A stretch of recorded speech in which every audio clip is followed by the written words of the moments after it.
Okay, so let's get started. Hello, everyone. I'm Elena Vageva, the ambassador of Women in Tech for Russia, and I'm happy to welcome all of you at the first Women in Tech conference on data science. I would like to start with a quick introduction of our organization. Women in Tech is a nonprofit with headquarters in Paris and members in more than 70 countries. Our mission is to close the gender gap in technology and help women and girls build their career in STEM. Which stands for Science, Technology, Engineering, and Mathematics.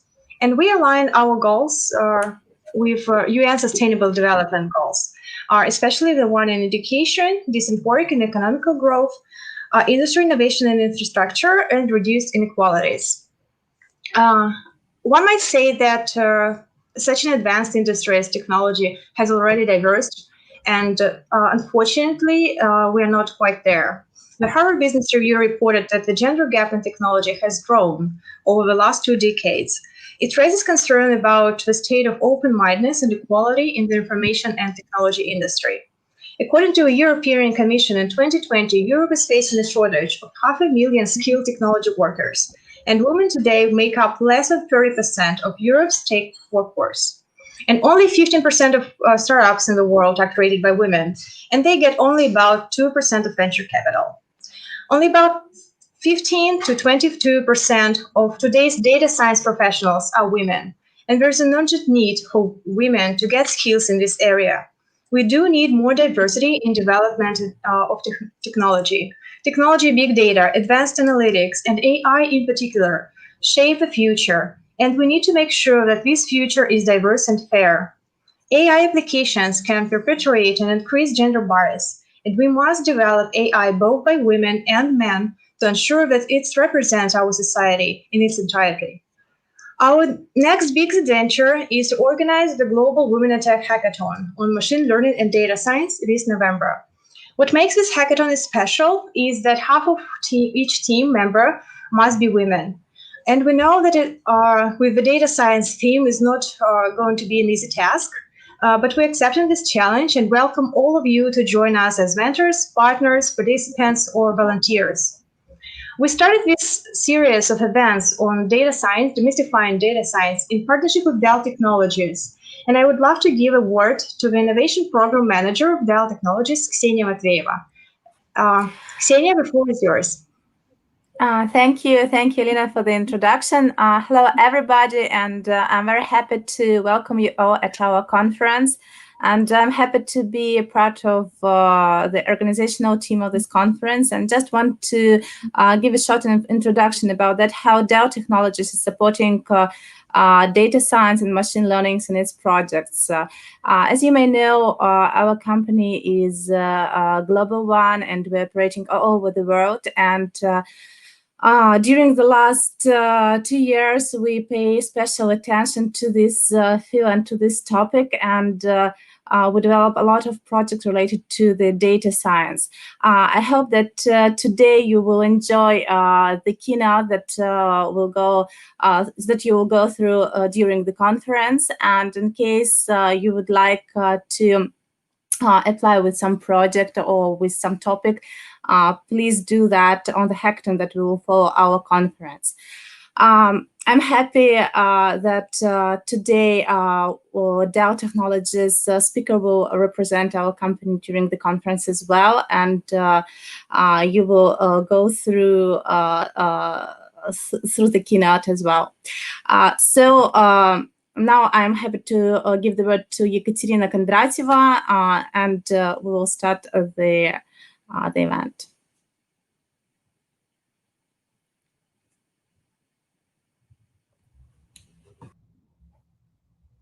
Hey, Katya, are you here? Okay, I think Katya is going to join us very soon, like in 4 minutes. Meanwhile, I'll ask you guys if you see and hear us well, and if that's possible, could you please write it down on the comment section on YouTube? And I know that some people are watching us from Eventbrite platform. The thing is that there on the Eventbrite platform, you can't write comments. And if that's possible, could you please click on the header of the broadcasting video, and then you will go to YouTube, and here you can write us comments, if that's possible. Yeah, I think this will be a good way to connect with you guys. Oh, yeah, I see the comments all clear. Great, thanks.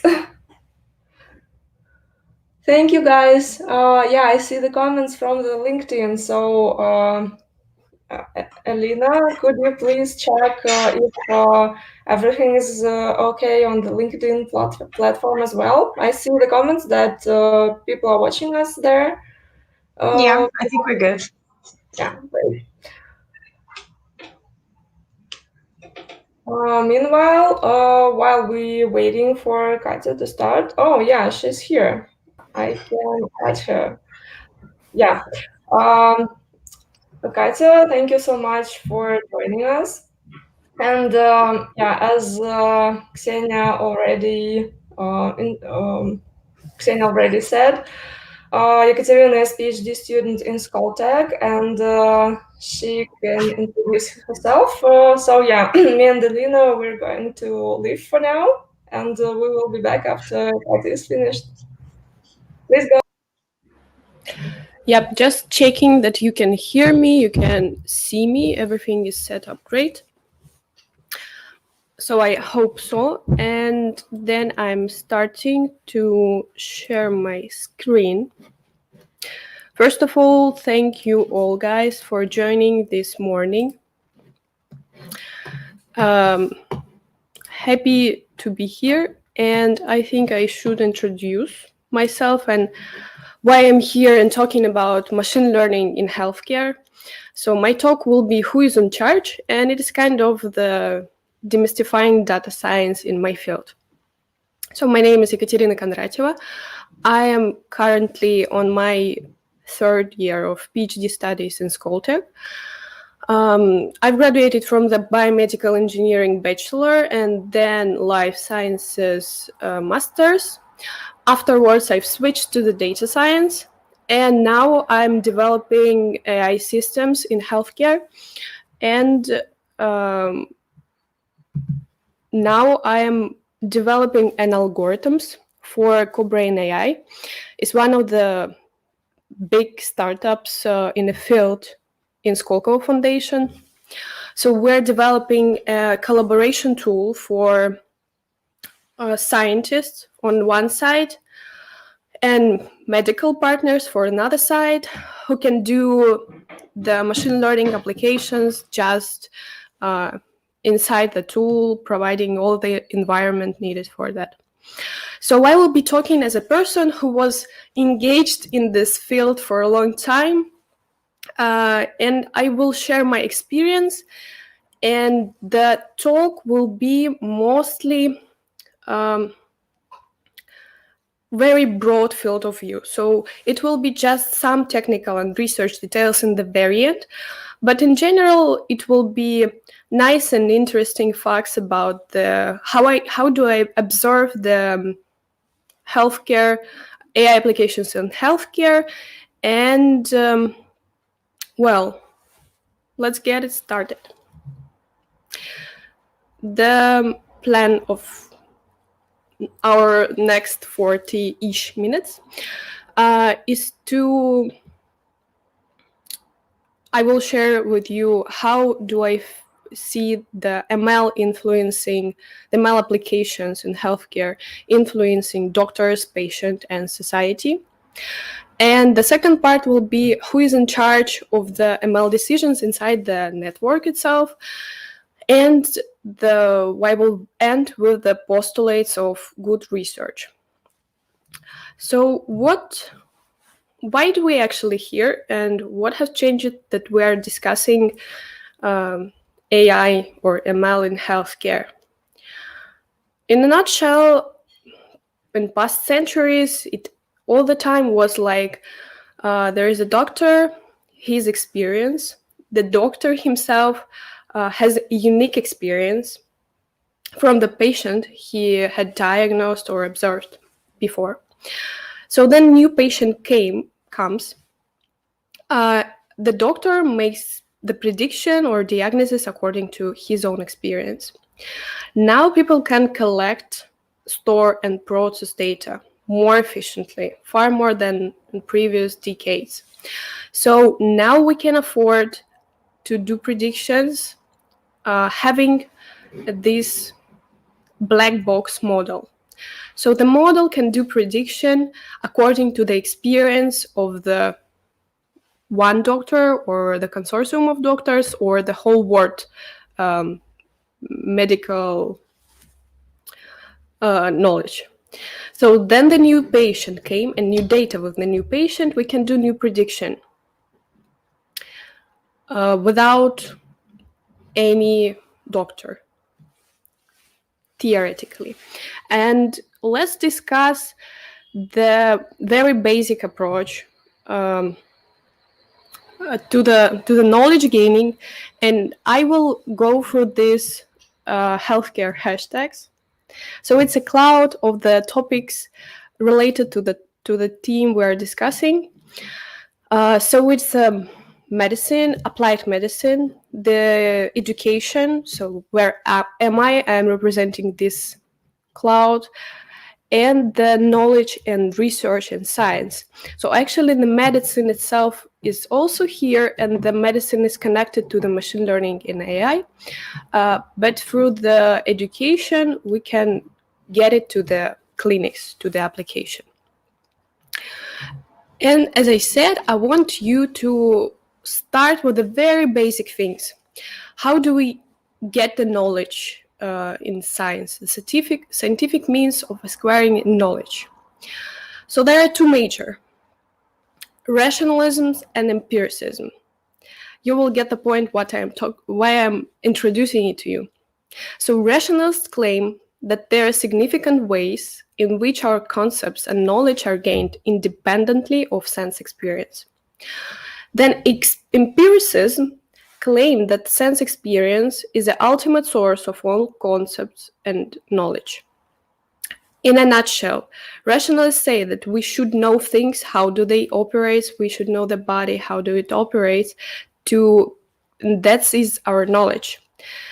Empiricists says that there are cases in medicine and we can observe things and then retrieve any information from our observation. So these two extreme approaches, and I want you to think and what right now, please go to Menti, so it should be menti.com and write, or this QR code, and with the code 176,867, let's see how it should look like for you. So you're going to Menti.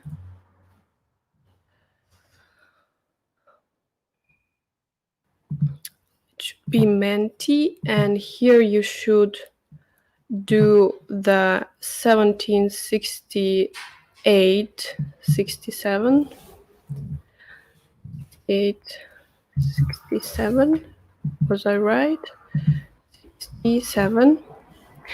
Yeah, and here you have a voting. I will guide you through the presentation. How do you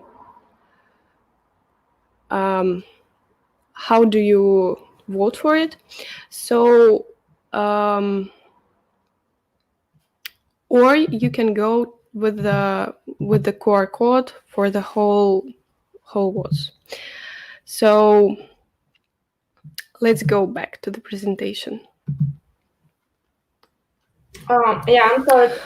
Maybe I should send the link to YouTube chat. Could you send it to me, and I will post it to the chat just in case. Yeah, sure. 1 second. I will just talk behind the scenes. Thank you. And while Katya is sending me the link, I just want to remind you one more time that if you're watching us on Eventbrite, please click on the header of the embedded video and you will go to YouTube. And on YouTube, you can write us comments and also ask questions for Katya, which she will be answering right after her lecture. Yeah, it will be cool. So please. Yep. I think already people started to vote. I'm sending you the link. And yeah, I got it. Yeah, now we can return your screen sharing. Sorry. it's okay. Guys, I will very appreciate your questions. We have the time dedicated for them, so. Yeah.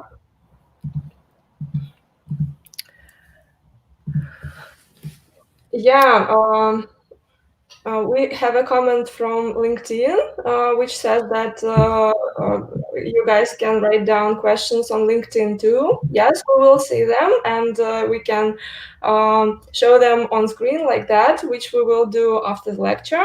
So yeah, please write down comments on LinkedIn too. And Katya, sorry for interrupting. Here is your presentation. No, it's okay. So we just started with the very beginning. Let's see how this pendulum was swinging throughout the history of the medicine. So in the classical age and 4th century, ancient Greeks were trying to understand the mechanisms of the diseases. And the very ancient and old schools were trying to explain everything inside our body from the doctrine of humerus, maybe you know. Afterwards, new school came and they said that it is good, but the old study and school can be contradictory with the experience and the case studies. So observation and case studies came, but they survived till the modern medicine. Then the scientific revolution appeared in Europe and science really exploded. And then allopathic medicine, as we called it, and the basic science and all the medical knowledge came and became prevalent in gaining the medical knowledge and making any diagnosis. And then again, the pendulum swinging to the empiricism. Now it is an evidence-based medicine. So it is knowledge, yet it more switched to the evidence and cases studied throughout the medical practice. So now medicine is considered to be more empirical. Let's go to the ML. And what we can see, the ML is far more younger than the medicine itself. And as we're talking about the AI is a broad term. So AI itself could be not just the neural networks or just ML algorithms. Any expert systems can be also considered as a artificial intelligence because it making a decision instead of human. So logical reasoning systems was purely knowledge-based and they were rational in the 50s. Then the first perceptrons came. It was the first neural network. At that time, we had no hardware to tackle the big problems with the images. So there were several AI systems, actually, and the AI had gained so much hype, not the first time on our history of the algorithms. So perceptrons failed, and expert systems became the prevalent strategy in machine learning applications. So we were hardly supported by expert opinion.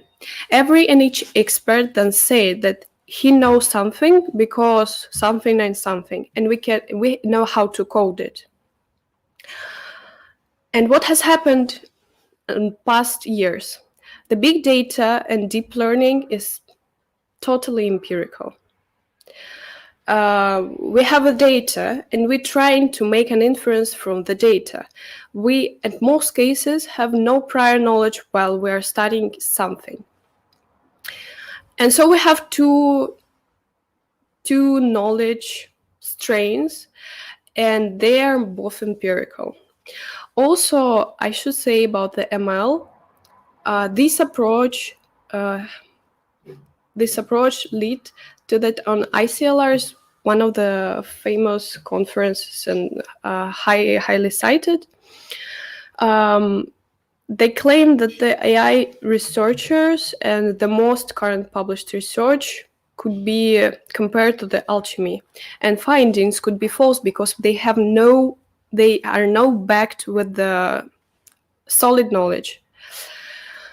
And in my field, in neuroscience, this is commonly spread to have false discoveries and to have badly and poorly reproducible papers without any codes applied.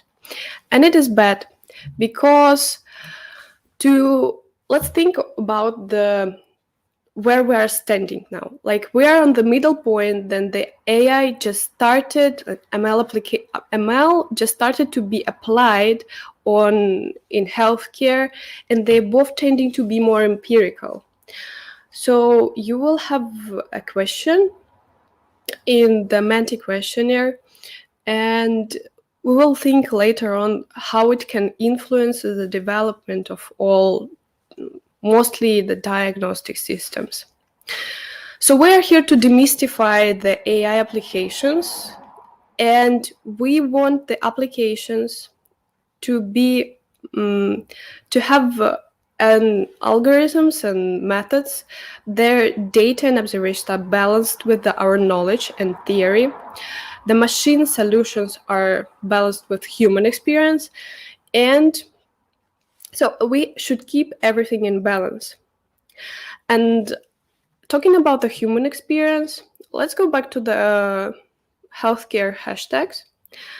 And on this cloud, there's a practitioner, physicians, doctors, and let's observe how ML findings could possibly influence the doctor itself. I have a very, very good case on this topic, and its case came from the 19th century. On this time, it was a high rate of maternal deaths. So then, woman giving a birth, she can develop a fever, and then die. So, unfortunately, and it was so, nobody knows what was the cause of it, and this man, Semenovic, he was a scientist, and he was comparing the deadly rates the woman giving birth on streets, hospital 1 and hospital 2, because everyone was trying to get to the hospitals, but not all were lucky to get there. And he found that on streets, women die even rarely than in one hospital.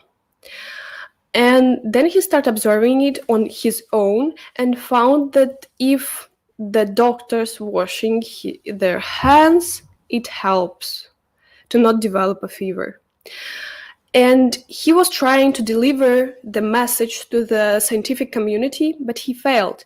And everybody lauded him because the germs theory was not believed at all at that moment. And so he died, and after his death, it was discovered.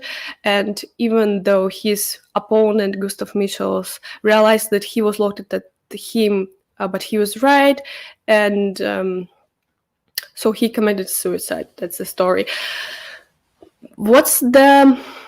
In a nutshell? So nobody believes Semmelweis at the moment, but not washing hands at the moment, he knew it. It meant to intentionally kill patient. So just think of it. If we will have a lot of empirical studies and empirical big data algorithms, black boxes, and all of the responsibility for the decision will lay on shoulders of our doctors, and they will be responsible to decide whenever they will rely on the decision of ML application or not. And what if they will face the feeling that if I don't know what it is, he doesn't know what the germs are. And anyways, he believed in something and he saved lives. And what is not, it will lead to not using the ML without knowing how it works, will mean to intentionally kill patient. So I will just let you think of it. And yes, as I said, theoretically, we can do the prognosis without a doctor, but all of the systems throughout the world are not going to work like that, because the human experience should also work on the proper diagnosis, and all responsibilities for all applications being in clinical tests now are still on the doctor's shoulders. So how ML findings will influence the doctors, the patients. So I have a case for how ML finding could influence our lives. 2 years ago, a woman inherited Huntington disorder, and she doesn't know about that because her father decided to not disclose this fact for all the family, and according to the patient confidentiality, this fact cannot be announced for even if she asked, because she was planning a pregnancy. So in the very act, she sues the hospital. But think of it. If you have a disorder and you want to not disclose it for all the planet, it can influence your family. But what if the ML black box predicted that you have something, and we cannot explain it, but it potentially will happen to you? Would you want to know it? So as we are getting more advanced healthcare, all of our scans and data records are going to the databases. And these databases, we're sometimes signing that we're okay to use our data for the research. So it's a question for you. How do you feel? Will you agree to get these results of ML findings tests on you, or you will not?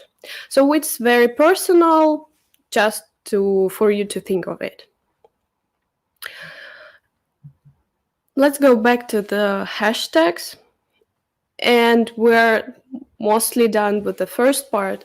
And I want to just say the importance of this demystification of the AI, because it is also not so its latest paper discussing should we be afraid of AI. Of course, AI without interpretation, which gaining more power and this solidly empirical, I think not. But still, we're trying to develop good systems, and we will be talking about this later on. On my Facebook page, I was sharing the results of my study. We were predicting the behavioral tests on children based on the MRI study of the child. And I get very angry comments on that, and very but we cannot rely on the and develop such systems because they scare. So that's just I face it, and I'm not scared of the AI systems. And I will talk about how to build a system we can rely on. So what is machine learning mostly spread applications in clinics? Of course, it's not like a surgeons and robotic operations. It's mostly diagnostics. Diagnostics, data exploration, drug discovery, treatment planning, or gene editing. So it's four most covering fields of the ML applications. And there are a lot of startups. But startups on the field, but they are not in clinics yet. So I'm pretty sure, have you ever been tested with ML with your practitioner? I've never. So I want you to talk about the very advanced startup. Guess who? It's Google. Yeah, it's DeepMind and their breast cancer screening platform. And what they have accomplished. The uniqueness of the study is that they started in 2012, so it is 8-year-old, and the paper just came last month. And the uniqueness is that they were using the data from the United Kingdom, and they was predicting the data from the United States, and vice versa. And here you can see the average, this green small tiny dot is the average prediction made by a doctor. It is the prediction made by a second read of next doctor, and it is the consensus of medical consensus. So they were predicting segmenting brain tumors according to the targets and labels with the semantic segmentation did by the doctors themselves. So they trained the network to predict as good as the second read, but not as good as the consensus. And so it's very good work, and we know the interpretation of it. We can observe how it works. There are good cases, like the tumors find it first time, then it was not noticed with the first read. Also, it is bad cases, so apparently the system missed the target. And it is the very advanced study in my field because they have clinical trials throughout the country. And it's very important to have a large data set with the segmented data, with annotated data. And this data set was used to train and then tested in another data set from other domain. There could be different protocols in US comparing to the UK. So it is the only study I know with this scale of the research. And to complete it, they took 8 years, and it is still under the clinical trials. So good research costs a lot in time, money, and brains. And that's why we're not observing the ML applications in clinics. Only 2 years ago, American Medical Association issued the recommendations for the AI. Leverage ongoing engagement, identify opportunities, integrate perspective. physicians.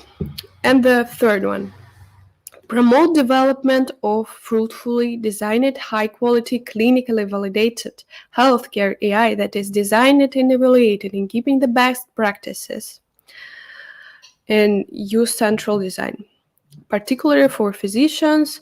So that is the standard of the clinically applied research. Just checking how much time I do have. Yeah, and we're going to finish in 10 minutes or so. So the standards in America was just issued in 2018. And so we are just in the very starting point of the application of the ML healthcare. And I want to share with you the postulates of good healthcare research. It actually can go for all of the research, but I will talk about this approach in my field of studies. And it will be just practical, so maybe you will find it useful for your research. But for the ones who are not in machine learning, it could be something frustrated. Don't be too frustrated. It will end at some point. Use non-parametric models, leverage big data set, and be more adaptive. Combine the strengths of Bayesian and frequentist techniques. Incorporate biological structure for diagnostics. Integrate out-of-sample generalization search. In simple words, first, try to not use the fixed prior for the model and to not rely on the model before you absorb the data. The second one, in opposite, try to have some priors, so prior knowledge, and incorporate the prior knowledge in the statistical analysis. And that is why find a balance between the Bayesian and frequentist approaches analyzing your data. The third one, use the knowledge. Again, an opposite. Use the knowledge you have and try to incorporate biological structure, or if you're researching, trying to find the medical basic scientific discoveries and to incorporate them in your research to strengthen it. And be sure that your model can be interpretable and the interpretation is feasible and have the solid physiological meaning. And it's nothing that the practitioner cannot explain with his knowledge and experience. And the fourth one, use more data.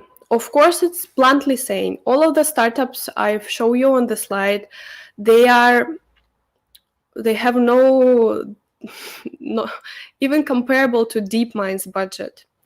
And they mostly working with the one of several hospitals. And there is a big issue of the domain adaptation. So the models from one domain are hardly transferable for the other domain. And to tackle this, you are to integrate out-of-sample generalizations, or the easiest thing you can do is cross-validation. So validate your model, study it, try to leverage more data, to try it on different domains, use transfer learning and domain adaptation. And just to show you how these four postulates applied on my research, I'm doing smart diagnosis in neuroscience, so it's mostly MRI data. And all of my ML pipeline started with the data acquisition, processing, analysis itself, so this black box, which I'm trying to not to do so black, and diagnosis. So prediction, then the interpretation of the prediction. And we have two ways of doing the prediction. First, we can extract some meaningful features, for example, morphological features or morphometrical. So we can explain our brain with some number of numbers, like this particular part of the brain has this dimension, has this intensity, have this number of vertices, whatever, blah, blah, blah. And we can use these features, and they are strictly interpretable for the analysis. So if you're building a model and the model identifies these features to be more predictive, that means that this feature could be a biomarker. Or the second approach, we can take the whole image and we can do deep learning analysis. So here we're building the architecture network and we're training the way it finds a local minima, these minima. So network trains at what regions of brain to watch to make a decision we're asking the network to do. So these two approaches, and they should be built with these four postulates. So what I will show you the critics about the first postulate, non-parametric models. That is the Enigma study paper of 2019. And the Enigma is a big and very good organization. They are sharing research between the laboratories. So one laboratory defining the experiment and methods and sharing to other, and without sharing the data and going through this painful pipeline of the data acquisition and centralization of the overall research, they're doing research inside, and they're sharing the results between each other. So the study on epilepsy biomarkers was done this way, and they found out that the amygdala and hippocampus has differences in structure between healthy person and epileptic patient. Yet they were doing the thing I've just described. They were doing the morphometric study, so they retrieved the morphometric features for all the patients they have, and on these features they were building logistic regression models and retrieving the size effect scores and p-value of the particular feature. And this is a very classical approach. So what is the standard for medical research as for now? But let's think what was not so good in advance here. They at first decided that the difference of epileptic brain and normal brain could be modeled with linear model, which not so obvious for me. And I cannot argue with. Hey guys, I'm adding Katya back. Katya, can you hear us? Yeah, sorry, you were missing for a moment. Okay. Yeah, and now I'm back and good. Yeah, sorry.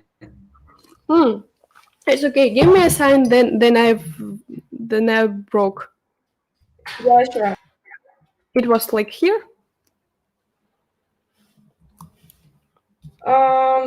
I think that was just for like 10 minutes. Oh, not minutes, seconds. 10 seconds. Okay. Okay, never mind. I hope we are recording it. Still, I will answer all the questions. So, what has happened here? The researchers did the classical study. They modeled the epilepsy progression with the linear model, but it's not obvious for me. And why it should be linear? It's just a very basic approach that's saying that all of the data distribution could be modeled with the normal distribution, which is also prior knowledge, which could be not so in real data, and they were modeling it with linear logistic regression.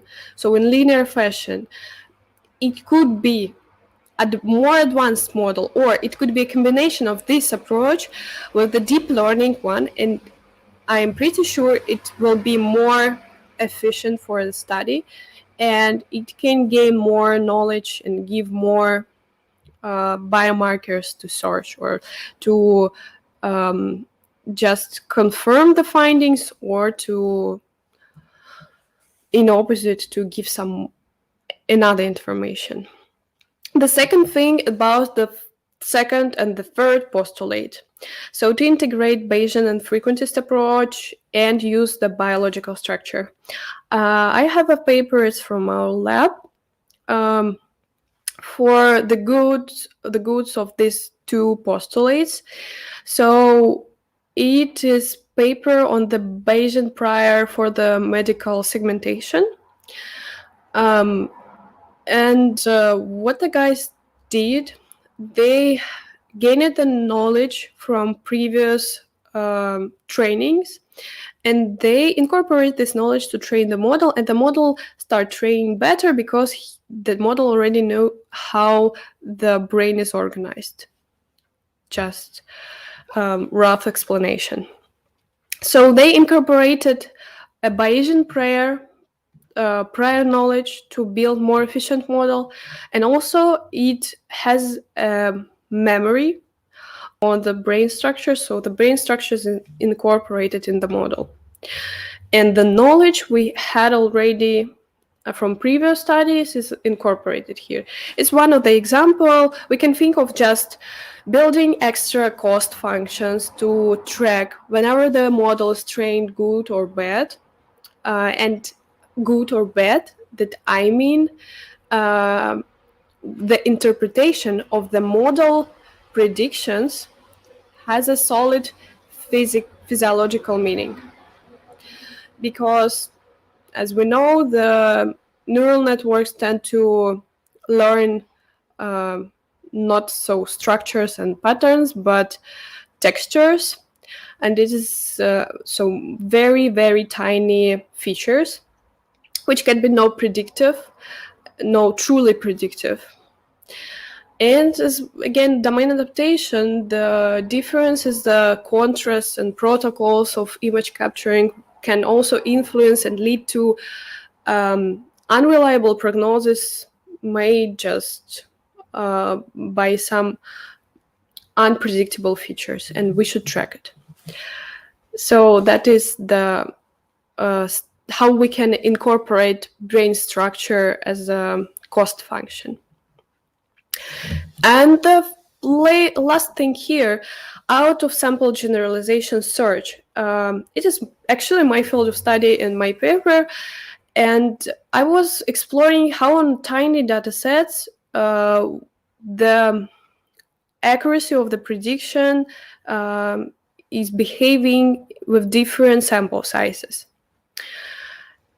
To do so, I've repeated a lot of cross-validation, even bootstrapping, and if we have an opportunity and time, we're trying to do the cross-validation on deep learning to study how even this heavy and super time-consuming model behaves without the data set. And if there are some outliers or not, how it behaves across different samples or domains, because it's important to build a reliable and good model we're not afraid of. So that's it. Who is in charge? Yeah, and I'm asking you who is in charge. Now you have my vision of the things, and I think I will go to Menti and see what happened here. So the first topic we were discussing, machine learning applications are rational or empirical. Actually, they are more empirical. Machine learning applications now are more empirical. We saw this pendulum swing into the very dataism. So the dataism is the term which is used. So we are trying to infer from the data. It's just empirical sense, and it leads the good things and bad things. Yeah, you're voting right now, I see. So we said that we were talking that the rational knowledge behind the prognosis is necessary but couldn't be insufficient, because it cannot cover, usually it's not covering all the observing cases.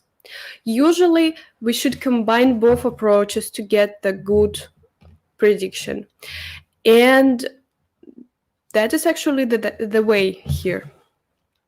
The second things, maybe we're not here. Yeah, who is in charge? Social security, women, okay.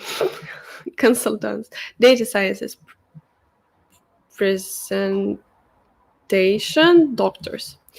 So I will say that to some extent, if we're talking of the pipeline from the ML and model training, building, and finalizing to the application, on the first step, data scientist, or me, or you, if you are a data scientist, is responsible for building good and reliable model, which is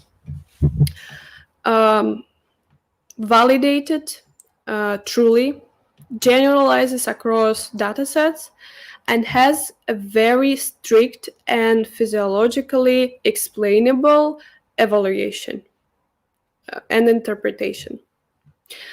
So we know how the data behaves in the how the model behaves in the data distribution.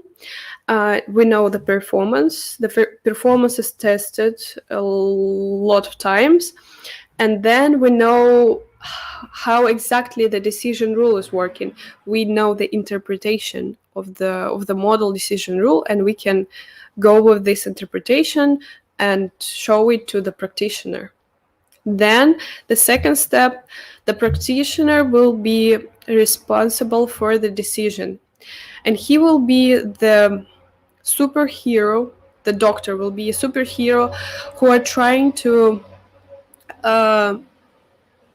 make the better prognosis possible with all of the means that he or she has and possess. And we, as a data scientist, trying to give him a very explainable tool to use. And the third thing, and I'm very happy that someone wrote about social security, it is the society is responsible for the environment of the ML applications in healthcare. Then it will be no monopolies in tools. For example, this deep learning AI system can be a monopolist in the field, and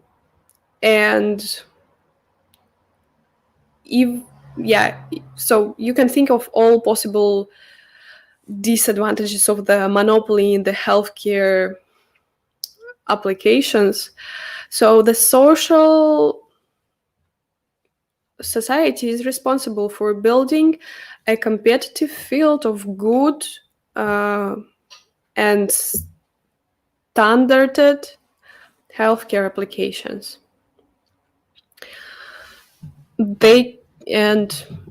After they build, we will be able to use all the benefits of the and new findings on the ML applicable in healthcare. So that's pretty much it. We have 5 minutes for questions. Yep. Kaita, thank you so much for this amazing lecture. That was very lively and interesting. And we do have some questions, so I'm going to show them here on the screen. And probably read them. So here is the first question, that there is also alternative medicine using herbs, etc., which is used in basic medicine as well. How come it's not part of the mainstream medicine? So this is not ML related question, I guess. Yeah, so we don't know that. And that's why, sorry, we have to move to the next question. But thanks for raising the question. This is thought-provoking. The ML-related question, I guess, is that since artificial intelligence collects a lot of information, including personal data, how do companies ensure that this info isn't used for illegal aims and is secure and isn't hacked and spread on the internet? Kasia, would you like to share something on this matter? Well, I'm not so strong in the legacy, but I have a small conversation on the person who is going with the legacies in this medical data. First of all, it's pain. You have no access to the non-anonymized data. It's just like a postulate, and it's work as it is. So I will not able to access your data without a permission from your hospital, and the hospital will be sued if they will just share it. Another question, if anything is hacked, okay, Twitter was hacked. It's not a question for me, it's a question for the internet, guys. Yeah, it could be. Yeah, so you shouldn't share anything you won't like to share with the whole world. Okay, so we have another question. Here it is. Are there any policies in medical organizations concerning the usage of machine learning findings? And can the doctor be held responsible for his actions if he decides to disregard the machine learning findings? Yeah, it was actually, I think I was trying to conduct to you. The doctor still is responsible for everything. So, and it is yes, so he can estimate he can get an experience on working with the ML tool, and gaining this experience he can estimate, will it be powerful on this particular case or it will be misleading in opposite. So the doctor still in charge of the patient, and it should be so because it is like a second proofread. No, it's the first and main proofread, and can be many tools, but the expert opinion is still necessary right now, and we're not going to mislead it. And policies in medical organizations on using ML findings. So yes, you can go to AMA. AMA, it's American Medical Association, and they just issued this policy, so it will be standardized. Yeah. Great news. Thank you. Another question is if ML specialists can be held responsible for the results if they turn out to be inaccurate. What do you think about it? It's the best question I just could think of, because now we are in totally safe side. We are now in the point then only the best publications in very top journals are peer-reviewed, like reviewed with the code and all of the yes stuff you are needed and data to complete your experiment. So for other publications, you are just trusted to do a fair research. And data science is now on the fair side, yes, on the safe side. And I do not believe it is fair, because there are a lot of false positives, a lot of small research with the very very pathetical phrases like we solved like we solved Alzheimer, we solved everything, but they tested on the small, tiny data set from the one hospital, and that's it. So I believe that the data scientists should hold the responsibility on the things they do. For now, it's not the case, and for the scientific community, it's really frustrating. But Yeah. I do not know how do they will make this justice, but we will see. Yeah, that's the question. Because when you hold responsibility, it means that you are responsible if someone goes wrong and then something happens to you. And I can't come up with an idea like what could happen if something's wrong. Yeah, in healthcare applications, it is just it's just very very sharply should be standardized. But Yeah. now it's not the case. Thank you, Katya. Thank you for sharing your opinion. And we have a question from Alona. What strategy do you think is better, to use more simple models that are interpretable by themselves, or to use post hoc interpretation tools with more complex models? I'm doing both. In my latest papers, I'm doing the classical and the classical research I am putting in the appendix, and the advanced search and like very publishable things are in main text, and I am trying to compare the results from the physiological perspective, and I see only this approach to get the balance between the things.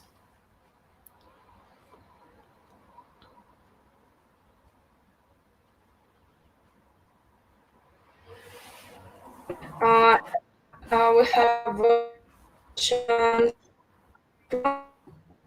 I need to show the screen, but for some reason it doesn't appear.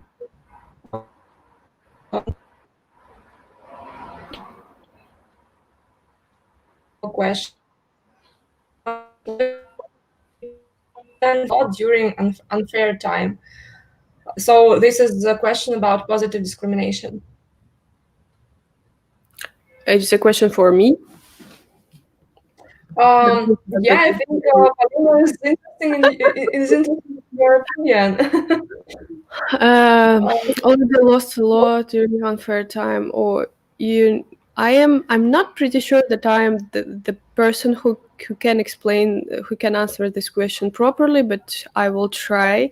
I do not feel for myself that past centuries the woman already lost everything. Yeah, they definitely did, because women were beheld for quite a lot of time from getting an education and everything. So it's not like a long time since women get access to education and the opportunity to express themselves. So there was for sure some like quite a big unfair time. And the thing is that right now this situation, people trying to fix it by quotes for women in some fields. The same thing happens with people of color and some other minorities. So yeah, it's there is no doubt that there were some unfair times. If you are not comfortable sharing your opinion on this because, for example, you don't have like a lot of information about it, that's completely fine. Okay, we have a lot of thank yous for your lecture, Katya. Thank you so much for sharing your knowledge with us. That was very interesting lecture on a very thought-provoking topic. Would you like to say goodbye to, or share anything Yeah, of else? course. Yeah, and I want to advertise our lab. So Skoltech neuro team is welcoming. We're in search for talents. So if you're passionate or in the search or the field you belong to, so please welcome. Thank you all. Bye. Thank you, Katya. Yeah, and bye, see you. And we do have already our next speaking joining the room. I think I'm going to try to add her to broadcasting, but yeah, seems that she's having some troubles with her camera. Noah, if you can hear me, please turn on your camera. Okay, guys, maybe there will be like a couple of minutes of waiting for our next speaker. I'm sorry about it. For now, you can introduce yourselves in the comment section. Oh, Noah just disconnected. I think that's because she realized that she couldn't connect her camera, and maybe I hope that she will join us one more time, and this time everything will be okay. Meanwhile, you can introduce yourselves in the comment section so that we knew who is here with us. Oh, Noah joined us. Hey, Noah. Hi, sorry, something didn't seem to work the last time, so I came back in again. Oh, got it. No problem. No problem. Thank you. It's good to have you here. And I'm going just give you a short introduction that Noah is a data science and machine learning consultant, and she's been playing with data for nearly a decade. And prior to her currently freelancing, Noah explored the world of risk and security, working for companies such as Armis and PayPal. And now she leads the Israel community of women in data science and works at Deep Voice Foundation for Whale Research.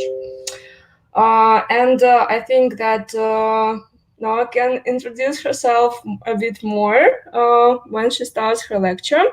So now I'm going to take myself out of the broadcasting, and please do ask Noah in the comment section. We will also show your comments and questions on the screen like we did before, and Noah will answer your questions right away after the lecture.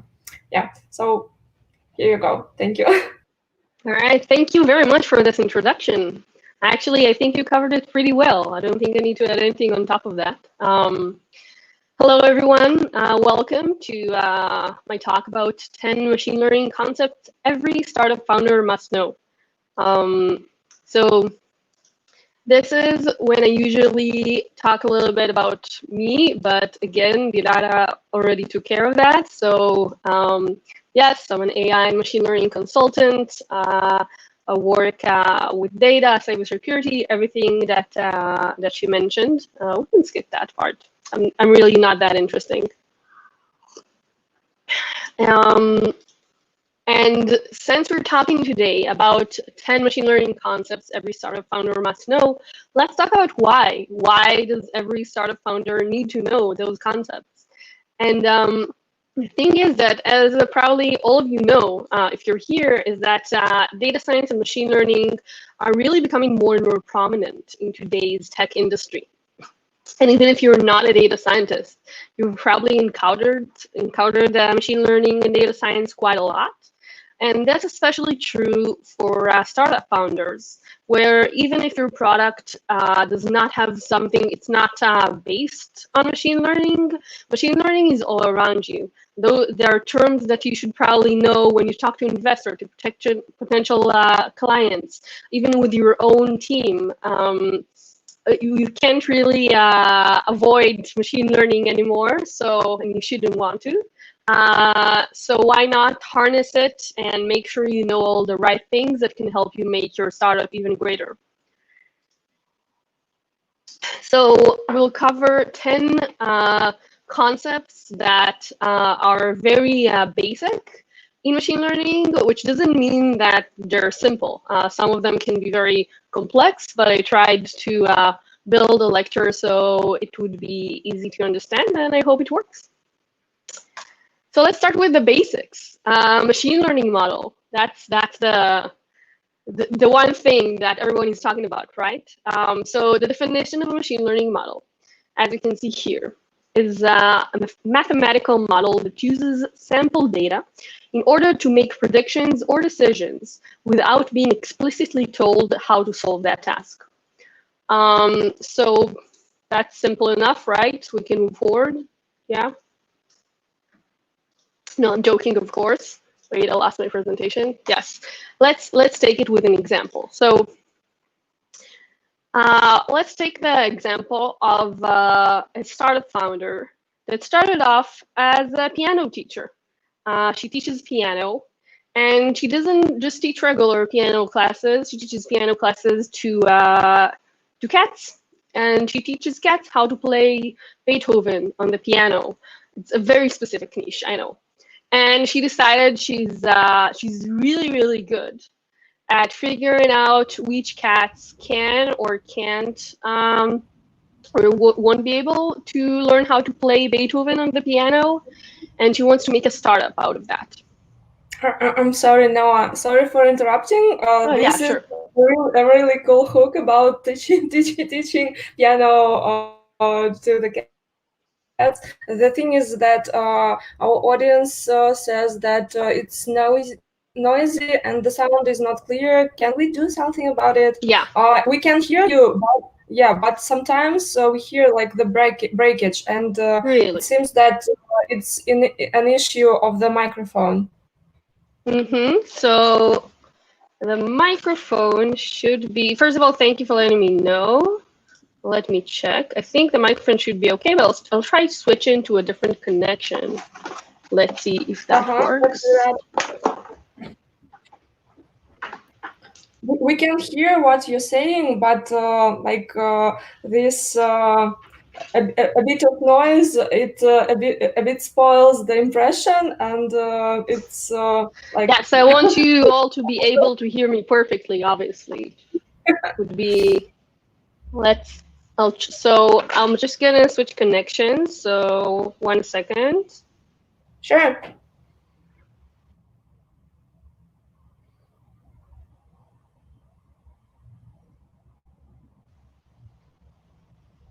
Okay. Let's try now. So testing 1, 2, 3. Yeah, the noise is still here. I can't hear you, so I guess it's not going well. Oh, yeah, that's even worse.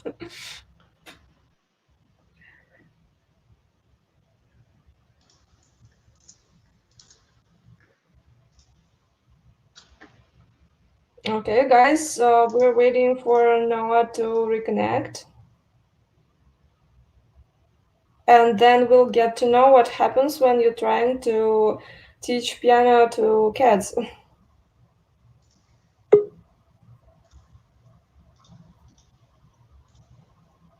Noah, can you hear me? Hey, Noah. Hello.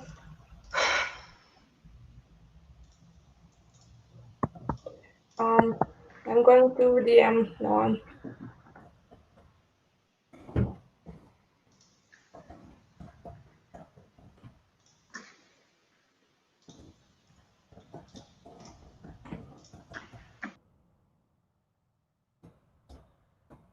Oh, yeah. So Noah is reconnecting. That's why we can't see her anymore. And here she is, but without camera again.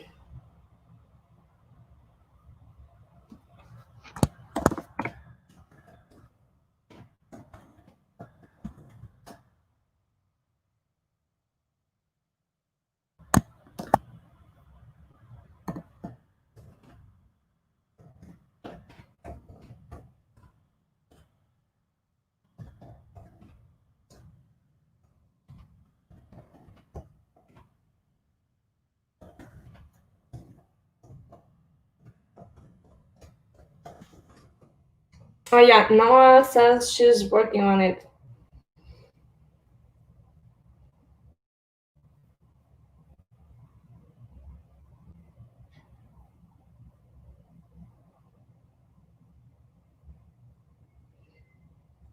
Yeah, guys, sorry about that.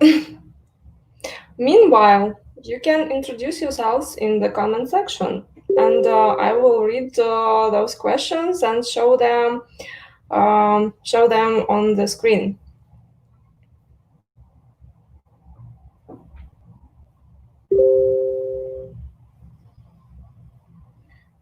Guys, where are you from? We are very interested in knowing our own audience. And maybe you already work in machine learning and data science, or you just want to do that. Oh yeah, Noah is back. Hey Noah. Hello, I'm sorry, but I switched a few connections and hopefully now it's Yeah, and for now, I think the sound is better, but let's try running the lecture again. Maybe it will be better this time.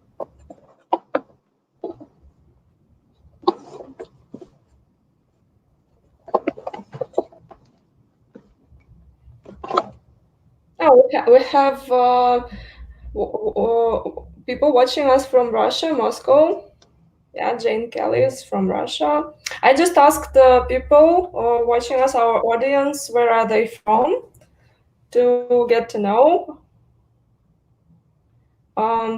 Okay, Noah, can you hear me? sorry. I think part of trying to fix it has made it worse. Yeah, maybe, but can you hear me now? I can. Can you hear me? Yes, I do, and I think that the sound is better now. Okay, great. I do apologize for all the technical difficulties That's okay. that never happened before. All right. I think we can restart with the slide about cats learning how to play the piano. Yeah, let's do that. I'll share my screen again. Sure. And we also have guys from Russia, Moscow, aspiring data analyst, and we have guys from Paris. That's great. Yeah, we're pleased to be with you guys also. And Yeah. the presentation. Sorry for interrupting. I think No, I sound. apologize. Yeah. Yeah, sorry. Let's continue. Okay. So everyone, sorry for the break. Let's go back to talking about a machine learning model and what it is. So I gave the example of a friend of mine who's a piano teacher, and more specifically, she teaches cats how to play the piano, how to play Beethoven on the piano. And she wants to create a startup that can predict whether a cat would be able or not to learn how to play Beethoven on the piano. So in that case, that's the machine learning model that she needs. She needs a model where she can input the data about the cat and get the output of predictions whether the cat can or can't learn how to play the piano. So I'm just gonna go over the terms again. That the input that the model gets, the model, which is a program, it's code. It gets the input of data, and then the output is predictions about the cat. And the part about the machine learning is because the model is never told how to do that. The model is it learns by itself what the patterns are. Basically, by the fact that I give it at the first stage, I get the data. And we'll go more over that later. But I never tell the model, okay, all white cats are really fast learners, and black cats prefer Bach. I don't do that. I just give it the data, and the model learns by itself. And that's the machine learning part of the machine learning model. Because the model is a machine and it learns. So that was our first must-know concept. Now another one, examples or samples. Now I have to apologize here because us data scientists, we're kind of mean, and we like to just take terms and words that already have a certain meaning and then use them for something different. So when we say examples here, we're talking about data points. More specifically, the data points used for training the model or for prediction. So for example, with our kitten model, each kitten is an example or a sample. And in our case, we can see, for example, if we have Mr. Teeny, Fluffy, and Snowball here, each of those would be a sample. Then we have the third concept, which would be features. And again, here I have to apologize that when we talk about features in the context of machine learning, we are talking about representations of the data we have for each sample. We do not mean the same thing as software engineers mean when they say features. I do apologize for that.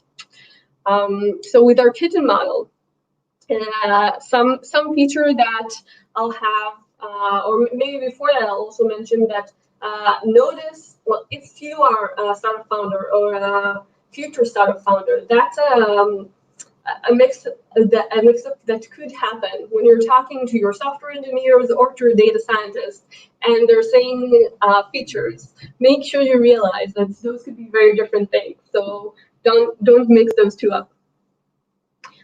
So again, in our example, a feature could be, for example, if the kitten can play the guitar, because maybe if they play guitar, then they already have a knack for learning instruments. Or maybe if they like weird hats, that could be a feature that maybe helps understand if this cat is able to learn piano. I don't know. Okay. So here is what we would call a data set. It's just an example, not in the sense that I said earlier. We confuse ourselves as well with all those words that are used for different meanings. So we can see how a toy data set for such a model might look. So as you can see, there's a row for each example, for each data point, for Fluffy, Mitzi, and Princess Carolyn. And then we have the features. Age in months, likes hats, plays guitar in color, and each of the data points, we have the value for that kitten, for that example, for that kitten, I have the value for each feature. So for example, if I'm looking at Fluffy, then I know that Fluffy is 4 months old, and that Fluffy likes hat and doesn't play the guitar, and Fluffy's color is black. So that's what a data set would look like. At least when you're talking about tabular data that comes in tables, but that's really beyond our scope here, so I won't go into it. Just keep in mind that there are different forms of data, and we're talking about tabular data here. So let's talk about labels. Labels are another concept. And the label is the piece of information that we want the model to predict. So let's see if you've been listening. Here is the first interactive part of our talk. With our kitten model, what would the label be? And here, if you could write in the chat, that would be great, what your answer is. Again, the question is, for our kitten model, what would the label be?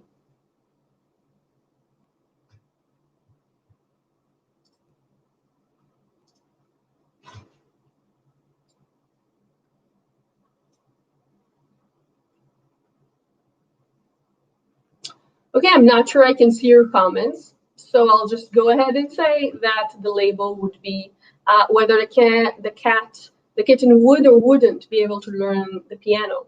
And that, because that's what we want the model to predict. Again, the startup here is a product that would be able to predict whether each kitten would or wouldn't be able to play the piano, to learn how to play the piano.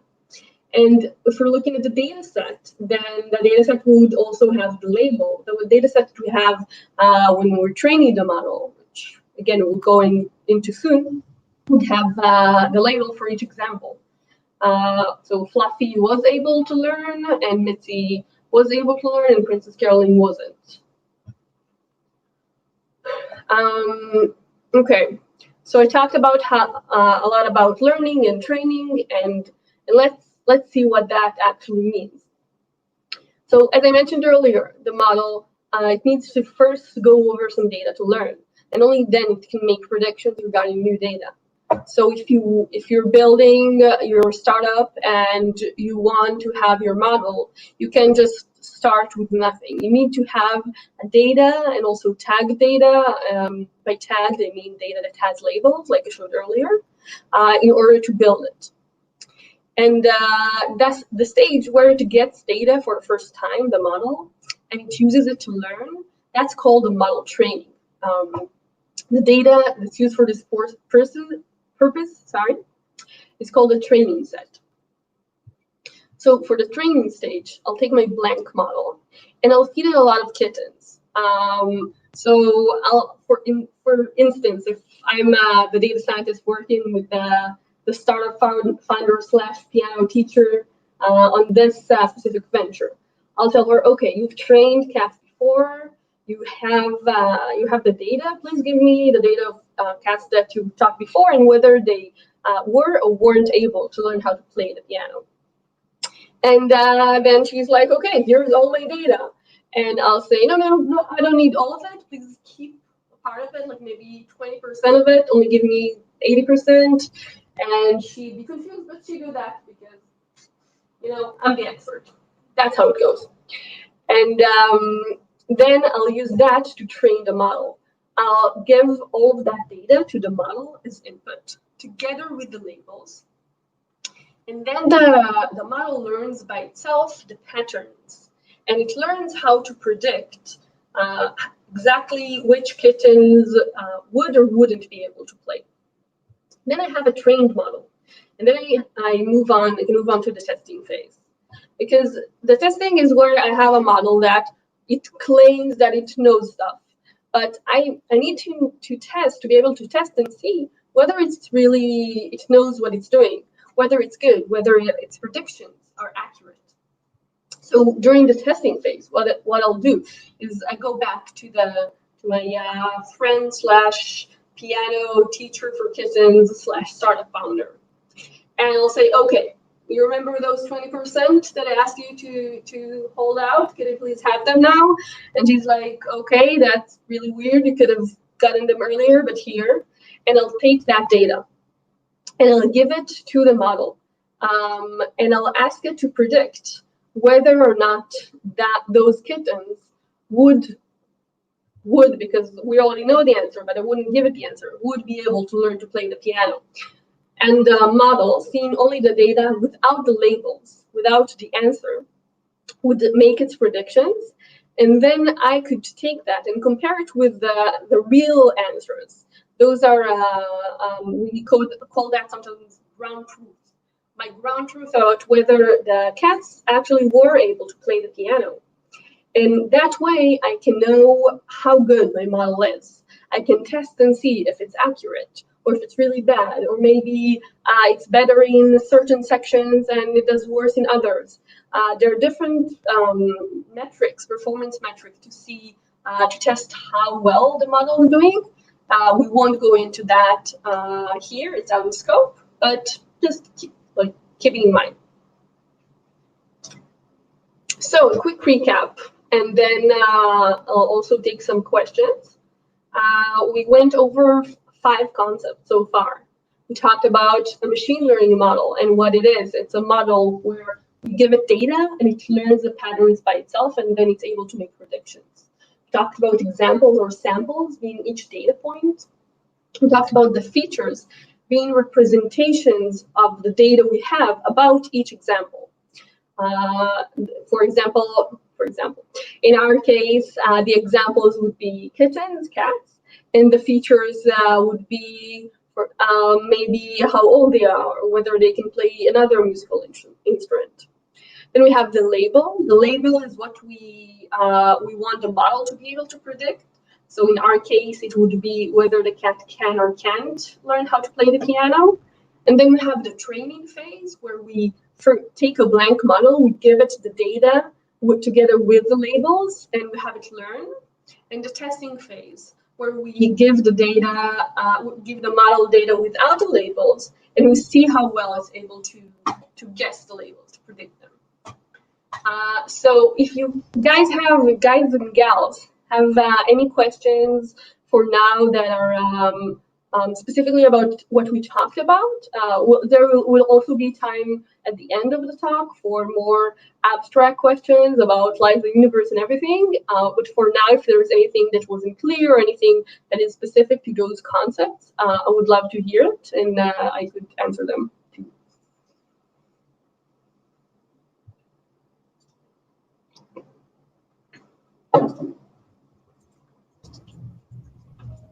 Yeah, guys, come on. I can't see any of your comments so far. Please don't hesitate. Oh, okay, I thought maybe it's only me that's looking in the wrong place. No, I will tell you once we have like something to share. Okay, I see one comment here. Jane is asking how far in the future can ML predict? So that's a great question, and the answer is a bit complex. I'll try to answer shortly with something that could make sense without a general context, and that is that a machine learning model would be able to predict into the future as much as the data it was trained on is still similar to the data in the real world. The reason that we need to retrain models when we have working models, for example, if we are talking about the kitten startup. So if I train it, I can train it on data from the last years, and I'll do a really good job, and I'll have a model that predicts beautifully about each kitten. But then the world could change. You know, kittens these days, all they do is watch YouTube all the time, and they don't practice like they should. So maybe in a few years, the data that I had that represented kittens in the past won't be similar enough to kittens today. And then my model wouldn't be able to predict as well, because the model was only trained on past data, and the past data isn't a good representation of today's data anymore. Does that make sense? So again, the answer is that it's not something that's specific to the model. It's specific to how much the world changes and how much the data that the model is getting is different than what it used to get, or it presents different things than what it used to get. All right, I hope that answers the question. Yes, excellent. Great. Any more questions?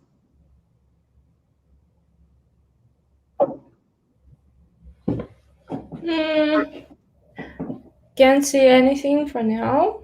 All right. We can move on. I think the guys hesitate to ask questions. So maybe I should say now that there is an interactive part coming up, and you all should participate. Otherwise, we'll be stuck here forever.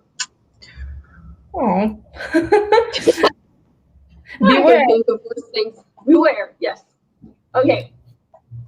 So let's talk about the next concept.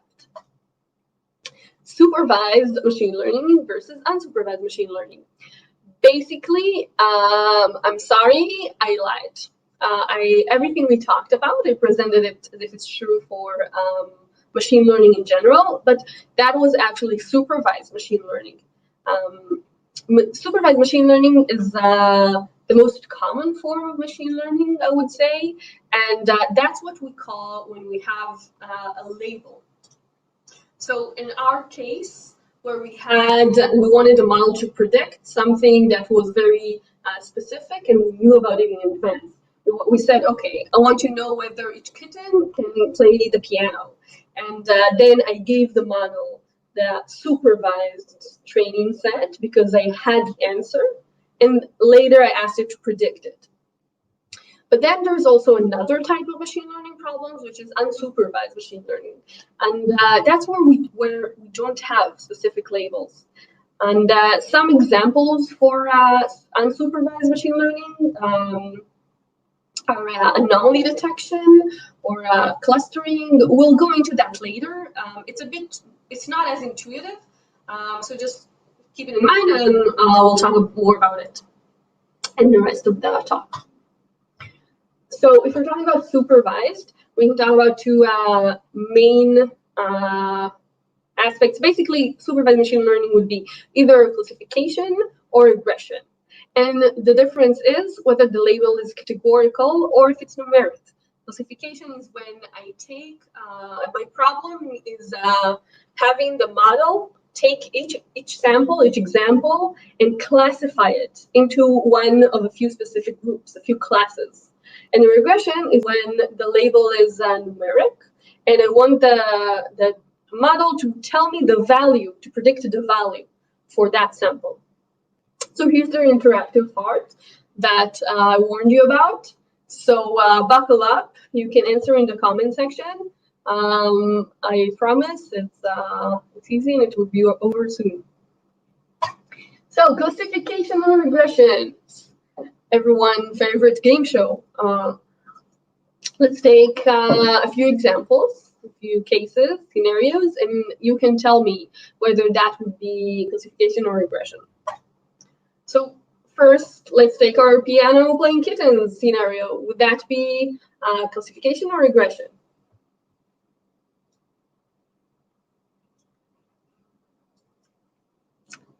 I am looking at the comment section.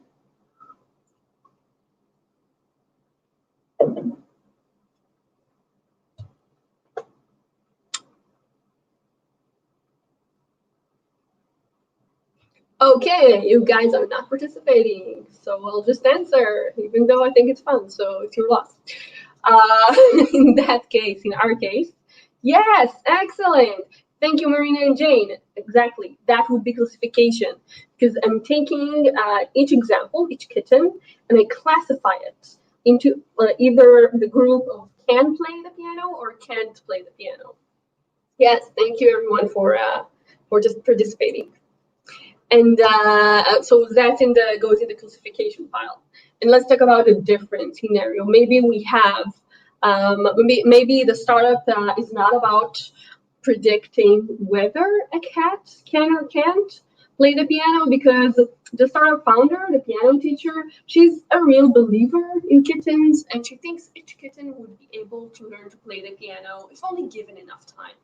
So maybe the question is, how long would it take each kitten to learn how to play the piano?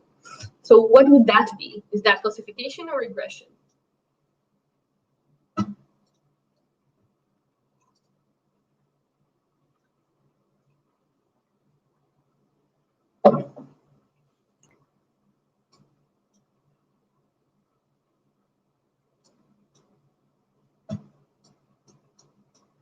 Okay, that would be regression. So in that case, yes, thank you for those of you who answered. That's when I ask the model to predict a label that's numeric, ask it to predict how long it would take, whether I'm talking hours or days. That's a numeric prediction, and for that I need regression. Then, so that goes in the regression file. Then another one, maybe the startup founder actually wants to know what the favorite, how long would be the favorite piece of music that kitten. If that kitten's favorite Beethoven piece is the Ninth Symphony, and I actually have no idea how long it is, let's say 9 minutes, just for fun. So what would that be, classification or regression? Yes, exactly. That would be regression. Way to go.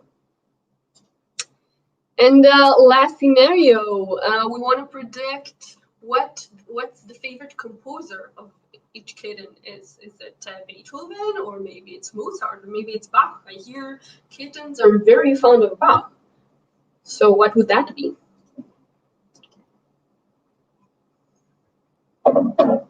Yes, Excellent. That would be classification. Thank you all for participating.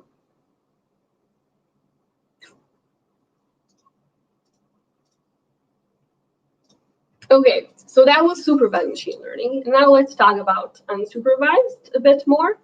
And again, I'll say it's less intuitive, so it might be a little complicated to fully grasp, but that's okay. We'll only give a brief intro now because, again, the concept here and the point of this talk is for you to have the general view of things and the broad sense of what we're talking about. If you're a startup founder now, or if you're planning on being in the future, then you don't really need to know at this moment the exact mathematical algorithms of how making everything work. What you need to know is that you want to know these things exist and that you could use them if you'd like, and you could learn more about them. And if you're talking to an investor or a client and they mention anomaly detection, then you want to know what they're talking about. If you're data scientists in your team, talk about clustering as a possible solution for your problems. You want to know what they're talking about. So we'll give the general sense of things, and even if you don't understand every single aspect of it, that's fine. So let's start with clustering. Clustering is when I take the data and I don't have a specific label, as I mentioned, because it's unsupervised learning. So what I do is I ask the model to predict groups, not to predict, but to derive groups from the data. Ask the model to look at the data, and let's also look at an example. Yes, kittens again. I know you've waited for it. I just want to let you know that I did not create this picture. This picture exists on Google. The internet has everything. So I have the data, and I want to know what groups are in the data. And then I ask the model to figure that out. And the model looks at the data. It looks at the different features. It looks at the mathematical representations of the reality.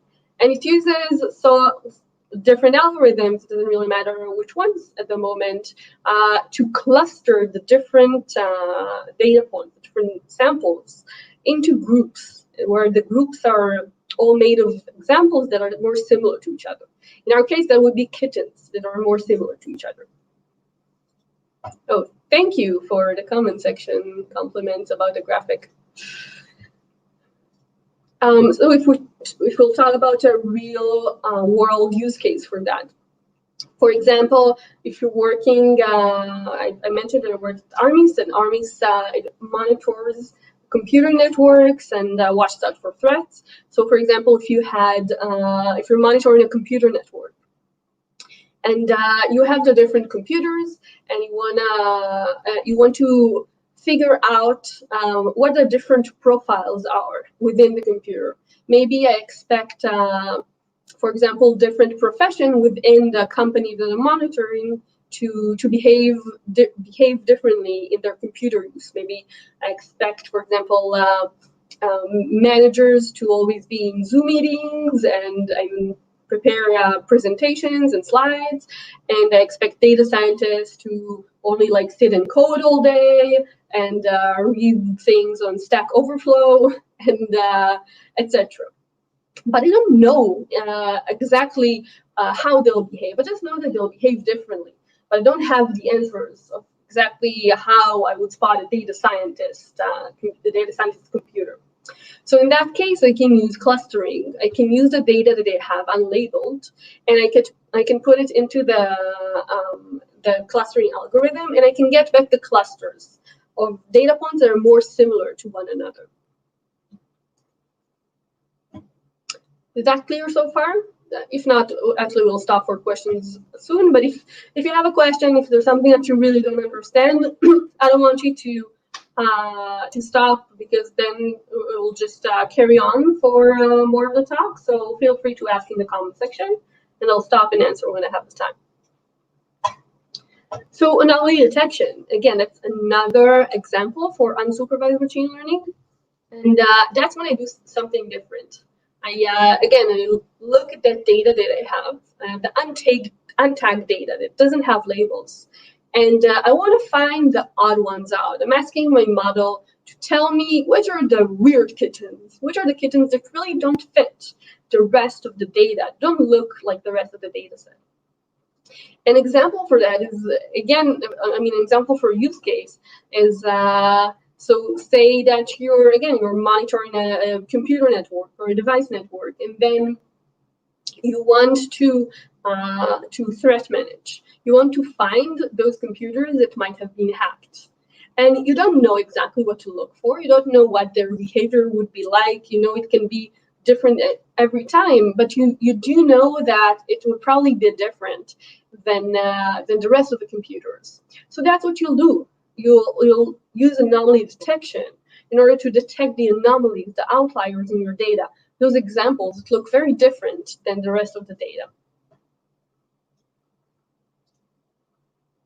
So that's let's stop over a point that basically we talked about that, but I know it's something that people get confused about quite often. So let's just make sure that you have it clear, the difference between classification and clustering. Do you know what it is?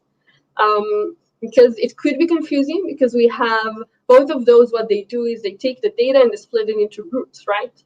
But the difference is within the label, another way to look at it is the predefined groups. With classification, I have predefined groups. I know I have the label for each sample, and I know what groups I'm asking the model to classify examples into. With clustering, I really don't. I don't have a label, or maybe I don't have any idea what groups I'm looking for. I have a reason to believe that there are such groups in the data, and I want the model to find them for me. So a quick recap, and then we'll go for questions. So you can start writing them in the comment section. We talked about what a machine learning model is. It's a model, it's a piece of code basically, but it's a model that takes data and learns patterns from the data by itself. We talked about examples or samples being the data points. In our scenario, those are the kittens. We talk about features being representations of the data we have, of each data point. About labels being what we want the model to be able to predict, at least when it's supervised. We talked about training, the training phase, where we take a blank model and give it the data for the first time, together with the labels, and we have it train over them and learn the patterns. And then the testing phase, when we have a model that has already learned, and then we want to see how well it learned and how well it's able to predict. So we give it data without giving it the labels, and then compare the model's answers with the ground truth, the true labels. We talked about supervised machine learning, which is everything we mentioned so far, and then unsupervised machine learning, where we don't have labels. And we talked about classification, where it's supervised machine learning when we ask the model to classify samples into groups, versus regression, when we ask the model to predict a numerical value. Then we also have clustering, where the model takes the data and figures out what groups exist within it, and which sample is within which group. And then there's also anomaly detection. Again, unsupervised, where the model takes the data and spots the anomalies, the outliers, those data points that do not behave like the rest of the data. So let's start for questions. Again, this is basically more for the technical questions, because there's still we still have a bit more to cover. But go ahead and feel free to ask your questions.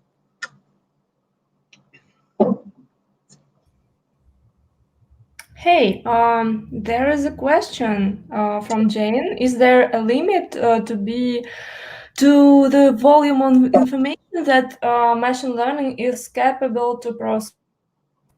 That is an excellent question. So the answer is both yes or no.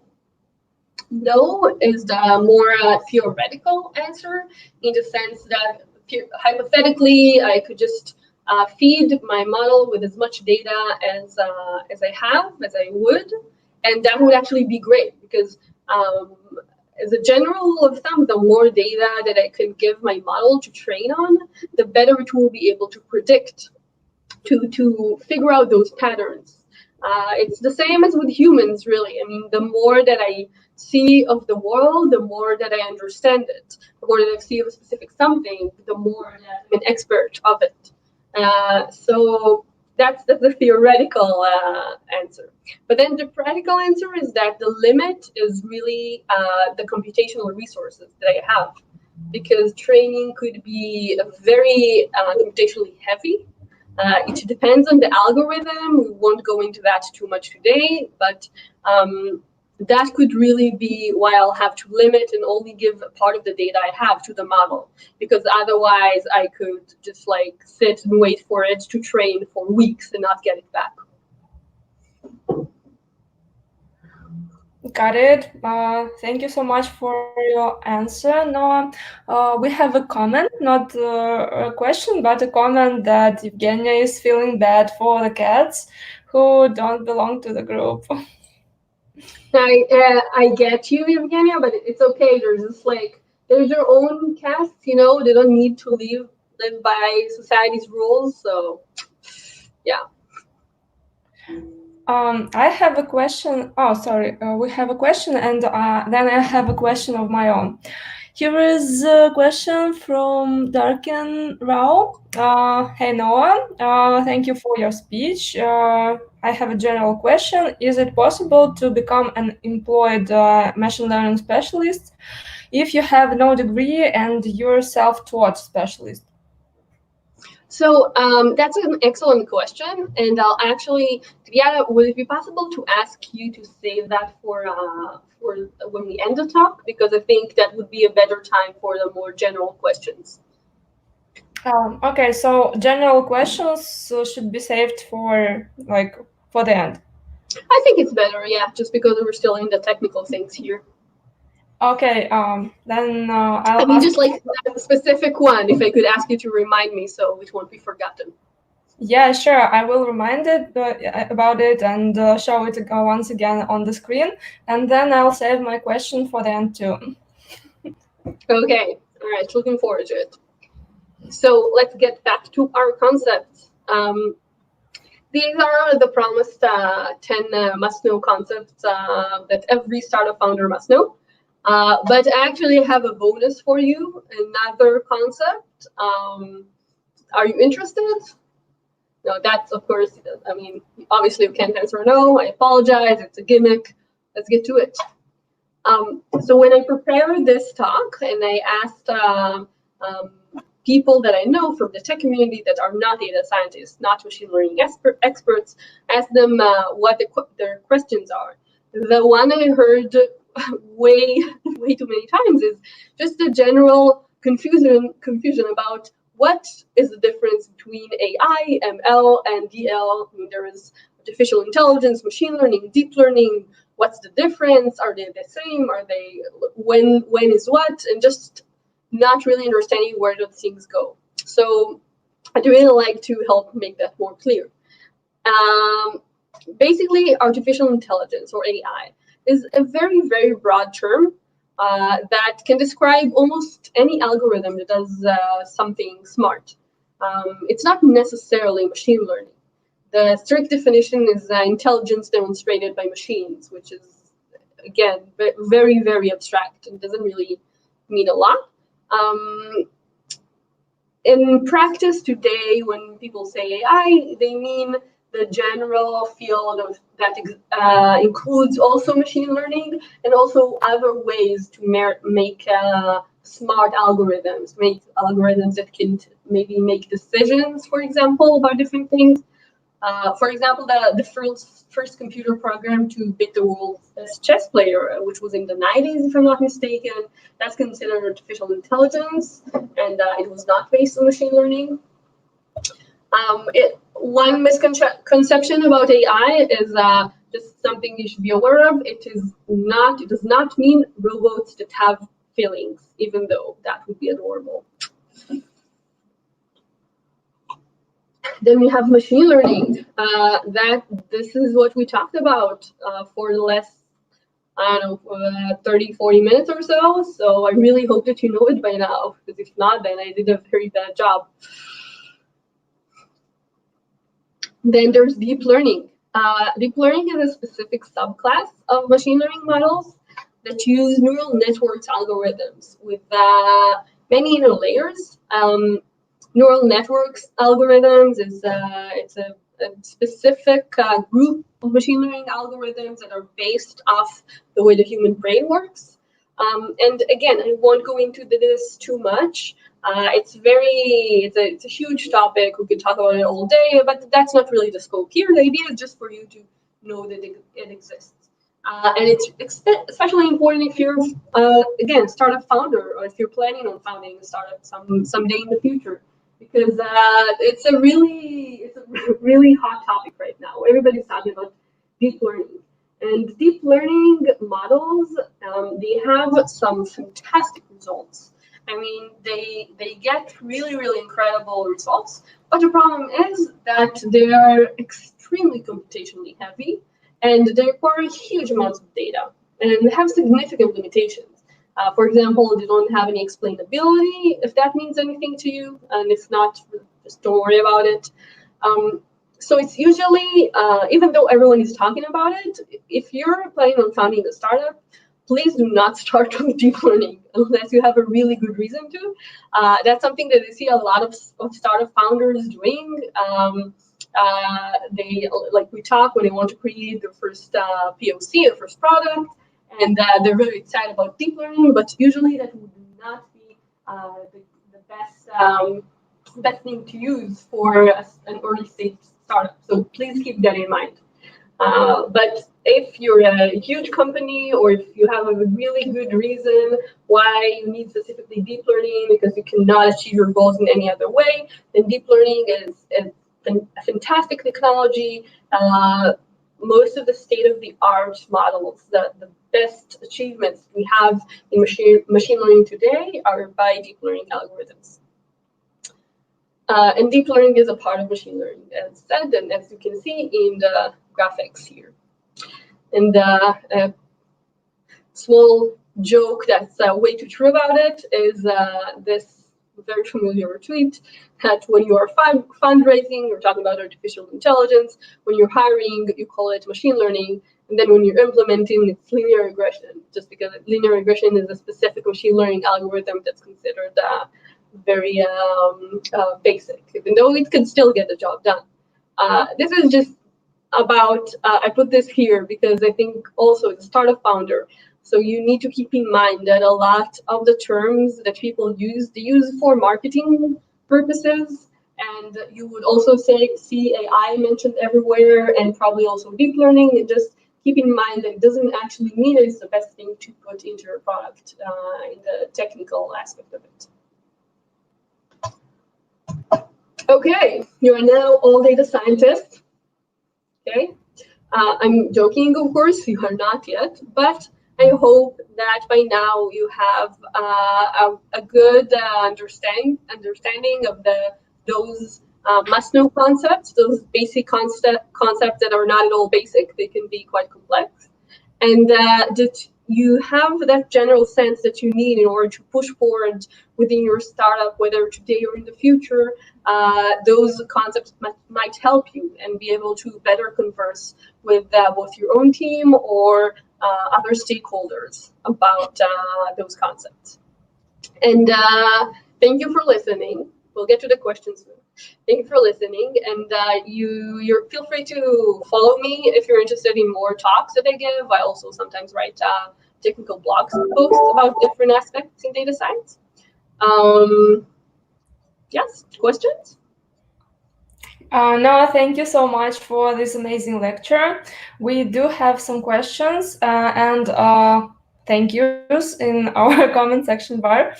I wanted to ask my general question. If you met a lot of startuppers who know something about, not just know something about machine learning and data science, but actually know the concepts you were talking about today. Yeah, so it really depends on the type of startup, because I meet mostly those that have something to do with machine learning, because I'm a machine learning expert, so that's how they get to me. And they would usually have a pretty good sense of the basics. They could sometimes be confused about the more complex stuff, and of course not necessarily know the more technical details. And the more you go into those founders that have startups that don't really have machine learning in their product yet or at all, but I think it's yet because everyone has machine learning now at some stage or later, then they're probably not familiar with I mean, maybe they'll know what a model is, but they'll confuse it with algorithm, and maybe they won't be so sure about the specifics of everything. Got it. Thank you. Sure. Yeah, and we have the general question. Darken Rao asked us if it's possible to become an employed machine learning specialist if you have no degree and you're self-taught. Yeah, so as I said before, it's a really good question, and I really get asked that question quite a lot. In general, yes, but it would be harder. Also, I can answer mostly about the employment market in Israel because that's the one I know more closely.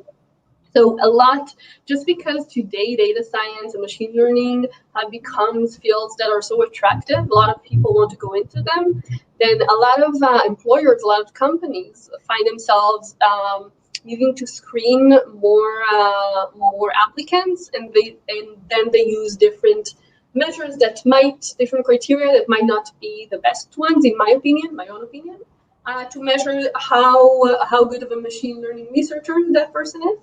So one of those criterions would often be if you have a degree in the field. I don't think that that's a good way to do it because today we don't really have a machine learning degree yet, do we? I mean, the universities teach different degrees, and then you have, for example, I learned neuroscience and psychology, and my theoretical background is from there, and a lot of people don't even know that you learn about machine learning and statistics and data in those fields. And for example, when people study computer science, then other employers might think that that's perfect for machine learning, but they could have no idea about, they could not take one course of machine learning, and or maybe they did, maybe they took a lot of courses, but the degrees themselves, I don't think have a lot to do with it, but people sometimes use it as a way to screen applicants.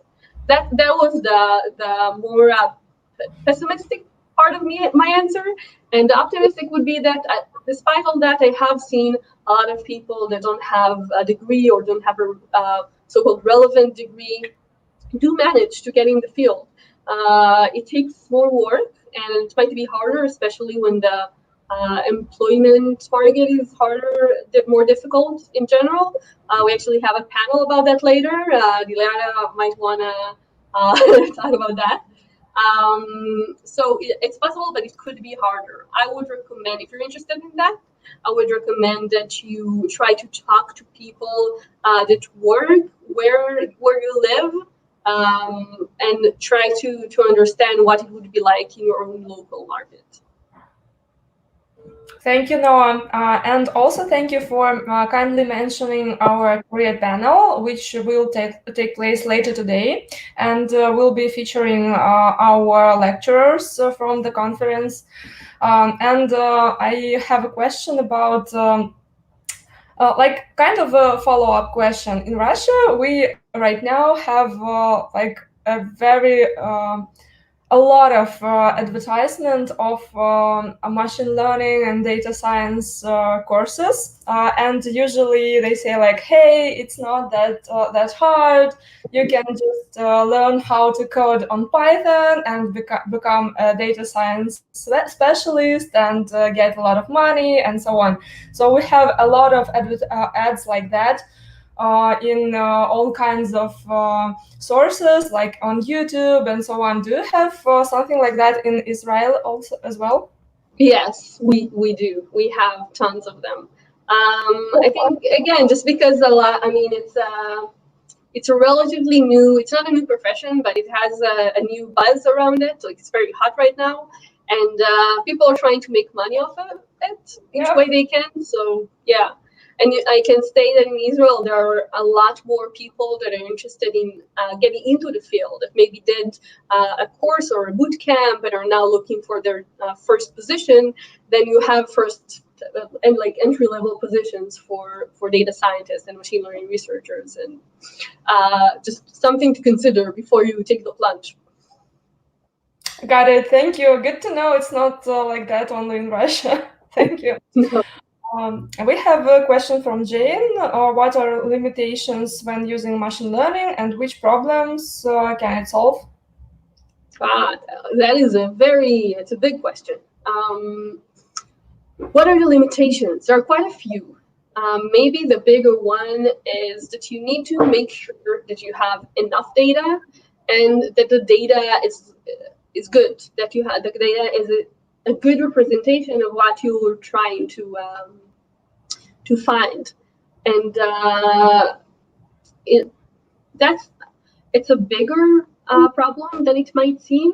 We're talking here, we always talk in general in lectures, we talk about problems where we only have the data, because then that's where it gets to be data science. But a lot of times you don't have that in the first place. And then even when you do, there are tons of difficulties. You could overfit, if you know what that means. The data could be too small or too noisy in the sense that it has it's like not clean data. So those are problems that you won't be able to solve. And also just very complicated problems. For example, that's a subject for another talk, but we do amazing things right now in natural language processing, for example, or in computer vision, but we're still, even the state-of-the-art models have their limitations. We can't do everything that we want to do. Thank you, Noah. And the second question, also from Jane, is and a follow-up question: can machine learning use data in different languages, or language is irrelevant? So I'm not sure what you mean with different languages. So I'll just answer both questions that I think might be represented by that. When you write machine learning in code, so for example, Python that you mentioned before, and also is the more popular one. So you write,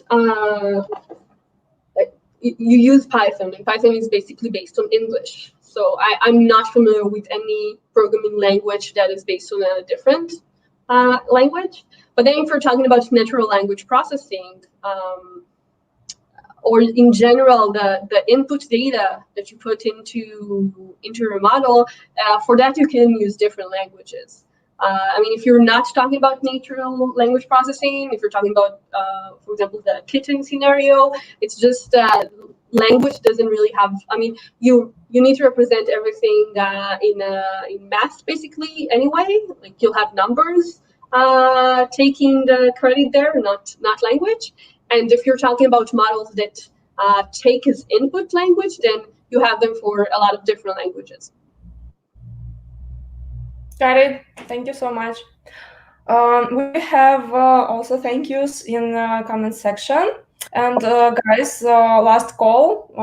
This is your last chance to ask Noah questions on her lecture.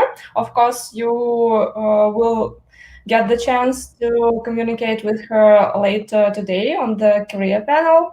But regarding the lecture, this is last call. Okay, since Jane says thank you very much, and heard. Thank you, Jane. No, thank you so much, and then see you later today. Sure. Guys for watching and asking questions and being so active. Thanks everyone. Yeah, see you. And I see that our next lecturer, Anna, joined us also. I'm going to add Anna to the stream. Hi, Anna. I'm going to... Hello, I'm going to just make a short introduction that Anna is a researcher in the field of music information retrieval. She is data scientist and a lecturer at the University of Tartu. Anna works in research institutions, and she works on topics of of music emotion recognition, music categorization, and description, and also music generation. She worked as a data scientist and as TACC, Moon Cascade, and currently she works in Datafruit. Hopefully Anna will tell about herself a bit more during the lecture. So yeah, please go ahead. Thank you for joining us today. Once you share your screen, I will add it to the broadcasting. Mm-hmm.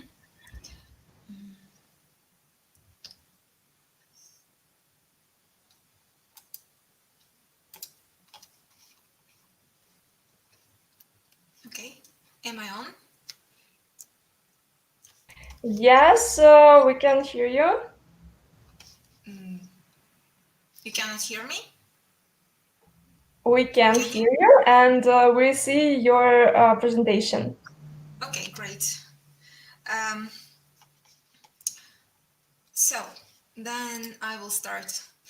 So today I'm going to introduce to a very fascinating field in which I've been working for the last 10 years. And let me tell you a little bit about myself. In 2016, I got my PhD from Utrecht University in the Netherlands, and my topic was emotion in music. So recognizing various emotions that music can produce in people automatically by a computational model. Then I moved on, I got a personal grant in Switzerland to model perceptual features from music, such as melody and rhythm and articulation related features with deep learning, which I did for a year. And then I got a place in Conespressione project in Austria, working on expressivity in music. Then I decided to go back to industry, and I worked in Moon Cascade on a variety of projects not related to music, but related to all sorts of time series and financial data and predictive maintenance and other topics. And currently I'm splitting my time equally between academia and industry. I'm teaching at the University of Tartu, and I'm a data science consultant. And today I want to share with you my main passion, which is music information retrieval. So I will first tell you what it is about, then I will tell you how it is practically useful. Then we will look at the software that you can use to extract features from music, or to generate music, or to do other music related tasks. Then I will tell you a story of how you can use MIR in practice. This is a project I did last year. I predicted who is going to win Eurovision using MIR techniques. So, what is music information retrieval, or MIR? It's a multidisciplinary field which involves computer science, musicology, a little bit of psychology sometimes, and it has a tool set, or develops a tool set to extract all sorts of information from musical signal. And that musical information can be categories like genre and mood, and information about who is performing the song, what the song is about. It can be information related to what particular pitches or chords or instruments are in that sound file, and transcribing that sound file, so obtaining all the information completely. Not solved problem currently. Audio fingerprinting, which is recognizing a song from audio snippet. music similarity, which is from audio query from a particular song, recognizing which songs are similar to it. Music generation, which is not extracting information from music really, but it's extracting properties or like statistical properties of what is music to generate more new music, or maybe just synthesize music from existing symbolic representation. Optical music recognition, which is brother of optical character recognition, the thing your scanner does or your Acrobat reader does.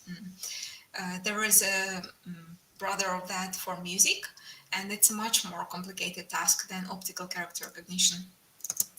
And digital musicology, which is kind of a satellite field or a sister field to music information retrieval.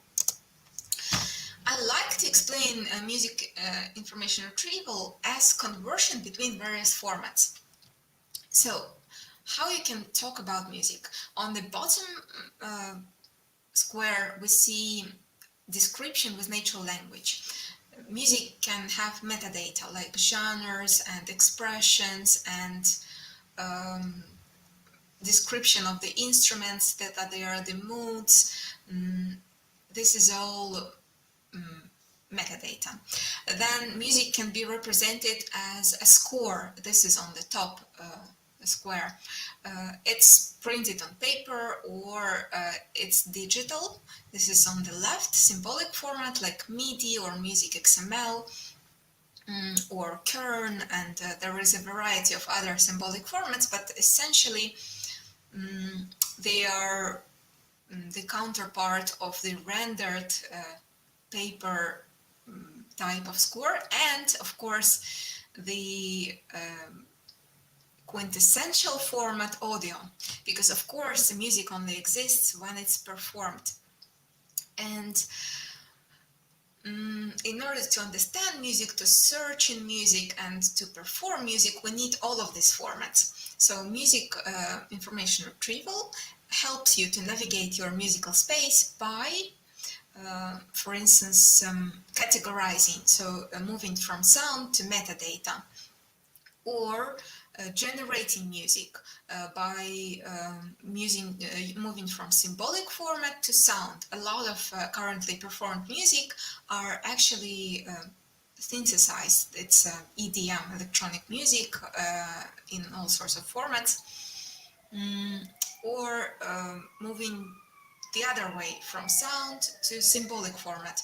This is necessary for a variety of MIR tasks, which I will talk about later.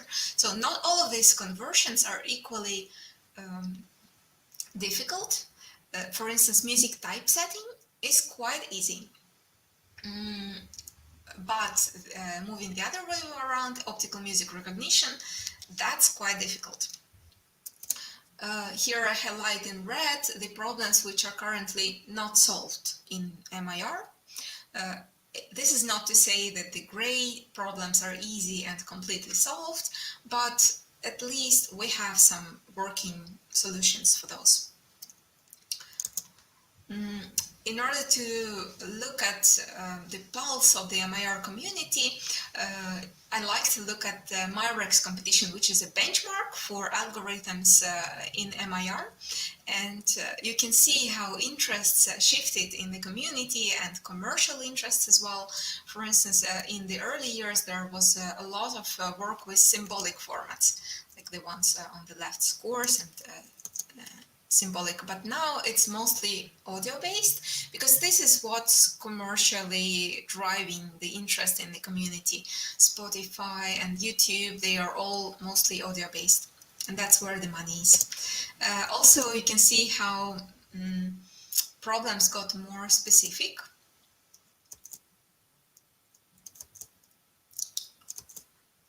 Okay, now let's move on to how we can practically apply these things. Let's look at an example of audio fingerprinting. So you probably, if you've ever uploaded a video to YouTube, and that video contains some music, you might have seen this message. So essentially, YouTube is letting you know that they have detected that your video soundtrack contains some copyrighted content. How did they know that? It's not by looking at some sort of metadata on your file. It's by a technique called audio fingerprinting. We will look at audio fingerprinting at an example, not on a YouTube example, but on an example of Shazam. Probably lots of you know Shazam. Shazam is an app which allows you to recognize a song on your smartphone that is currently playing. So I'm going to play a song and I'm going to show how Shazam recognizes it.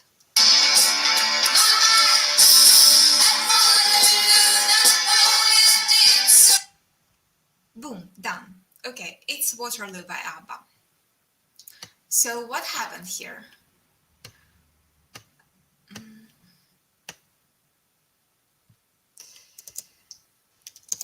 Let's look at what exactly technically happened in this couple seconds when this very popular song was recognized.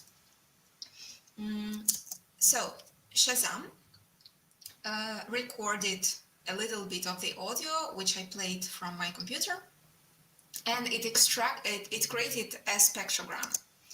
The spectrogram is a time frequency representation of a digital audio signal.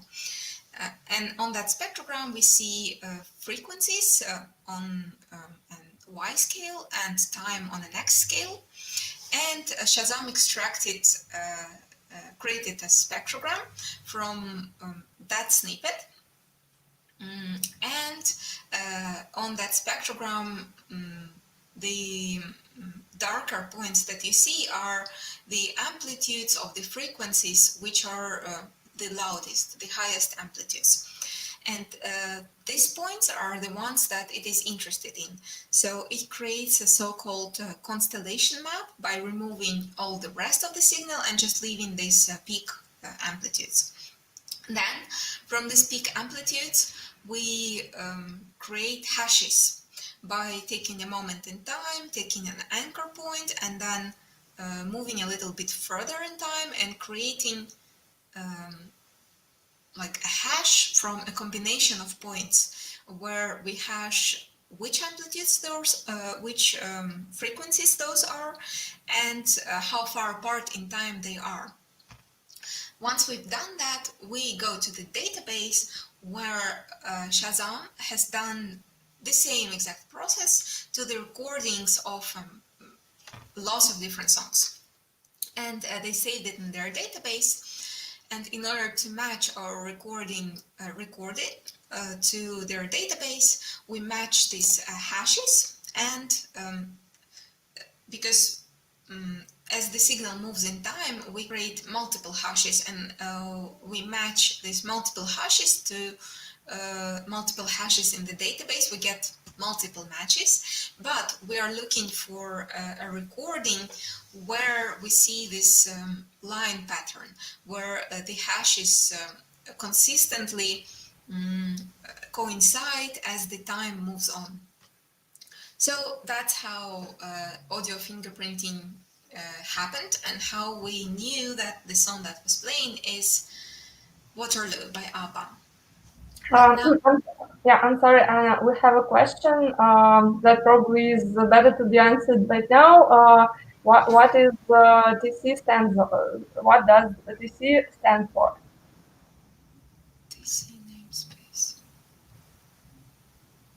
The question is right on the screen. Yes. TC namespace. Where do you even see that? Target zone.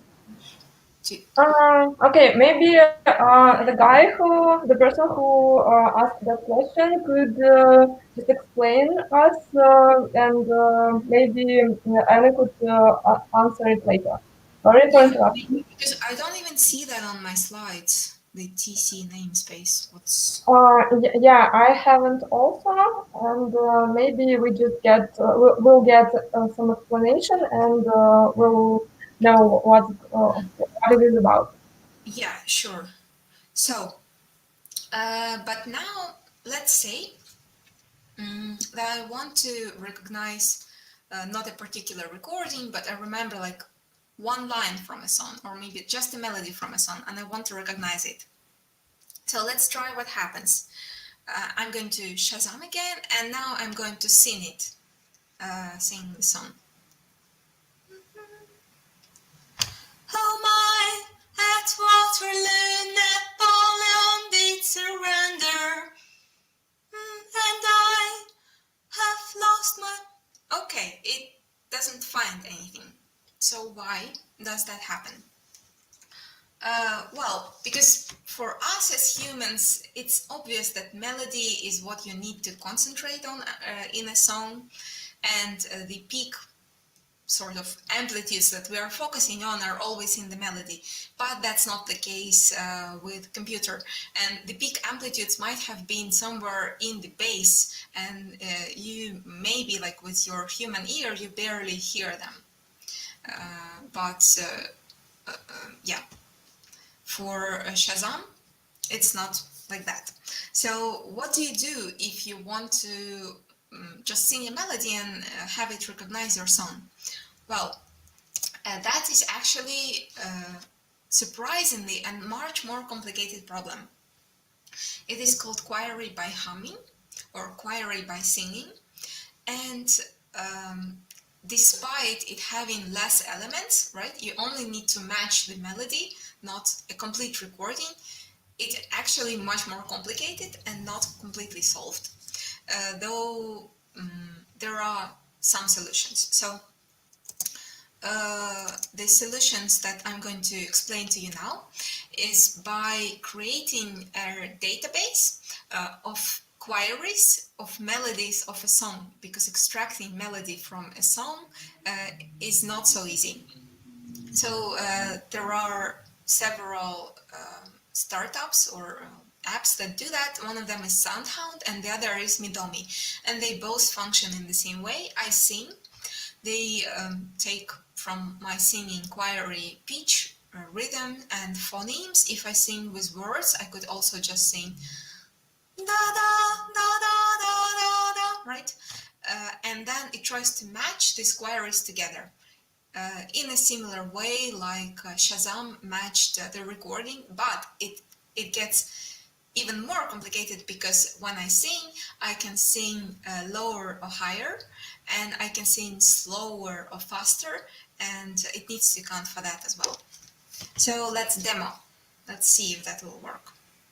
I open SoundHound, and oh my, at Waterloo, Napoleon did surrender.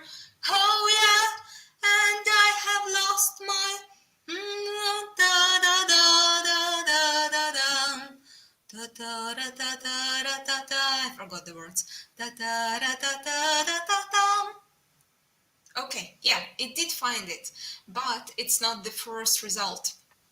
The first result is Tatuages by Juan Sebastian, just out of curiosity.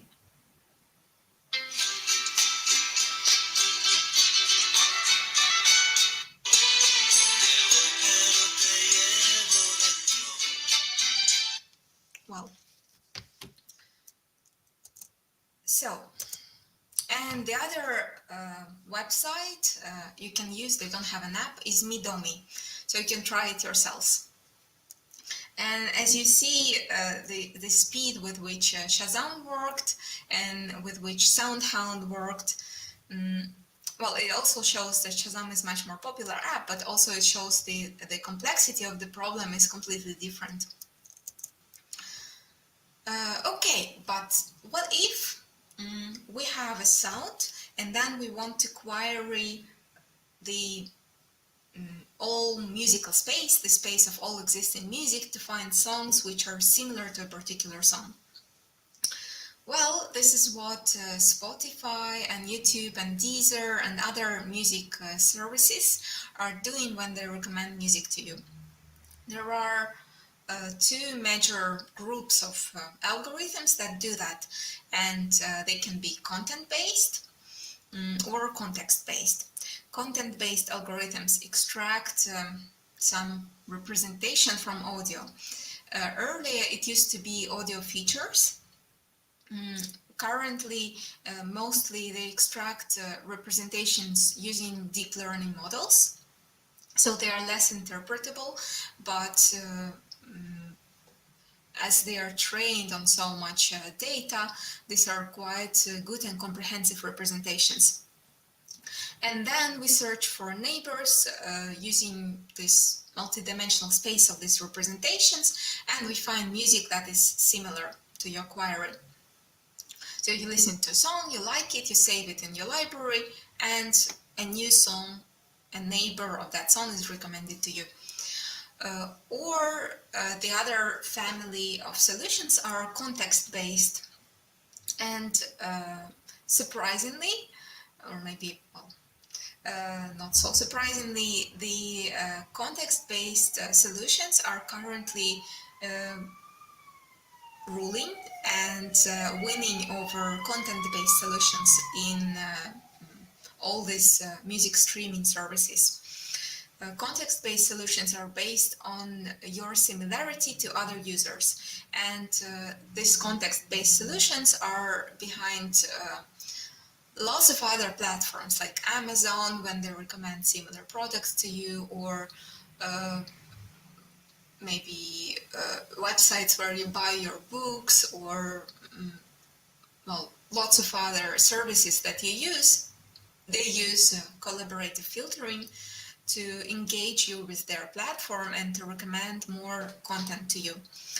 And it is of course possible to mix these approaches and content-based and context-based, and this is what I believe in, and I hope that in future we will see more of that, because context-based approaches are not without their problems, such as a cold start problem, or they tend to recommend very popular items, though there are lots of ways to combat that, but still.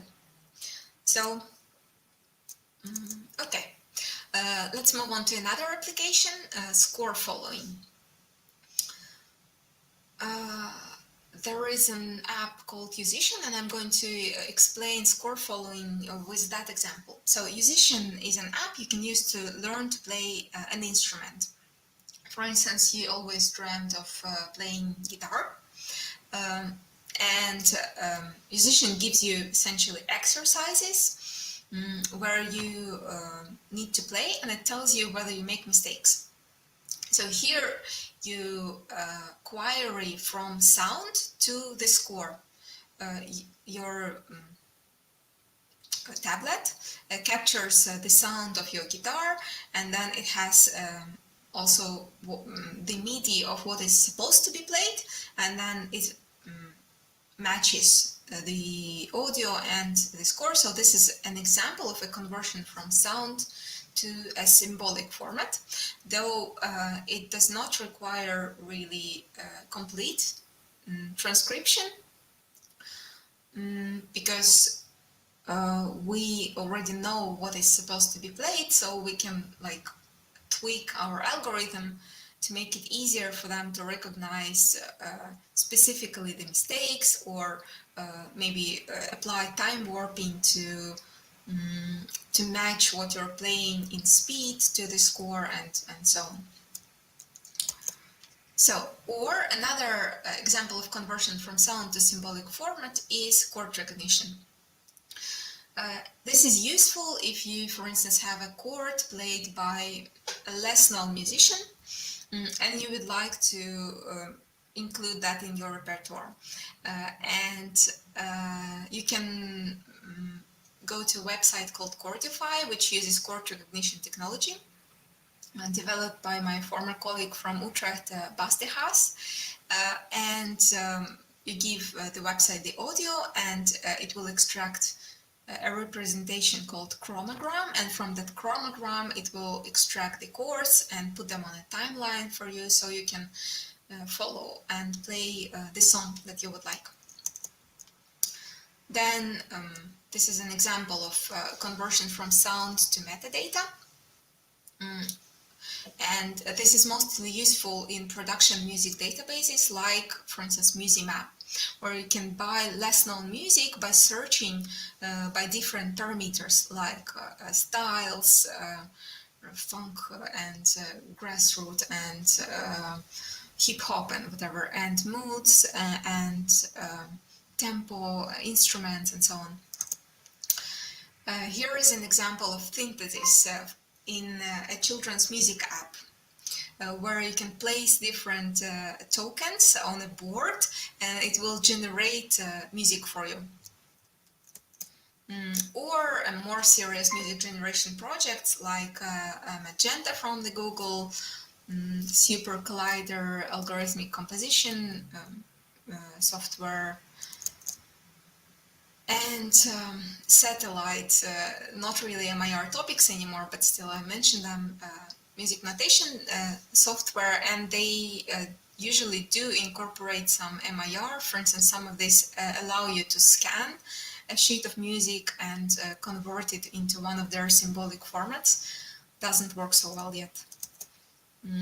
Okay, so the Sester that I would recommend to play with functionalities that they are already developed.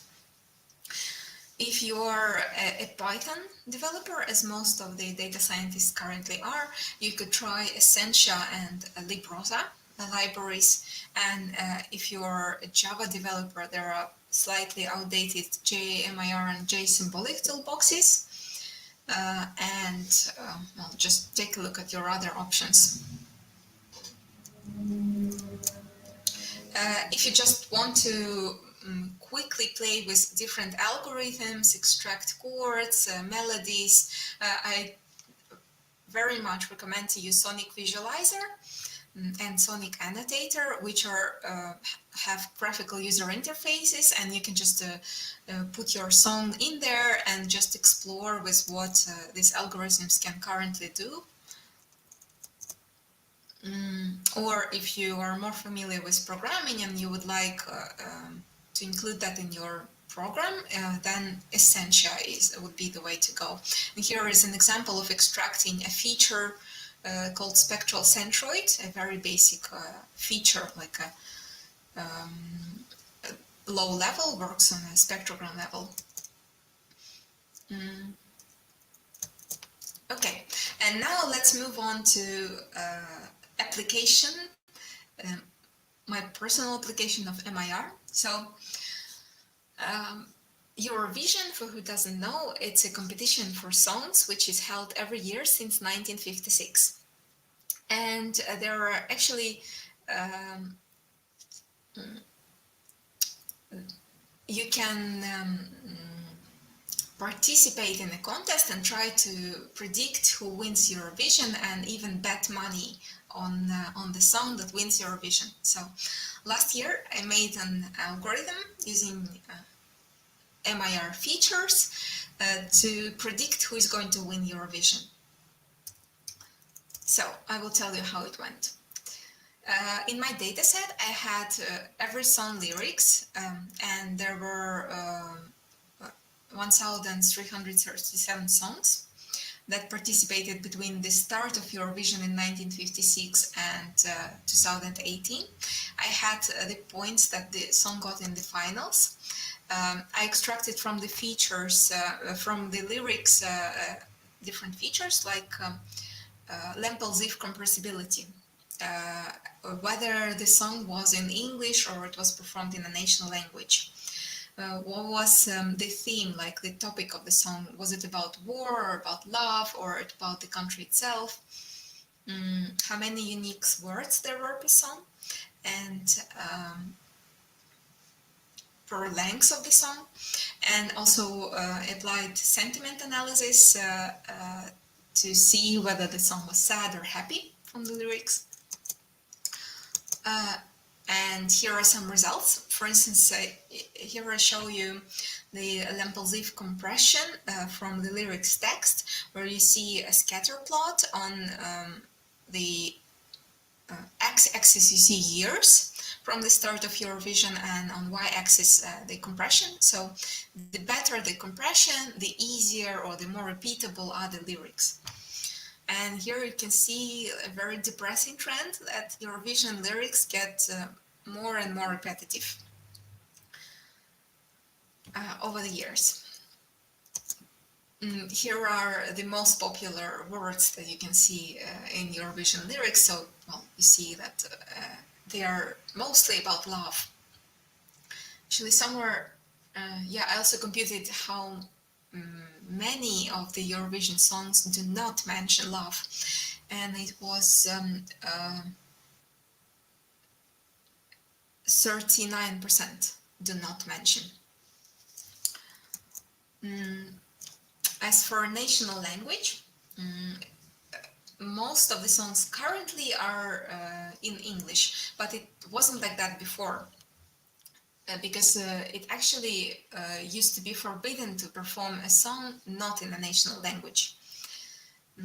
But since this rule was lifted, well, we don't see many of those national language songs anymore. And here on this box plot, you see that there is a penalty actually for performing in your national language. You are less likely to win if your song is in a national language. And from the audio, I extracted also a variety of features, chords, mode, and different perceptual features which were developed by me in this scholarship in Switzerland that I told you about. So these are my features. I really like them because there are just 9 of them, but they work super well on all sorts of tasks. Not limited to predicting Eurovision winner. So it's a deep learning approach. I have a spectrogram, well, actually a ML spectrogram, and I pre-trained on predicting tags on a large data set of 400,000 songs. And then I predicted these features of mine. So here is, for instance, an example of rhythmic stability. So my algorithm looks at pictures like this. On the left, you see a low rhythmic stability, on the middle, medium stability, and on the right, high stability. And as a human, you can immediately parse these images, and you can see that there is these vertical structures in the high rhythmic stability, which are actually beats. So, yeah, that's what my algorithm looks at. And there is also other models for melodiousness and articulation and dissonance and tonal stability. And here is a similar picture to what you've seen before. So over the years, you see that the number of unique chords per minute of song is consistently going down. So the songs are getting simpler. Rhythmic stability has this up and down trend, and you can see that in the disco years we had a peak in rhythmic stability, and currently it's going down again. So we might see more ballads and more lyrical songs in the years to come. Major modes were most popular somewhere in the 70s, and currently they are on a downward trend. A sad thing that I discovered was that the most meaningful and predictive feature that I could find was not music related at all. It was related to the order in which the songs were performed. So here on the y-axis you see percentile, which is which percentile the song ended up in the finals. I cannot really use place in the finals because the amount of song varied over the years, and sometimes there were even multiple winners or multiple songs per one place, so it's much better to standardize it to a percentile. And here you can see that the earlier the song is performed, the better its chances to win. And here is an example features for the Waterloo songs. For instance, you can see that it's very rhythmically stable and it's very major. And it got the first place in year 1974. I used an XGBoost model and I predicted this percentile. So, and my model predicted that the winners, the top three very similarly ranked songs were France, Slovenia, and the Netherlands. And how well did my model do? Well, it predicted before the finals, so it predicted when we knew which songs would participate in the semifinals. It didn't predict the ranking correctly, but it did guess the top 10 songs from my rankings all got into the finals out of 48 songs. And here is the placement in the finals for my top 3 songs. So one of them was a winner. So I was quite happy and I was like, okay, next year I'm going to actually bet on a song that my algorithm predicts. But unfortunately this year Eurovision was cancelled, so I couldn't use my algorithm this year. But next year for sure I'm going to try again. Well, thank you for listening, and please Thank you ask so questions. much. Yeah, we have plenty of comments and questions in the comment section. And the first one I'd like to mention is that you have a stunning voice. Here it is. Oh. Yeah, I actually agree. And the question regarding the TC namespace, our LinkedIn listener says that it was on the one of the slides in the XML code. Do you have any idea what it is about? Yeah, Yes, and the second comment from this user is that maybe you could share your some of your contacts, and this person will contact you. Sure, yeah. Maybe your Facebook page or something like that. Oh, yes, I found this TC. Yes, this is a Marek's competition, and this is just the topic, the task chair, so the person who is behind creating this benchmark. Oh, got it. Thank you. Yeah, and there are some famous names in the field. Got it. Thank you so much. And would you like to share your Facebook page for people to follow you or something like that? If yes, I can send it to the comment section. Sure, why not? Okay, I will do that. Thanks. The question is from Jane. How does Instagram use this recognition technology to detect violation of copywriting laws? For example, when the person has wildlife and in the background there is the music to which the person doesn't own copyrights. Well, I don't know how exactly they do that, but the principle is very similar to how Shazam does that. All of these algorithms are, of course, copyrighted, but for Shazam there was a patent, and this information that I was showing on the slide is from the patent, and well, it works very well, so I don't see why they would invent something completely different. It's probably the same. Got it.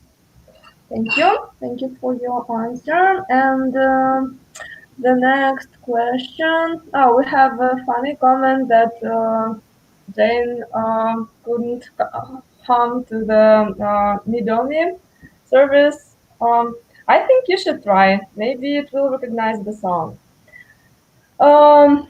Then yeah, question. Not question, but more of a complaint about Google Music because in English they give nice playlist, but in Russian they mix rock, pop, and folk, and everything is just in Russian, and this is impossible to listen. This is exactly the problem of context-based approaches that I was talking about. When they are just using collaborative filtering, they just put you in a group with other Russian users, completely disregarding whether the music that they listen to is anyhow similar. And this is why I hope that there will be more content-based approaches in the future. Hopefully, thank you. So can the app confuse algorithm if Jane doesn't listen to a specific song but to a mixtape or where the songs are altered? Yeah, totally. Yes, it Oh, can happen. great. And another comment is that it looks like the songs got dumber with the time. This is regarding the statistics you showed. Yes, actually they did. The chords and the lyrics and everything got more repetitive and simpler when you're. Oh, that's funny.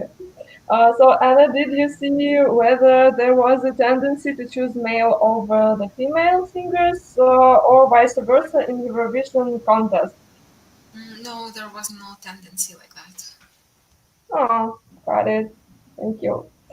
Yeah, I think these were all the questions and comments. We have thank yous also in the comment section. Guys, if you would like to ask Anna anything else, please do. And Anna will also join our career panel later today. So yeah, you will have a chance to communicate there also. I don't see any more questions so far. So yeah, Anna, thank you so much for your amazing lecture. It was very interesting and actually applicable in like real life. For example, I sang to the Midomi and it recognized the song. So yeah, I was missing such a service. Thank you so much. Yeah. And a lot of thank yous from our audience. And see you later today, hopefully. Thank you. Yeah. Bye. Thank you. See you. And we have our next speaker, Alida, who is hey, and she's ready to present her lecture. This is a really cool one also, and this is about awaiting plants, just looking at their photo. So I'm going to introduce shortly introduce Alita, and then she can introduce herself. Alita has recently finished her education as a bachelor at Innopolis University. It's in Kazan, Russia. And she's working at Eora Data Lab and mainly focused on computer vision and deep learning. At the beginning of her career, Rita had already solved a variety of problems, such as segmentation of humans and their parts, classifying diseases on chest X-ray images, and anomaly detection on images. So yeah, Alita, thank you so much for joining us today. You can share your screen, and I will add it to the broadcasting.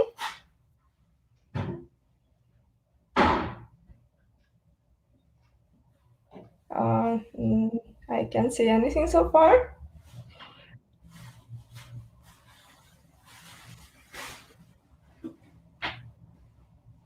And guys, please do ask questions in the comment section. Alita will answer them right away after lecture. I'm going to say that one more time, just in case someone haven't heard it yet. If you're watching us on Eventbrite platform, then you can see the comment section. You have to go to YouTube to ask questions and give comments. And if you're on Eventbrite platform, then just click on the header of the video, and it will send you to YouTube, where you can communicate with us. Aelita, can you hear me? Yes. And would you like to share your screen Yeah, I have. Don't you see it? Nope. Oh, yeah, I see it now. I'm adding. Okay. Yeah, so here you go. And I think we can start. Thank you so much. Hello, everybody. As you have already heard, my name is Elita Shahudinova. So I hope you see and hear me well.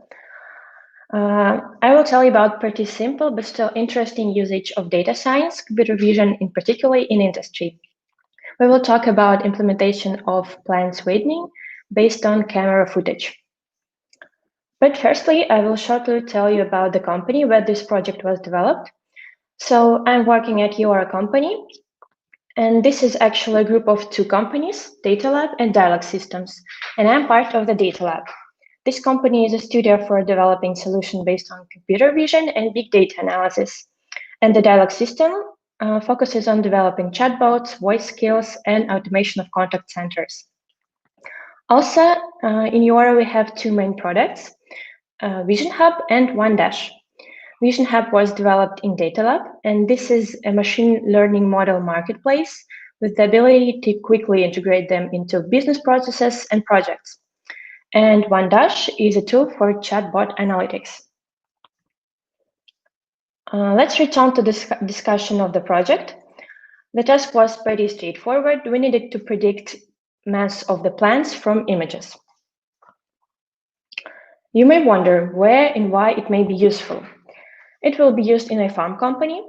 A farm creates vertical farms, and main goal of their work is to produce products such as vegetables, berries, and herbs in an urban environment, so that the production is really close to the customers. Also, they help to answer different questions, such as how to optimize energy costs. And you can do this by choosing a place for a vertical farm with a favorable electricity cost, or use alternative sources of electricity, or reduce energy consumption. Farm engineers and agronomists continuously conduct experiments with light, test various types of lamps, determine the optimal duration and mode of additional illumination for plants, and they find solutions that increase the energy efficiency of the green production. And they do this to make the cost of their vegetables and herbs and berries are minimal. Talking about importance of the project. Firstly, as I have already said, vertical farms are great because they're close to the customers and reduce energy consumption and the cost of the plants. Also, they utilize less water and less fertilizers.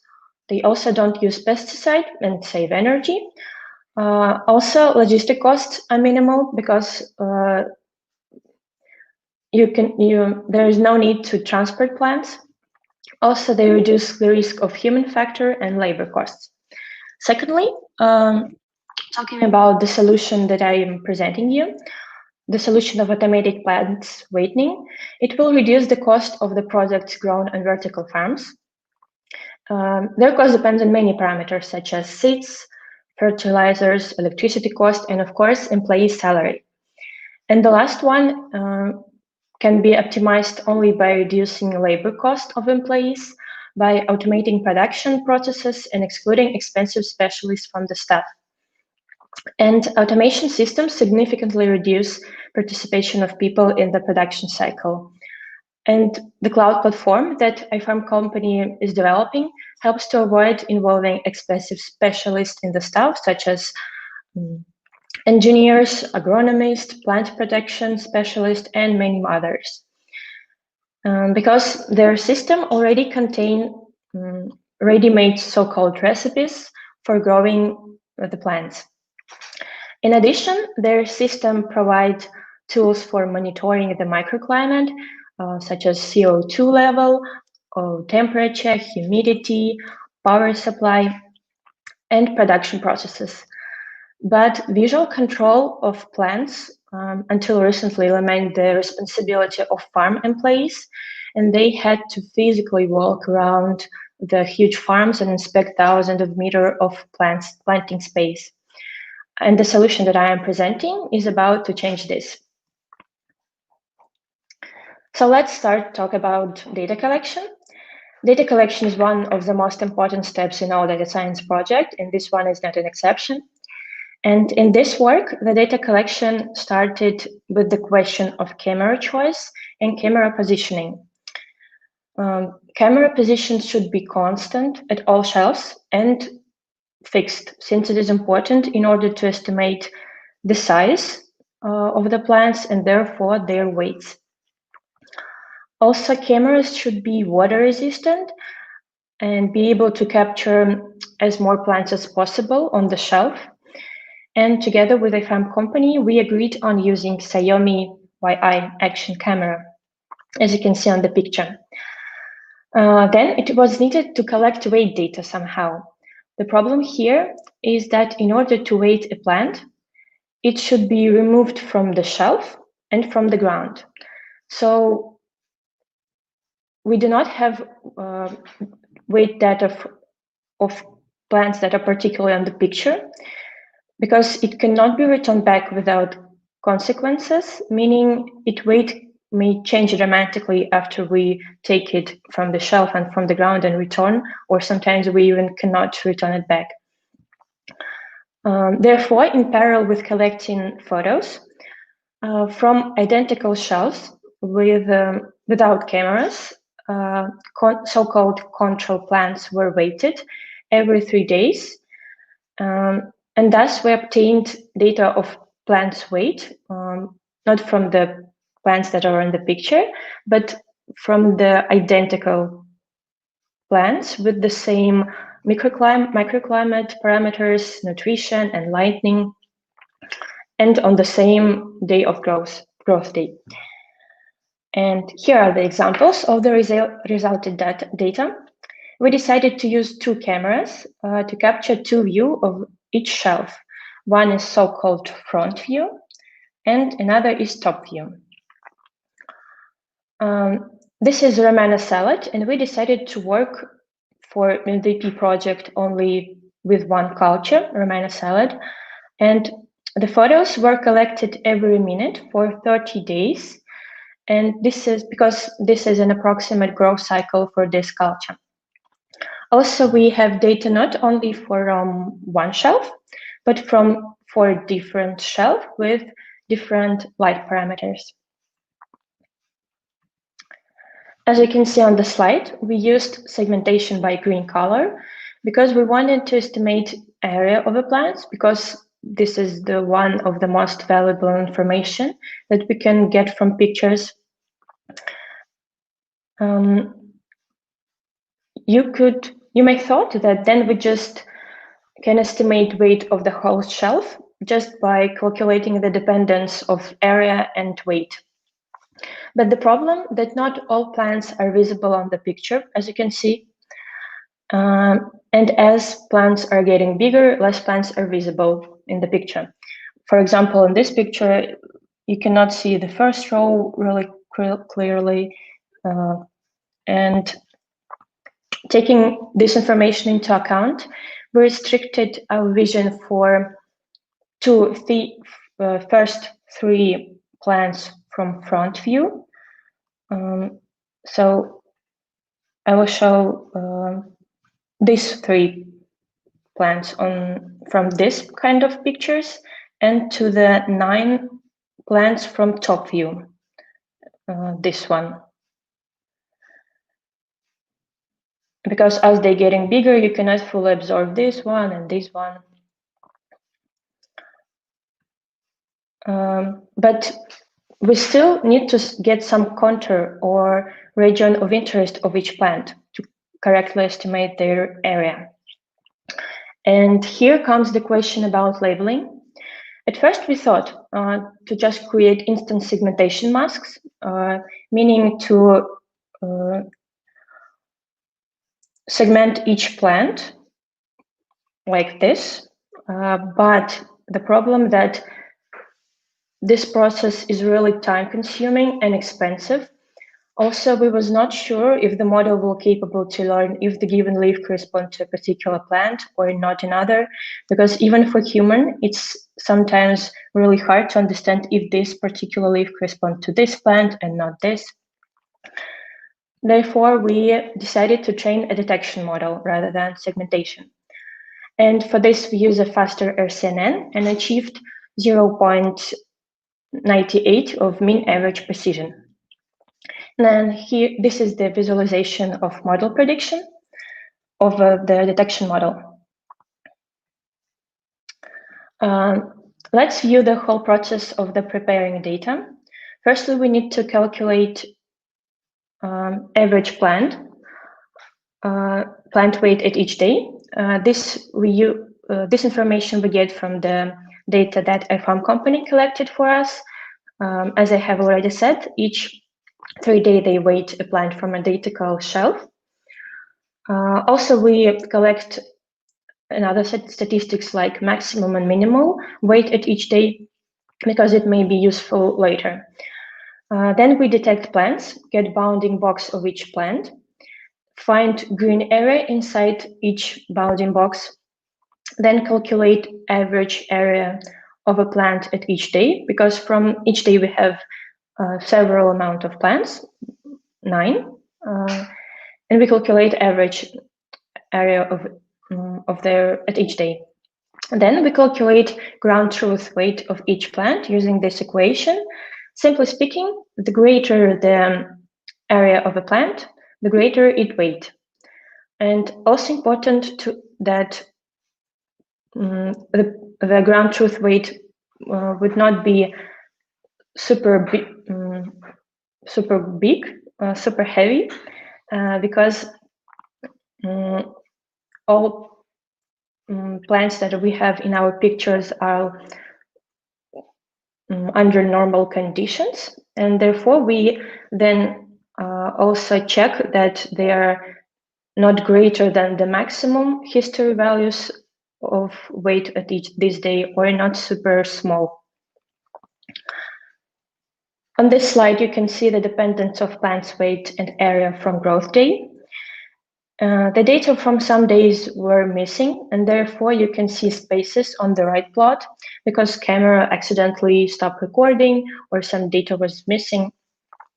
And also from the right plot, you can see that the dependence of area is not so clean as we expected. Hence, we decided to utilize some other features for weight prediction.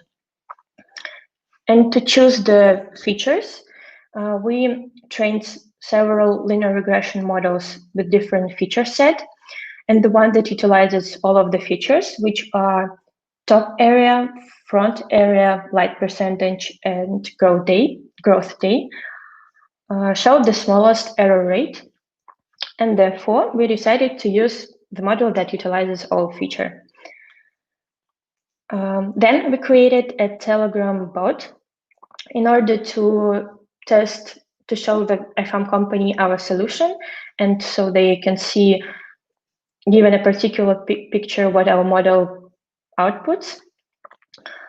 In our Telegram bot, you should send 2 pictures, one front view and one top view from one shelf. Also enter light percentage, the 4 available values, 40, 60, 80, and 100. And the Telegram bot return predicted weight for 9 mostly visible plants from the top view, and the picture. The model also number each plant. And also, as we showed, as feature selection showed that day is a valuable feature for predicting plants' weight, we trained a model to predict a day from a photo. Also return this predicted day and some history values of plants' weight at that day, average value, weight value. Also during testing, we somehow fine-tuned our model, and this plot showed the result, how the resulted model predicts weight for one plant over the days. And the model achieved the error rates presented on the slide. Mean squared error of 0.09 and mean absolute error of 0.2. Let's one more time review the whole pipeline of our so-called model. Firstly, we need to get top view and front view photos and light type, then predict a growth day of a shelf from a top view image. Why top view? Because we tried several models for predicting a growth day, and one that uses top view image demonstrated smaller error rates. Then we detect plants. Then we calculate green area of 9 top plants and average of 3 front plants. As you have seen on pictures, it is hard to make correspondence between each plant from front and top view because not all plants are visible. Therefore, we use front view image as an extra feature. Just calculate average of visible area.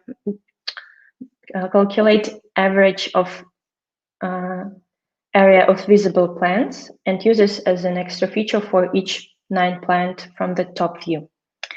Then we predict weights using all the gathered information from previous steps. And lastly, we compare the predicted weight with history values. The history values are the same that a farm company gave us in order to train the model. And idea that if the weight is greatly smaller than the history value, then systems should somehow make an alert signal in order to change the microclimate, in order to make the plants more healthy and more heavy. And actually, to minimize the amount of employees on the farm even more, a farm company wants to utilize drones, and the idea that drone will fly over the shelves and make photos to send to our model. And if there are significant difference between the predicted and history weight values, as I have already said, the system will make some alert signal, and the microclimate parameters would change because all these things are automated in farms, and there is a system that can automatically predict what light parameters is better for the given situation. But as you can see on this slide, for drone, it is hard to fly inside the shelf, and it is hard because the width between shelf is not so big. It is hard to make top view photo. Therefore, we, as a next iteration, as an improvement of our model, we decided to try to make a model that uses information only from front view photo. This is just a video visualization how our system altogether should work. Also, when we use photos, only front view photos, we will have only 3 plants from each image, and therefore number of training example decreases 3 times compared with previous case.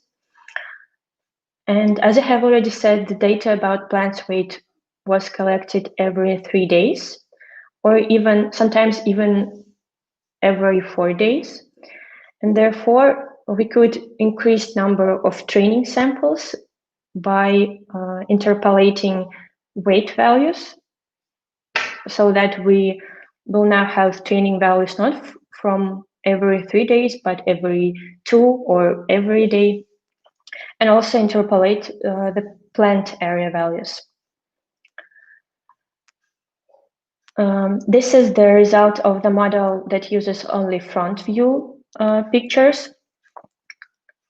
and the error rates are demonstrated on the slide, and they're a little bit higher than the previous model.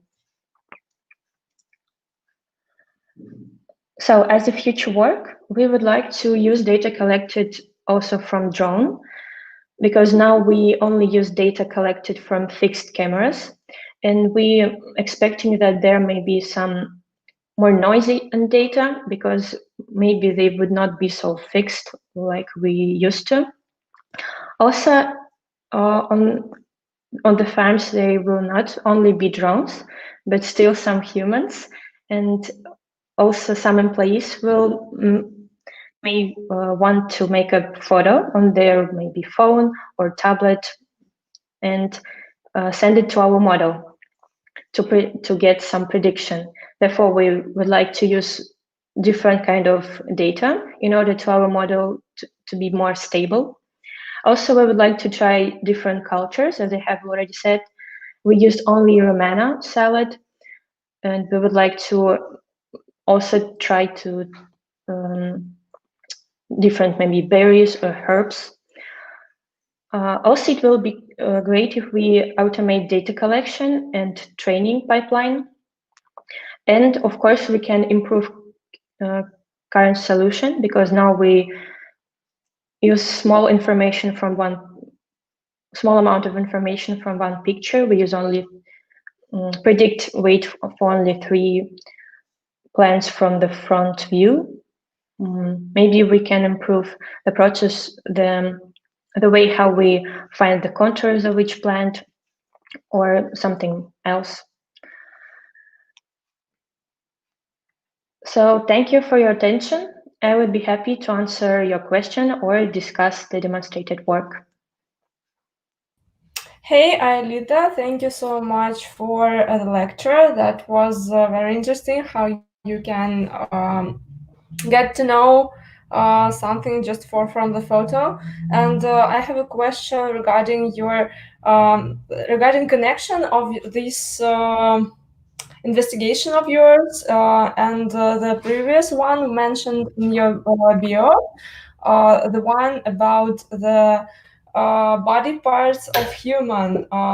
Is it like done this kind of the same way as weight of plants? Not really. Segmentation by parts, meaning that you know that there are Instagram masks that may segment, meaning find a contour of a person and maybe change the background. And or in Zoom meetings, I thought many of you have seen this. And there are models that not only can segment the whole person, but its part like hands or face or clothing. And yeah, that's great. Actually, I think we have such a thing also in the recognition of the screen, and when you try to add green screen here, for example, on the StreamYard, the platform we're using for this broadcasting, it's really bad one. I can demonstrate how it looks like. Yeah, it looks like that. You can see it as a ghost. Yeah, and here recognition works really badly. yeah, this is because you do not have a green background. Oh, we actually tried that with Anna, and she had a green background, but it didn't help anyway. I mean, it helped a bit, like a little bit, but the recognition still was like not great, and that's why this was the reason why we got rid of idea of using the backgrounds of our conference, like for the speakers and for us. So yeah, this was the reason. Yeah, we have a comment. So much information. I didn't catch what is the target of this CV technology. Oh, maybe you can give an overview. Yeah, the idea that nowadays in the iFarm company, there are many employees that are going through the farm, through the shelves, and they need to, by their eyes, look at the plants and see if they're okay, if they're not, if they're healthy, if they're growing as expected. So they're as big as expected on maybe second day of their growth. And because it is really expensive to have a lot of employees, they decided to use a drone that will fly over the farm, collect photos, and our model will predict the weight of the system, and maybe some other model will predict if the plant is healthy. Predict if the plant have some diseases and other things. And there is an system that automate microclimate of the plants, change the light, or maybe will tell that another employees that they should change the nutrition for these plants because they're not healthy.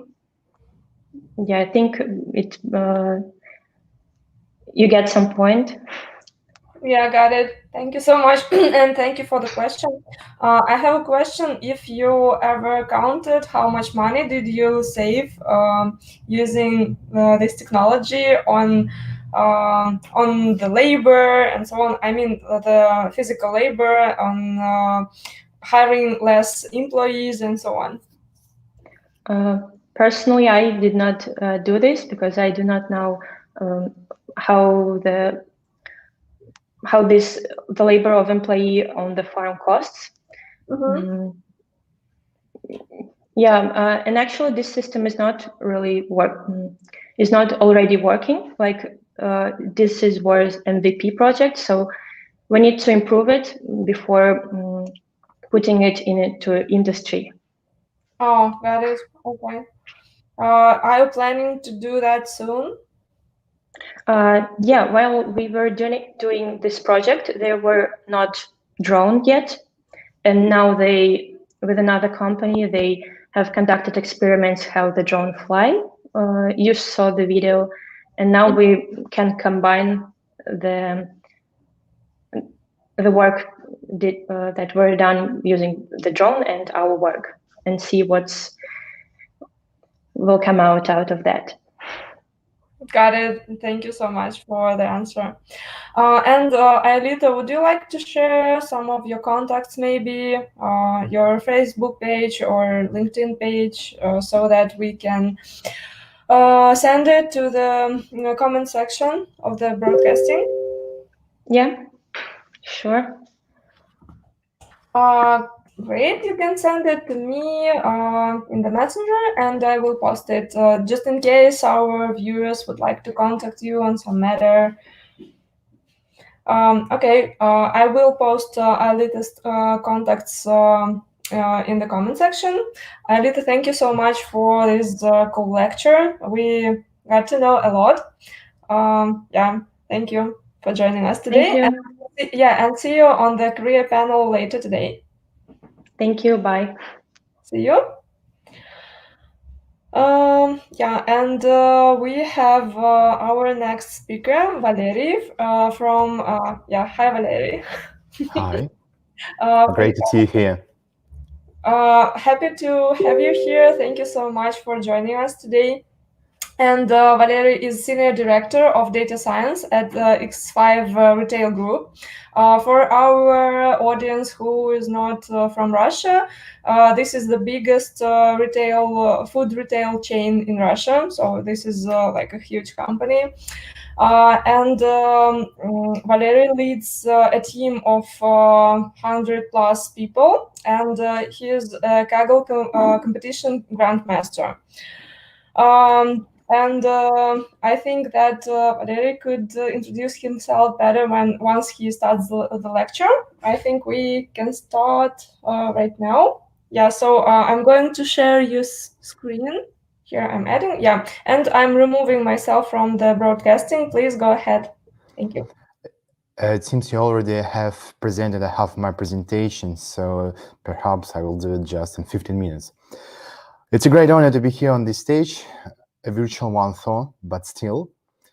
And then I had been invited to make a presentation here. I started to think about what I can tell you.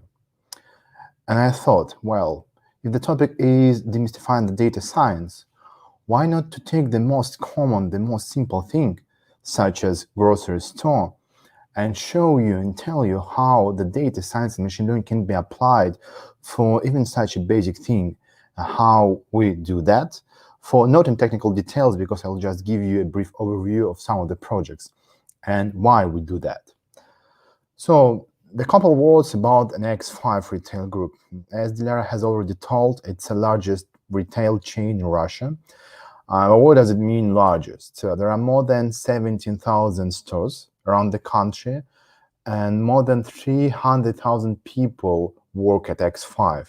And the revenue for the last year was around $30 billion US. So right now we have more than 500 people working in big data. That includes machine learning engineers, data scientists, data analysts, software engineers, quality assurance, etc., project managers, product managers, and many more. And well, Dilara has also mentioned that I'm senior director at X5, and I was previously working at Yandex, and I also teach data science in National Research Institute High School of Economy. For it's quite a rare occasion at that time, but in recent years I was teaching more. And yes, I'm a Kaggle competition grandmaster. And the reason I'm telling you is not only to boast about myself, but also to show you that I know not only the theory, but I also know some practical stuff. And if you are interested in, if you have any questions, feel free to ask them. So go to the business. What I'll do, I'll show you a diagram, and maybe a number of products, whatever you call that. And I'll discuss not all of them because we're limited in time, but some of them. And I'll start from the basic thing, which is called demand forecasting. Imagine this story. You want to buy chicken. And why you want to buy chicken? Because you had a hard day at your job, you are tired, you are hungry, you came to your home, and there is a proximity store near it. That's why it's called proximity. And you came to the shop because you would love to make something delicious and at the same time healthy. So you decided that chicken breast is an ideal solution for that. Then right now you're in the shop, you are reaching in the freezer or shelf or fridge, whatever, and you're trying to grab your favorite chicken brand, and there is no chicken. And that's the biggest problem for retail because, well, you are dissatisfied as a customer, and if there is other chicken, perhaps you will take it. Or in the worst case, you will leave the store and will go to the competitor. So we are losing you as a customer and competitor is gaining you. That's a complete disaster for X5. The one way to solve this problem is pretty obvious. Well, if we know that on average we will sell 100 tons of chicken, why not to buy 150? So we will sell 100 and we will have 50 more. Not a big deal. Of course, it's a loss, but we have sold all the chicken that has been demanded. Well, apparently, then the next question arises. Why not to buy 120 tons of chicken? Because to lose 20 tons is better than to lose 50. And thus we came to the solution. We need to develop an algorithm which will forecast the demand. The problem here is that we have 17,000 grocery stores around the country and we have more than 8,000 unique stock keeping units in each store. So that means that we have to make a prediction for more than 120 million unique items each day. That's quite tricky to do, but still it's manageable. The only problem here that further in the future, harder the prediction is. So what we do right now, we are predicting the demand for the next 30 days, for months. We are pretty good in that. And basically that's what we are doing. One of the product in X5, we are predicting the demand. And that encapsulates such things as prodding, boosting decision trees, time series forecasting, some staking, and more than 600 features. But I will not dive in technical details because it's not the reason of this presentation. If you are interested in, and if you're a Russian speaker, or if you speak Russian, or at least you understand Russian, there is a presentation on YouTube given by myself. It's close to 19 minutes long. And in this presentation, I'm describing the demand forecasting in details. But suppose we've made a good algorithm. We can forecast the demand. Then another question arises. Imagine again you're a client, you're a customer, and you want to buy something. Well, imagine imagine maybe not you, maybe something, another customer wants to buy beer. And after the customer took a beer and put it into the basket, what then? Maybe the customer will take another bottle. Maybe the customer will go to the cashier. Or maybe the customer will take some snacks, which makes sense. We know, based on our daily experience, that snacks are pretty good with the beer and they just link together. So, having this information, what shall we do? Perhaps we would like to put the snacks in far corner, further away from the beer, so the customer will have to walk through the whole shop and maybe the customer will buy something else. If our metric is just to increase the average time spending in a shop, maybe it's a good solution. Maybe if our metric is to decrease the number of minutes the customer is spending in a shop and just make the purchase as fast, as simple as possible, it makes sense to put the snack stand just close to the beer. And this example of beer and snacks is pretty obvious, but there are, as I already mentioned, around 8,000 unique items in a store. So how can we find out which items are linked to which items? What we have receipts. We have maybe 15 or 20 million receipts per day. And these receipts, we can calculate the conditional probability of existing one item given another. So we could just build and find out the probability matrix and understand if the probability of two items are independent or they're linked together and they're conditioned. And that gives us a huge leverage, a lot of information how to put our stands within the shop. But then there is another question. The number of stands we can put in the shop is quite high, but the area of the shop is quite limited. And so what we have to do, we have to understand what shall be the distance between the stands, between the shelves.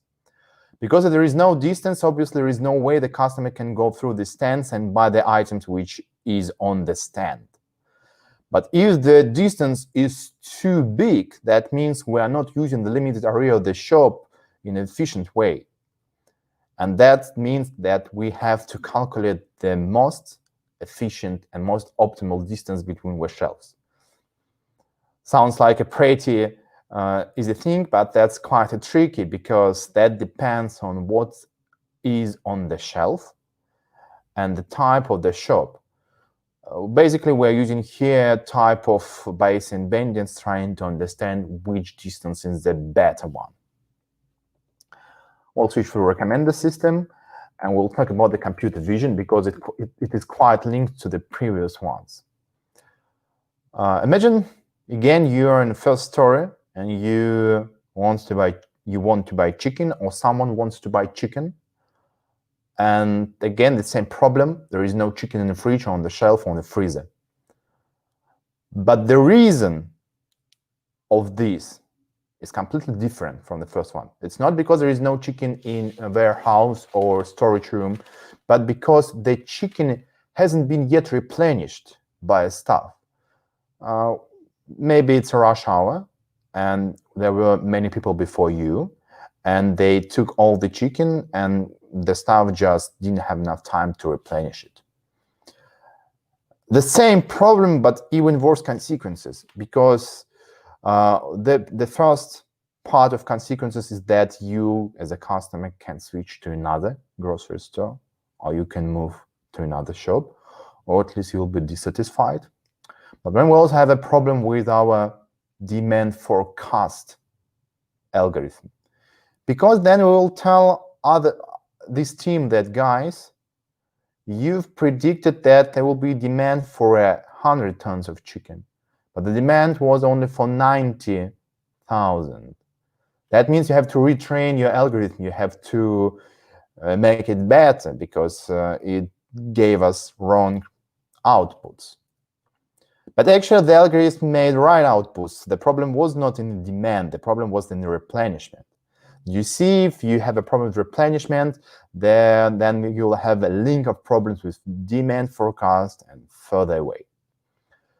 And one of the things how we can solve this problem is to deploy the computer vision and algorithm and camera, which will detect that the items of the interest are close to be over, the shelf is close to be empty, and so the responsible person, the member of the staff, will receive an alarm and will replenish the item before it is out of stock, it is out of the shelf, because it's still in stock.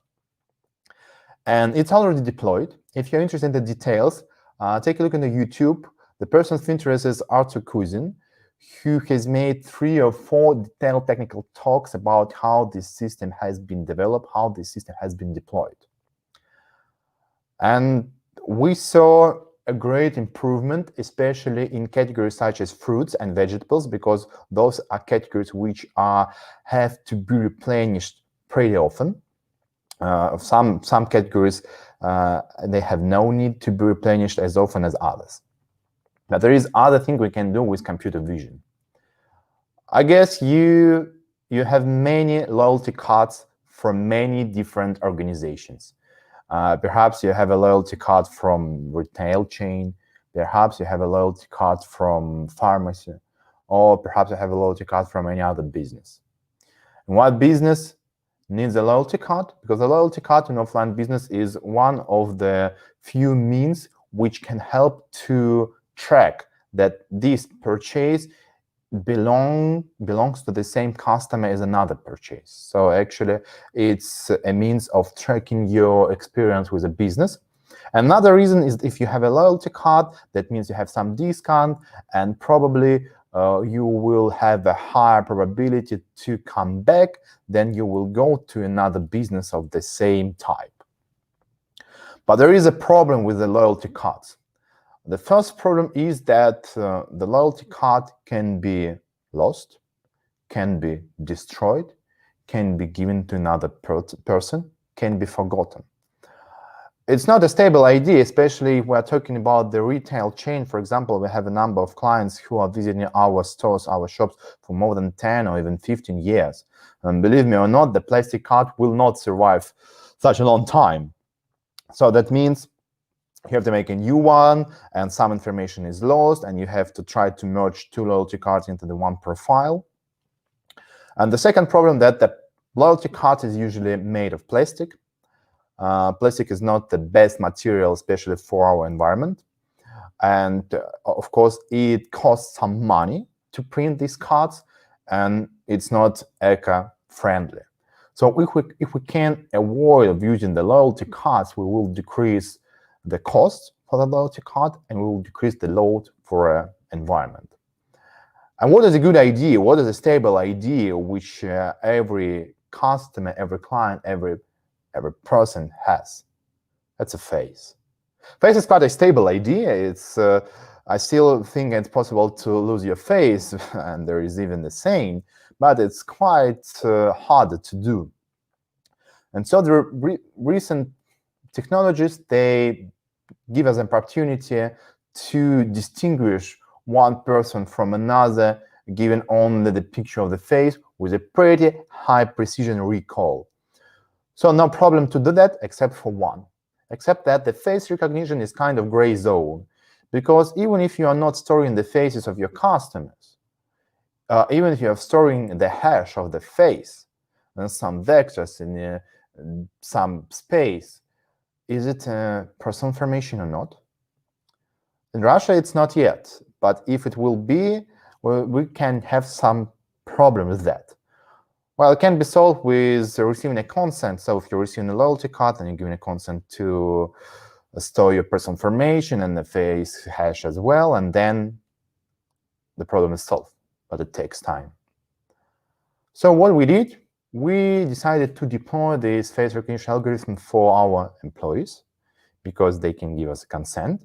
And we are using that as a control system instead of ID card. The only thing you need is just your face, and then that's it. You are inside.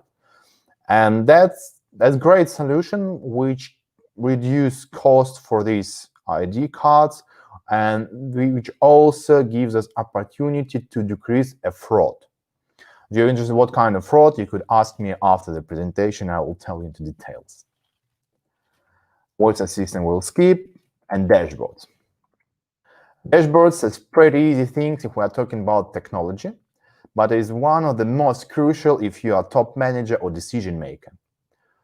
Because what dashboard allows you, it allows you to understand what the current situation is. Imagine the situation: you are driving a car, and what you see through the windshield is not what it's right now in front of your car, but what was in front of your car 20 meters before, 20 meters ago. Well, if you're on a straight highway and there are no cars in front of you, you can ride for a while, but maybe not for long. And to understand what the situation is crucial to make a right decision, because you can't control what you can't measure. And that's that the dashboard allows you. It means that in our case, you as a top manager can see the situation on the level of the shop, or the cluster of the shop, or the region, the macro region, or the whole country, and you could see the history, you can see the trend, you can see everything. So you can just see the funnel from the top to bottom, many metrics, and understand what is happening. The technology is pretty easy. It's basically a number of tables in any system you prefer, and the Tableau, click view, whatever you like. The only problem here is that if you have a lot of information, you have to write down an efficient near linear complexity time code. We'll skip a loyalty program, HR analytics, user profile, strategic planning, and GIS, Geographic Informational System. I came to X5 2.5 years ago. I was astonished to find out the number of shops X5 opens every day. 8 shops per day. As far as I know, this conference is already running for 4 hours. That means that during this conference, X5 has opened 4 grocery stores. For me, it's a big deal to open even one, but to open 8 stores per day and doing so for 3 years in a row is something mind-blowing. And it's real. But here's the problem. There are many places where you can open the store, and not every place is equal to any other place. We need to find one, the best one. And that's why we need to predict how successful will be the grocery store, will be the shop, if we open this shop in this location. And we started to predict the revenue. But the revenue, especially in Russia, is quite a noisy metric because we have quite a great and big inflation rates, and we have some problem with the currency exchange rate. The recent one was in March. The one before it was in 2014, because it was just 6 years ago. The exchange rate rubles per dollars was 30 to 1. Now it's 80 to 1. Now you can see that it's quite noisy. And the better metric to predict and more stable one is the traffic. The traffic is the number of clients or number of purchases we will have per day after 1 year, 6 months. And we built this model, and we found out some interesting stuff. The good models, you know, have a number of properties, and one of the properties, the property of residuals. The residuals of good model has mean in 0, and normally distributed, anormally distributed, and independent. And then when we checked the residuals of our model, it was the case. But then we checked the residuals of previous model, and previous model was just a decision of experts. So it's also the model, but model based on human behavior. We found out that it's biased, and it's biased to more optimistic predictions, because people who are responsible for opening new shops, they have a KPI, and their KPI is to open number of shops. And of course, then they have an opportunity to open the shop. They're more inclined to open it than not, and they're overestimating the future success. Model has no emotions, and that's why model has no bias in that case. And the interesting stuff that we tried to include the photo of satellite images. And it gave us a small boost in accuracy, because on satellite images shows you are there any roads, parks, how buildings are situated, what kind of buildings. And we're also using the information from Google and Yandex Maps, like distance to hospitals, to the subway, to the cinema, etc., etc., etc. Using our own data as a proximity to our own shops, the proximity for competitor shops, etc., etc., etc. And this algorithm has been deployed. It was deployed 2 years ago and still working quite good. And actually, all these products, all these algorithms I told you about, they are deployed, and they're real deal. So they're working. Maybe I will skip a dynamic pricing, and I'll skip the chatbots, because I would love to give you just a quick overview. And I'll tell you everything. It will take too much time. But if we will have time in the question and answers section, and if you're interested, I can give you information, no problem with that. What I would like to show you and to tell you is about A/B testing, because I already mentioned that if you can't measure it, you can't control it. And I've mentioned that we have succeeded in this algorithm, in these products. How do we know? Did we have a success, or did we not? And for that reason, we have introduced and we have built an A/B testing platform in X5, which helps us to understand in a mathematical way with statistical significance, was there any difference, and in what way, with our product, with our algorithm, or we had no success. And right now, X5 is a close club of maybe 15 or 20 companies which have their own A/B testing platforms. And that's my pleasure to be a part of this platform and to be one of the person who tried to build and was successful in that. But the main idea here is quite simple. If you can't measure, you can't control. And that means that you have to measure the output, the effect of your algorithm as well. And the last thing I would like to tell you, it's like a call to action. If you like, or if you're interested in the topics I told you about, and you would like to know more, maybe more about technical details, or maybe about some other stuff, or you just would like to find a community and you don't know where to go, there is a community called Open Data Science. It's one of the largest data science community in the world. There are more than 50,000 people there. You can go to ods.ai, and you could request an invite for a community, and it's mostly the Slack channel, which has many sub-channels, and the sub-channels you can find almost everything. I by myself quite often use the channel jobs, and that's the reason how I hired maybe more than 100 people or even more. So if you're looking for a job or looking for an employee, or you want to increase your technical skills, go there. I suggest you to do it right now, and you will not forget that. And you would like to find out myself. I thought there will be a link of myself, but there is no link, so no sense to show this slide.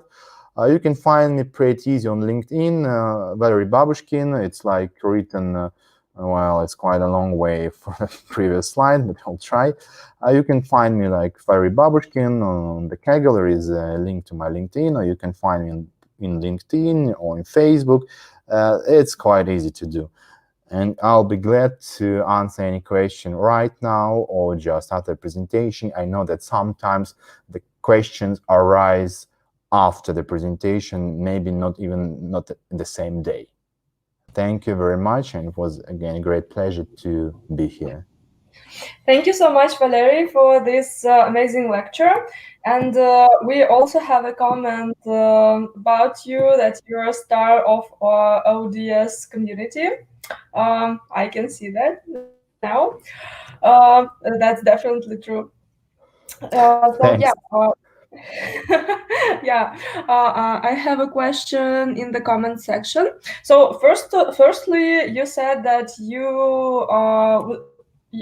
could explain about the frauds after the lecture. If we ask you a question, I'm asking a question about the fraud. Okay. What I mean by fraud, imagine a situation. We have 17,000 shops, and we have perhaps 20 people in each shop, and you have a director. And sorry, there is a mic here went off. And sometimes the director has a temptation to hire 90 people, then to hire his relative, and to receive a salary of his relative, but the relative will do no work in the shop. So that's a type of fraud. And you have 20 people working on the paper and 19 people in reality. Is that a real case that happens? That's quite a real case. It's one type of the fraud. That's to be honest, has been written by the Russian writer Nikolai Gogol almost 200 years ago in his novel Dead Souls. So, yeah. Right, like there are people on the paper, but no people in real, but still they somehow receiving the salary. So it's close. Not a new scheme. But still, if you have a computer vision and you have a good anti-spoofing system, it's much harder to make this fraud. Got it. Thank you so much for explaining. That's interesting scheme. I knew that. Of course, I read that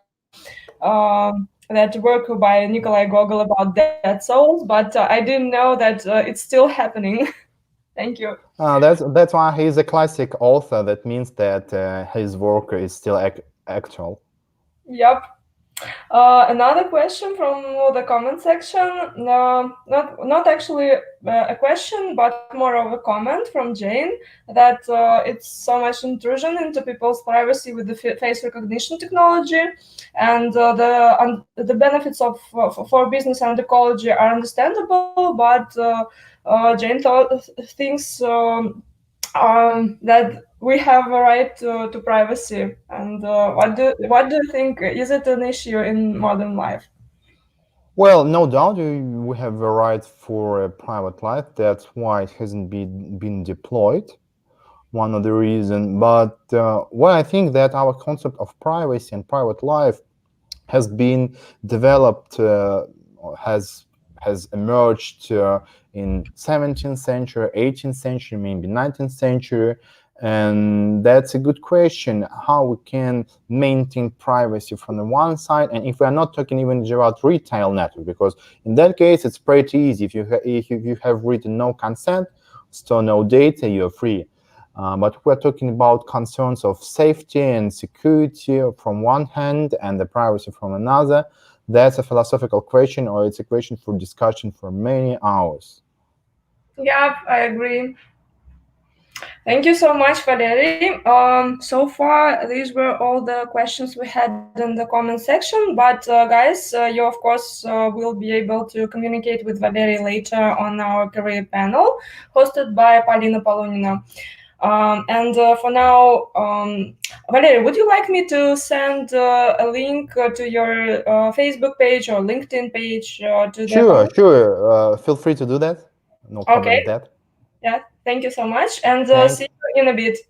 See you.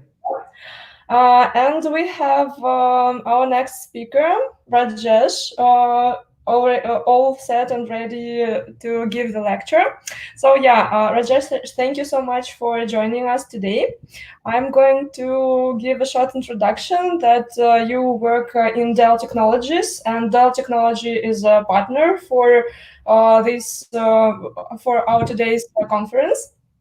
Rajesh is a consultant solution architect in Dell Technologies, and he has over 15 years of experience in the IT and software industry. And his specialization is storage servers and operating systems. Rajesh, please feel free to introduce yourself a bit in details while giving the lecture. Yeah, thank you so much. And could you please share the screen so I could add it to the broadcasting? Sure, Delia.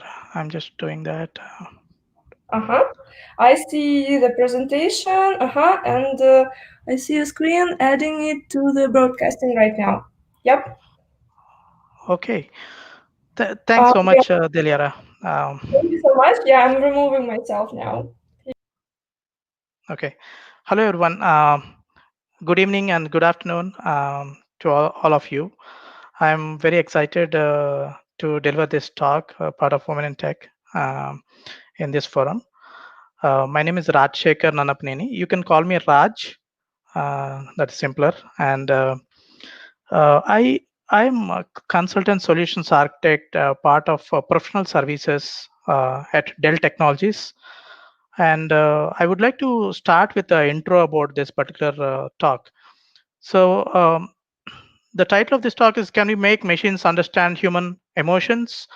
I would like to begin with some sort of a brief overview about machine learning, AI, and deep learning, and then progress towards a use case which will demonstrate how machines can actually understand human emotions. Uh, so this will be useful for someone who is a beginner in machine learning and deep learning. And for someone who is already practicing these technologies, for them, this will be a kind of refresher. With that note, let me proceed with my talk. So I'm going to begin with talking about evolution of machine intelligence.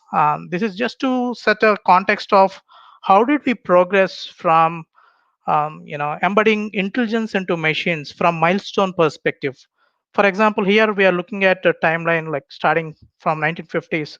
So the the term artificial intelligence is existing from over a century, and it is not until 1950, right?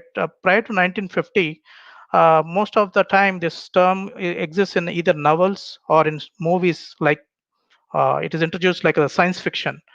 But post 1950s, especially in 1950, a famous British scientist, Alan Turing, he has come up with a concept of if humans can use data to find out and analyze and make decisions based on the existing data, why can't machines do the same thing?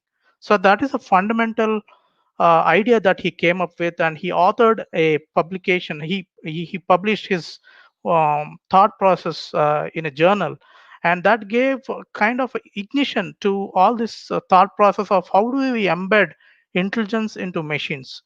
Now, when we look at the time line perspective, from 1950s until somewhere in 1980s and 1990s, all that we all know that a lot of digital explosion happened, like development of processors and development of computers. So we know that there is a lot of boom which happened in that particular space from compute side.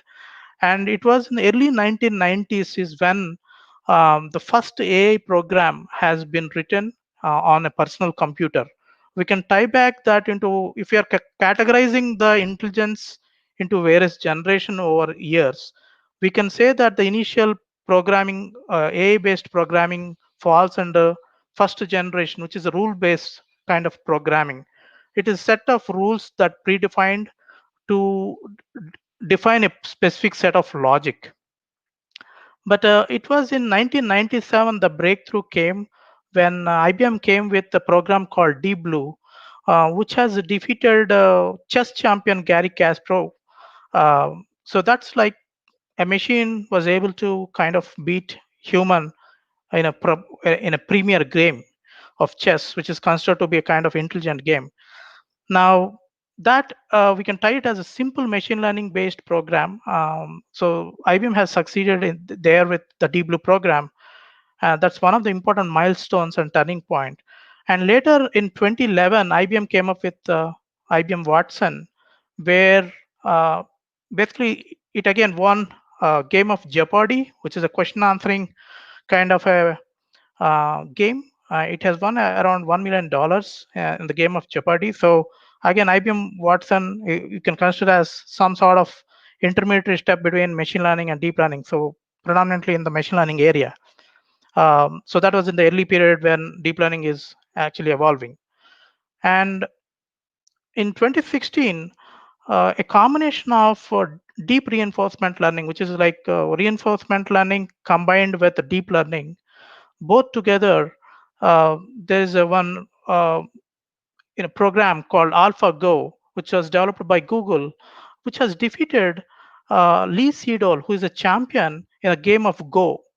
Go is a Chinese game, a prominent game, which is sometimes compared to chess, but actually in terms of the game, it is a simpler game, but it has a very complex state space. When I say state space, the number of positions, the possibilities, the combinations on the particular game are of the order of 10 power 170. So the complexity of game is so high that you know, the machine called AlphaGo from Google has beat Lee Sedol, who is a champion in Go. So these are some of the important milestones when we see that the machines are becoming more and more intelligent, or getting more intelligent, and how to overcome the problem statements that are posed before them. And with that intro, let me go in depth. I'll talk about a little bit about artificial intelligence, basics on machine learning. Let us see how these vary. How can we compare one with each other? So let me start with the data science. So data science is a bigger umbrella where the whole thought process is given a set of data, because in today's world, we have a lot of data that is around us. We deal with data with every application that we work with. It produces a lot of data. So in the end, it is a invariant question that we have to deal with the data, and we need to get some insights and value out of the data. So whether you use some tool, a formula in an Excel sheet, or whether you use some AI algorithm with some intelligence built in, it doesn't matter. So whatever way you do, if you want to pull some value out of data, so that particular bigger umbrella is called data science. Any mechanism that you use to extract some sort of value of the data falls into data science. And artificial intelligence is a subfield of data science where it specifically targets in pulling the value of the data by using mechanisms having intelligence embedded into them. So for instance, when we talk about intelligence, we always compare with the only thing that we know is human brain. So we as humans have got a very good set of characteristics like vision, speech, and so many other stuff, like using sensory organs, so that we differentiate ourselves, and we are compared as a best human best intelligence available on the earth. So how can we impart such a kind of intelligence into machines or a tool to extract value out of the data is the field that AI deals with. And there is another subfield, machine learning. Now, machine learning is a subfield within AI, but the whole point of machine learning is how do we impart experience to a machine? Like, for example, let us consider a human child. If a human child is placed somewhere, meaning he or she is sitting and there is a snake coming towards a child, we as an experienced adults, we know that snake is dangerous, it might bite the child. But the child doesn't know that the creature, which is tubular in shape, crawling towards him or her, is dangerous. How will the child know that the snake is dangerous? There's only two possibilities. One is either he or her gets bitten by it and he gets pain, and he learns that this uh, creature is dangerous to me. Or the second possibility is someone, like parents, explaining to him or her, that this is a dangerous creature. So that means we as the humans who are actually training our kids or children. We are imparting our experience to our kids. So we are transferring our learning. So the two possibilities is either to self-train or self-learn or get our own experience or get experience from others. So similarly, how can we give some sort of experience to a machine so that it learns from its own experience and then makes decisions based on that? So all those ideas and tasks that use that concepts fall into machine learning, which are based on using experience from the past.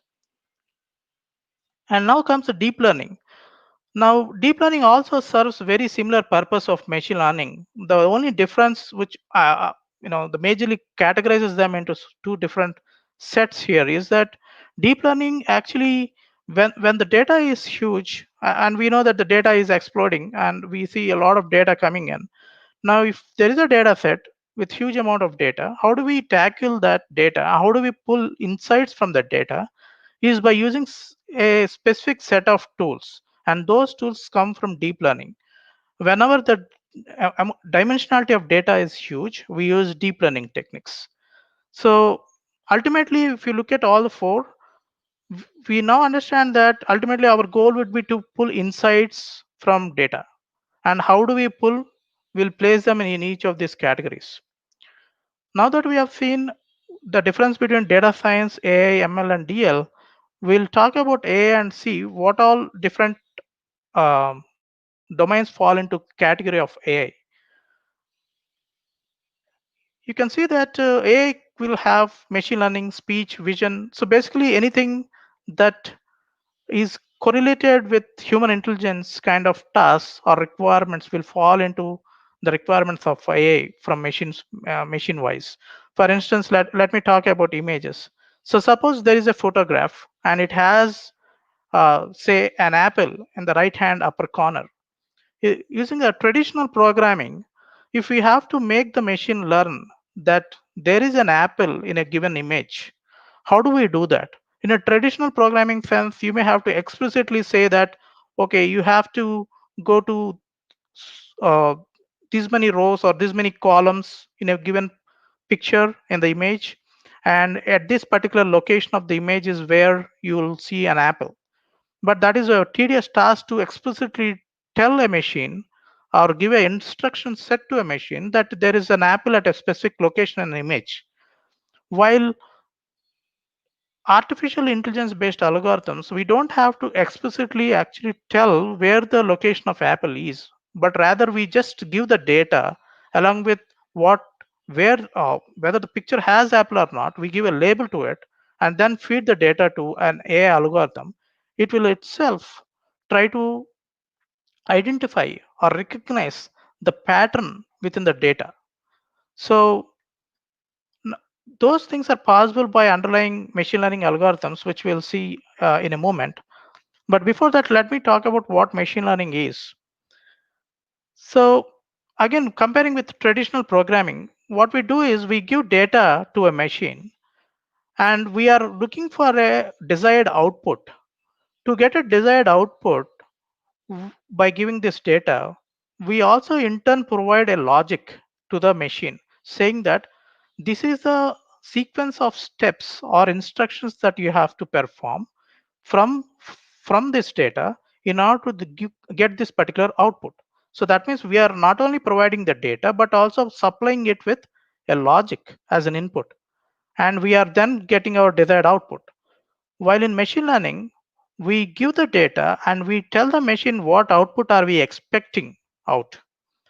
We allow the machine to build the logic itself. We do not explicitly tell the machine how to do, but we'll allow it to understand the logic by itself by telling what output are we actually seeking. Here is an example where there is a human training a particular robot by showing several images of different dinosaurs. And each time an image of a dinosaur is Some troubles seen with by the robot. connection. Yes. Raj, can you hear me? Yes, Delira. Hey, yeah, I'm sorry. There were some troubles with connections on your side, and could you please repeat your speech since that cool slide with the dinosaur appeared? Because that's when the troubles with connection started. Oh, okay. So you were not able to hear from the dinosaur part? Yeah. Okay. Is it better now or? Yes. Now everything is okay. Oh, okay. Thank you for letting me know. Okay, I'll just repeat that. Basically, various pictures of dinosaur are being shown to a machine, and a human is explicitly showing those images and also telling that the image has a dinosaur.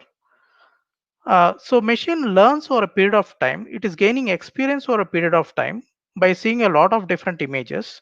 And when there is no human or in the absence of human, when a new image is shown, we allow the machine to recognize whether a dinosaur is present on that given image or not. That means we are training a machine by explicitly showing the data and giving labels stating that the given image has a dinosaur. That way the machine learns over a period of time. That means it is indirectly getting experienced by seeing all those images. And at some point it gains so much experience that without explicit label, if given an image is shown, the machine will be able to tell whether there's a dinosaur or not. Now, there are various machine learning algorithms, and basically machine learning is again categorized into various learning tasks. Like the first one is supervised learning, second one is unsupervised learning, third one is reinforcement learning. Now, why we are dividing into three different learnings is based on the application. Now, do not worry about this slide with so many algorithms, but the whole point of showing this slide is to ensure that given a problem statement on the right hand side, every problem falls into one of these categories. If I have to differentiate dogs from cats in a given set of images, so that becomes a classification task. And hence we choose algorithms from classification, which are nothing but supervised learning based learning mechanism. So every learning mechanism has various tasks, like classification, regression fall under supervised learning. And each of these learning tasks have various algorithms. And we select algorithms based on the application. So they're all application dependent. Not every algorithm is suitable for every application. So sometimes it will be trial and error that we have to choose. Sometimes it is based on experience. But most of the times it is like these categories are clearly can be distinguished based on application. Now we'll see we'll see what supervised learning is all about, unsupervised and reinforcement learning in next slides.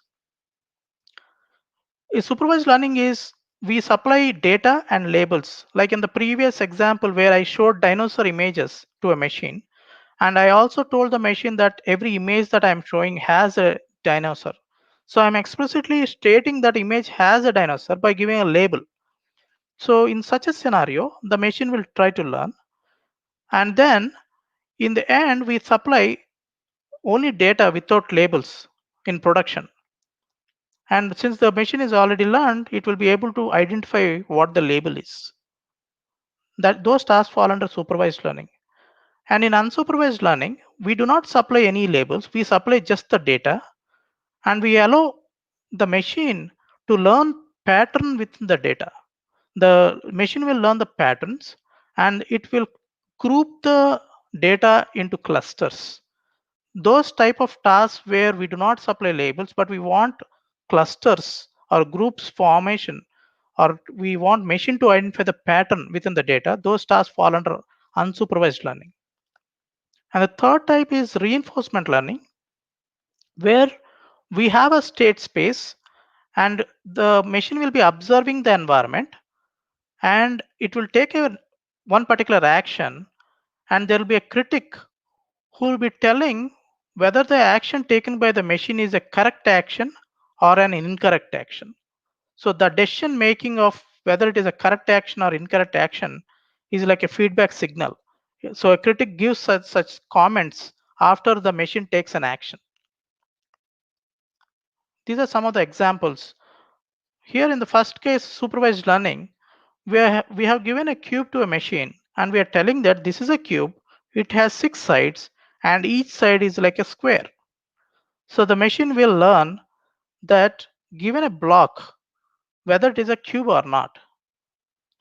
And in the second case, we have given a group of blocks, some cubes, some cylinders, but we have not given any label to the machine. We never told that this is a cube or this is a cylinder. We let the machine decide or group the given blocks separately based on the characteristics of the given blocks. So it has segregated cubes and cylinders separately. So those tasks fall under unsupervised learning. And the third one is reinforcement learning, where we have given a cube to a machine and we are asking it to place in the right slot. There is a cubic based slot or cylindrical slot. Since we have given a cylinder, we expect that the machine will place in cylinder, but the machine doesn't know the difference between cylinder and cube to begin with. It randomly places in one of these blocks. After it places randomly, we tell the machine whether it has taken a right decision or a wrong decision. And accordingly, the machine will understand the environment and it will learn to place the cylindrical blocks in the cylindrical slots over a period of time. I have some examples for each of these learnings. In this case, supervised learning, we take the given data and we extract features. We also supply labels. In supervised learning, we supply data and labels, and we allow the machine learning algorithm to develop a model, and that model is then given in the production. So all the blue colored flowchart is a training process we call, where we are supplying not only data but also labels. In the green colored arrows, this is a testing process where we are in the production, we only give the data, we are not supplying any labels. And we expect the model to predict the label associated with each of this data. So outcome is the label. So for instance, if we consider an email application, whatever email we use today, it is already actually pre-trained, which means the vendor has already trained our email application. What basically happens is, given a set of incoming emails, the email application is trained in a way that it knows which email is a spam email versus which email is a good email. Now, to differentiate this, there is a training process that the email application would have done, where a set of spam emails are explicitly uh, told the email application. So the email application will be supplied with not only emails, but also with the label saying that this email that I am now sending you is a spam email. So there is a label associated with every email, and the model gets trained, and that model is deployed now. So given now in the production, as the emails come in, the model will automatically place the good emails in inbox and spam emails in spam folder. So this is a classification task that we talked about in the previous section of supervised learning. So the classification task. Now there is also regression. So if you look at regression based tasks in supervised learning, so all these blue colored dots or data we should call are placed here. And using the blue color dots, we build a mathematical equation which is in the green color. This is a green color curve. We try to fit this curve in such a way that it actually aligns with most of the blue dots. Why would this help? Is given our once we have this curve, and when we have the training data set, which is red color dots, given a x value, we can predict what can be its corresponding y value. For example, when x is equal to 0.3, there is no dot here. But I can still predict when x is equal to 0.3, the value of y is equal to 1. So in order to predict, we can actually formulate a curve fitting for all the given blue colored dots. So basically the green color curve is a model that we are formulating when a training data is given, and then we use it in production with the test data. So these type of tasks are called regression based tasks, and they fall under supervised learning. So we have two different types. One is a classification based task, and the other one is a prediction, which are regression based tasks. Both of them will fall under supervised learning.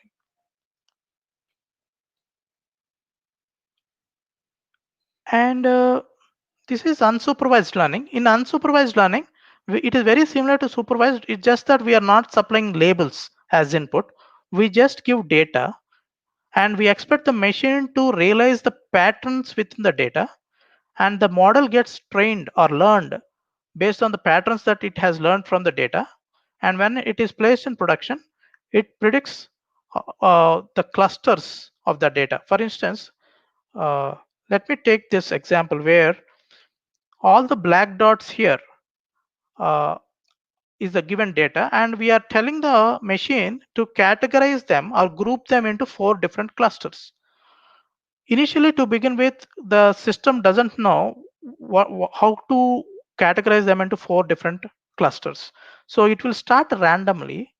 You can see these crosses, they are the centroids of the data. They start randomly, and over a period of iterations, it calculates the sum of squares and minimizes the error in a way that it uses the Euclidean distance. And you can see that the movement of the centroids, as the centroids move, the cluster, the grouping also move. In the end, we get a perfect 4 different clusters where this data can be segregated or placed in. This is one type of unsupervised learning where we are trying to cluster the given data. Another type is where we can actually use the unsupervised learning in dimensionality reduction. This is a gene sequence data. Generally, gene sequence data is a higher dimensional.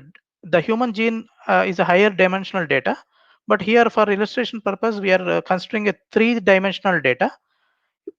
It is easier for us to actually extract some value out of the data from lower dimensional data than the higher dimensional space.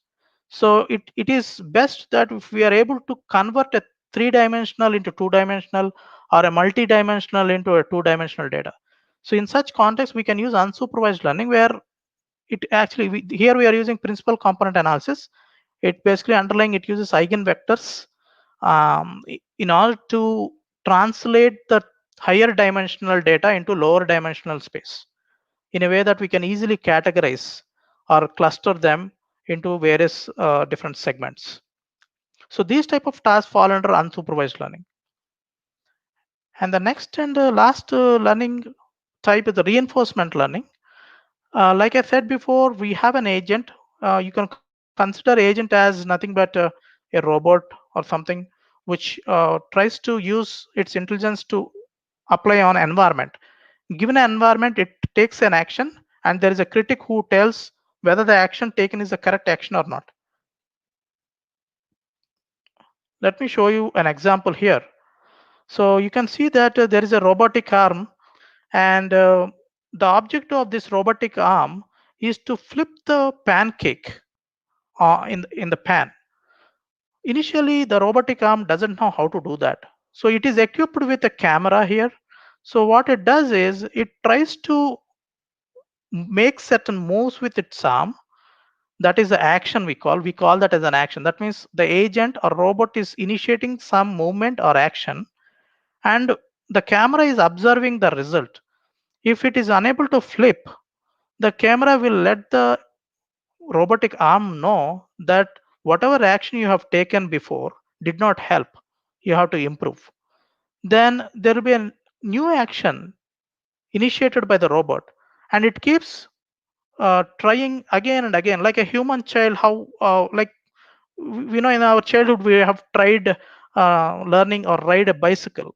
So we'll try again and again, and at some point we know the right balance where we can actually learn how to ride a bicycle. Similarly, the robot also learns over a period of time. It learns how to actually flip the pancake. Another example, which this is a small program I have written. So basically, you all know that in Google Chrome browser, when there is no internet, you get a pop-up game here. This is a T-Rex, and the T-Rex, you have a couple of moments. One is the T-Rex can move forward. That is so that we call as an action. And the second action is it can jump when there is a cactus arriving. The third action could be a duckling. That means it will bend when there is a bird in the sky. So there are three possible actions that this T-Rex can take. But if we are playing this game, uh, because of the speed, as we progress, the speed of the game also increases. And at some point, we hit the cactus or we hit the bird and we lose the game. But I'll just show how we can actually implement using reinforcement learning. So I use deep Q learning. It's a technique from reinforcement learning where I trained this T-Rex again and again. I'll just show after so many trials. This after 2000 trials, the T-Rex has learned how to jump and when to jump. It learned the entire the environment of this particular game, and there is no stopping. It just keeps going. I didn't stop this game, but it keeps going, so I interrupted it. I hope it even reaches to the end of the game. So that's the power of reinforcement learning. Basically, it can learn the environment. It keeps doing it. It's very powerful and very interesting. You can try at some point. So that's about learning techniques. Now so far we have seen various learning mechanisms within machine learning. Now I'll just give a glance about deep learning. So when we talk about deep learning, we said machine learning is something which gives experience to a machine, and over a period of time the machine learns how to do things. Similarly, deep learning also does the same thing, but we have told that when the amount of data is high, we tend to use deep learning. But if you look at from the application perspective, how does machine learning and deep learning differ? Both of them almost perform the same task, but here in machine learning case, we tend to build a mathematical model. So the machine learning expert would try to build a mathematical model in order to actually break the data to give a desired output. I'll just give an example. For instance, let us consider a CT scan images of brain. If the objective is to determine, given a CT scan image of human brain, if we have to determine whether the image has a tumor or not. So in that scenario, what we do is we give the CT scan images as input, and we expect the machine learning expert to build a mathematical model to determine it. But in this case, we also require a medical expert who can tell at what region of the CT scan image probably the tumor part will be lying. That means we need specialties from two regions. One is from medical field, the other one is from machine learning field. So in machine learning field, again, whatever I'm explaining is not for all machine learning applications, but there are certain machine learning applications where we also require the domain expert. Like in this case, we may need help of someone who can tell us where exactly is the tumor within the CT scan image, and the machine learning expert will craft the model based on the inputs given by the domain expert in that case. While in deep learning, we don't care about where in the image the tumor lies. All that we need is, given an image, we need a label stating that whether this given image has a tumor or not. As long as we have that label, we can train a deep learning network. As you can see, the emphasis is not on building the mathematical model in deep learning, but the emphasis is on building the structural elements within the deep learning architecture. So that's one of the key differences between machine learning and deep learning. Another thing is that the feature extraction is another specific function that the machine learning expert should focus on, but that is embedded within the layers in deep learning. So in a way that provided we have enough compute power, because this architecture would require a lot of processing power, we don't actually require a domain expert as such in deep learning in most cases. Given the data with the appropriate labels, deep learning will be able to figure out from in the testing case. So now that both deep learning and machine learning tries to solve the same problem but with higher dimensional information, how do they differ? It differs mostly from performance perspective. As the amount of data increases, here whatever is referred to as old algorithms are machine learning algorithms, which is shown in red. You can see that the performance of the machine learning algorithms, it reaches some kind of stability or kind of flattened curve, while the deep learning, even though the amount of data increases, the performance also is reasonably good. So for higher dimensional data or a large amount of data sets, it is better to apply deep learning because it gives a reasonable and better performance. So, and we also said that feature extraction is explicitly done in machine learning, and deep learning we don't need that. Why we don't need feature extraction explicitly in deep learning is because the network itself will take care. For instance, here we are giving a lot of different fruit images to a deep learning network. Different layers of deep learning is able to extract different features of the given images. And that means feature extraction is happening within the layers. We don't have to explicitly do feature extraction like in machine learning. The architecture itself will take care of feature extraction. So that's the primary difference between deep learning and machine learning. And now, given a lot of different problem statements from various domains, how do we know when to apply machine learning and deep learning? One fundamental fact remains the same is we always have to look at the dimensionality of the problem and also the data size. The larger the data size or the higher the dimensionality, those particular set of applications will fall under deep learning space. And all those applications which require, which has small data size or data sets, or the dimensionality of the problem is low, it is better to use machine learning in that case. You may ask that since deep learning is able to solve everything, why not use deep learning in both the categories of applications? The answer is deep learning requires more time in doing getting the machine or the model trained. So you need more time for training here, while machine learning need not necessarily require so much time in training the model. So at times it may be making more sense to use traditional machine learning algorithms provided a lower dimensional and a lower data set size. In those applications, it may be making sense to use machine learning. And as one can expect, dealing with higher dimensionality data and larger data sets will obviously require high compute power.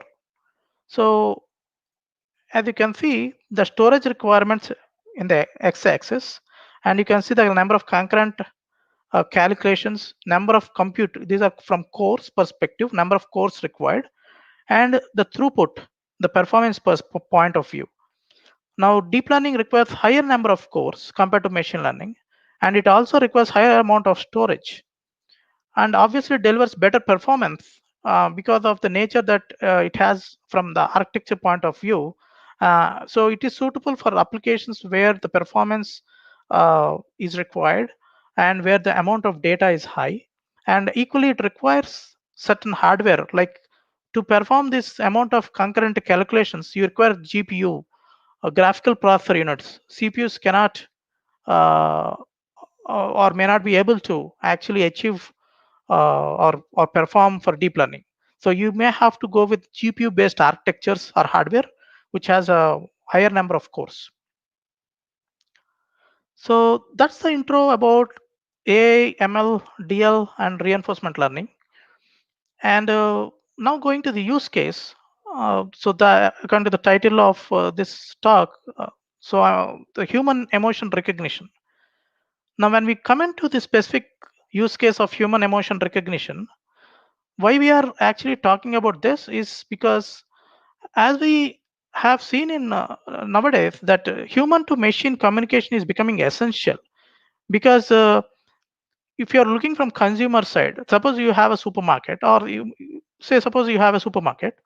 Now there are a lot of customers visiting the supermarket. How do you know uh, whether the customers are satisfied or not? Of course, there are a lot of mechanisms developed to know whether through CSAT or different other mechanisms.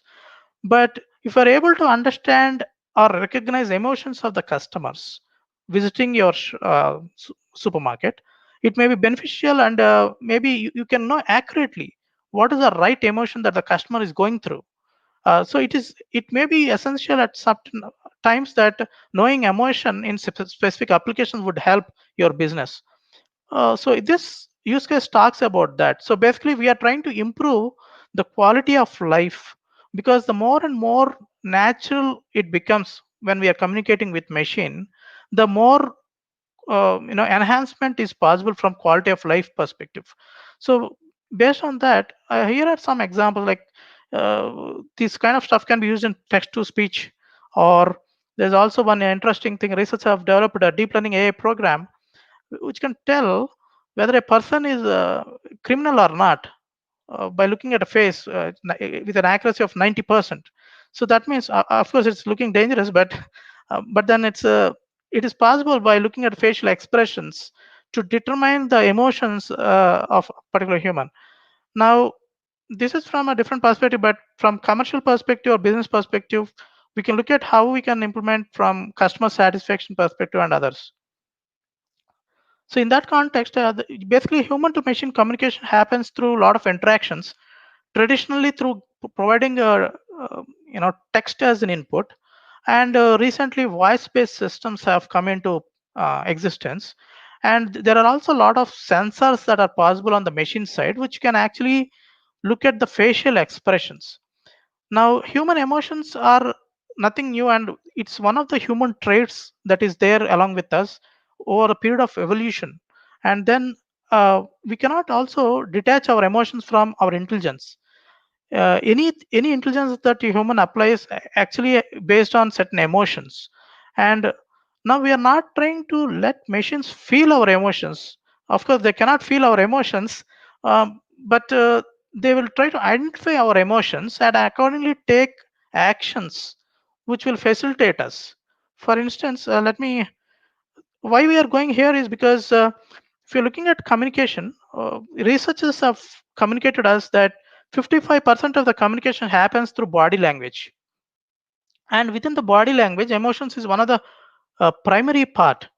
And one can see, and let's say if we are looking at a person, and if the person is smiling, I can instantly know that he's happy. In other way around, if the person has to express his happiness to us, he may have to verbally tell that he's happy. So it takes time for a person to explicitly mention verbally, and it is easier for one to know via emotion. So emotion or facial expressions can communicate faster than verbal based communications. That's the whole point of why emotional recognition will succeed or has more effect on those kind of applications. And researchers have found out that there are up to or more than 300 emotions, human based emotions. But these 300 emotions are a combination of 6 primary emotions.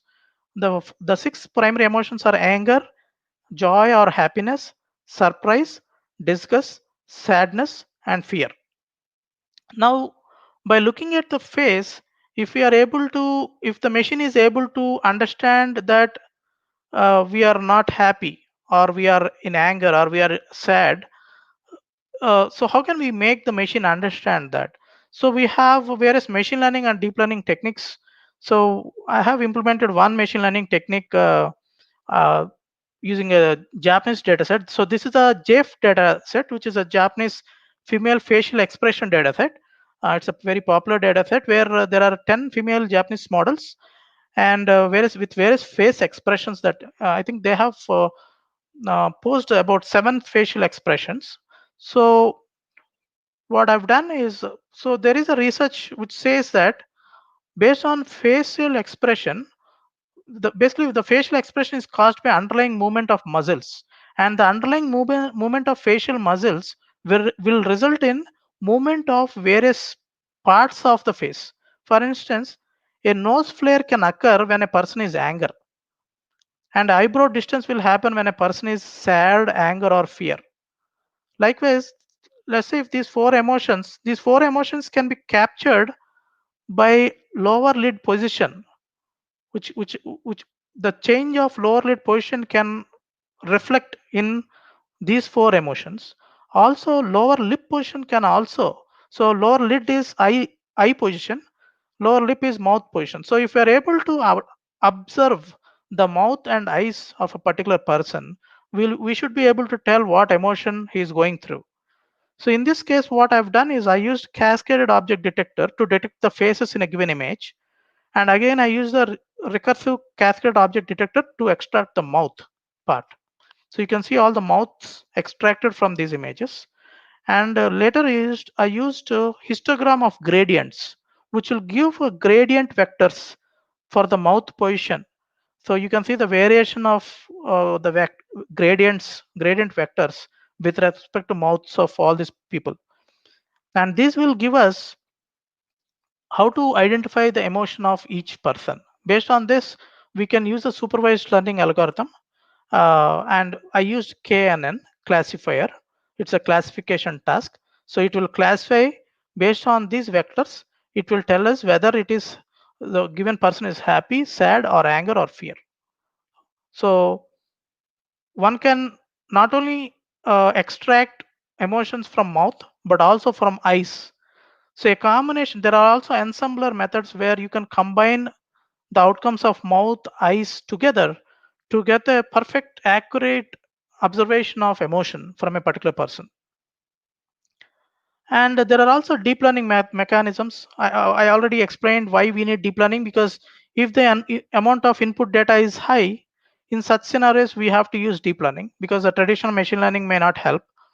And here there is a fully connected layer network and also convolution neural networks, which works well with images. Both the type of mechanisms, when separated with either color images or a lot of images, it should still identify the emotions. You can see the dynamically one can identify emotions of a particular person based on the facial expressions. So that's all I wanted to actually convey in today's talk. My last two slides are basically on if someone is interested in skilling themselves. Just stated few, you can say, a learning path. You can learn Python or R, basic statistics, mathematics, start with regression and classification algorithms, and then advanced algorithms like neural nets and SVMs, and convolution neural networks, recurrent neural networks, and LSTM networks. These are for predictions.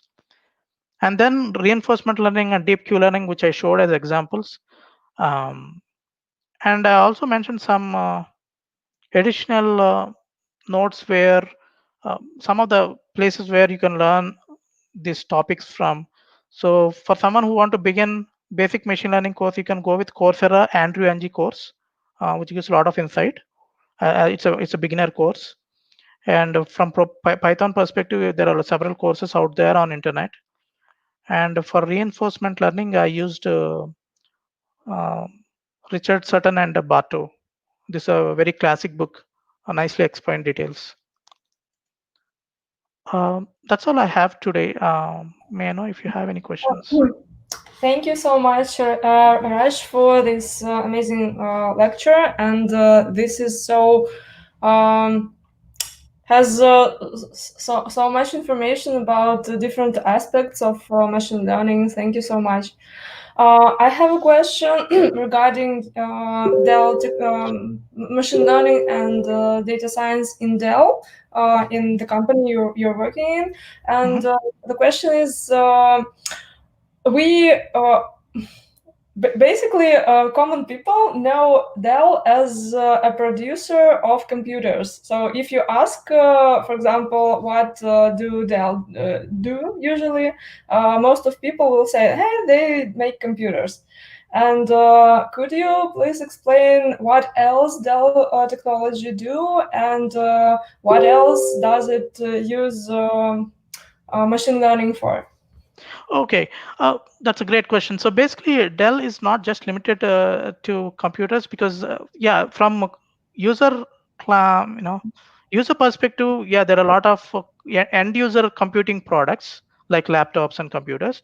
But Dell also, you can see the title like Dell Technologies, right? Because it has a combination of various data center products and also several applications. For instance, I'll give an example where Dell has a Dell EMC as one of the subsidiary, where we have enterprise storage systems that we supply in various data centers. We deploy a lot of enterprise storage systems in Fortune 500 companies, where they use a lot of servers. So even the servers have come with there are also a lot of servers with FPGAs and GPUs, which we supply for AI-based customers. And a lot of our customers use those products for their AI or ML based application requirements. And in the same time, where do we use AI and ML is within our products. So we embed those technologies in our products. For instance, how do we improve the performance of our product? We use in turn some of these technologies embedded into our products so that they perform better and give better insights. Let's say if there is a failure that is going to occur in some of the hard disk, for instance, it will let us know prior when the hard disk is going to fail next, so that we can replace the hard disk well in advance, so that the customers can get benefited out of it. So it's not only one way, it's like in multiple products, this deep learning and reinforcement learning combinations are applied in a way that they facilitate, explicitly you'll not be knowing, but internally they are all used in all of the technologies. Thank you so much. We have a question. I'm going to show it here. Sure. So, in which kinds of jobs can we use artificial intelligence to detect emotions? Oh, okay. So one of those applications could be in the consumer segment to understand customer satisfaction is one place. You can there are also, I know, some of the use cases out there. I mean, these are external to Dell, of course. The use case where I've seen that they capture, like for example, now I'm on this particular video session. Now one can detect the emotion of the customers or the video, if or voice, for instance. If there is a continuous voice, there is also voice based support systems, right? So every support, most support driven kind of services are run with this emotion analysis or emotion based analytics, I should say, which will drive them to understand how does customers feel about their products, how does customers feel about their services, whether customer is satisfied or not. Sometimes it is possible that customer may not respond to your survey, which is a traditional process that you send a survey out after a particular support service. So in such scenarios, emotion can tell you whether customer is satisfied or not, and whether there is room for improvement. So in those customer consumer segments, it is really useful. Got it. Thank you so much. No problem. And we also have a comment asking for your LinkedIn page. Could you please send it to me in the private chat here on StreamYard, and I will share it Sure. on the comment section in our stream. Yeah, thank you so much. Sure. Once Rajesh, sorry, I'm keeping saying Rajesh. Sorry, Raj. No problem. So sorry. So yeah, once Raj sends me the link, I will share it on our comment section. And here it is. Yes. And yeah, I will send it right now.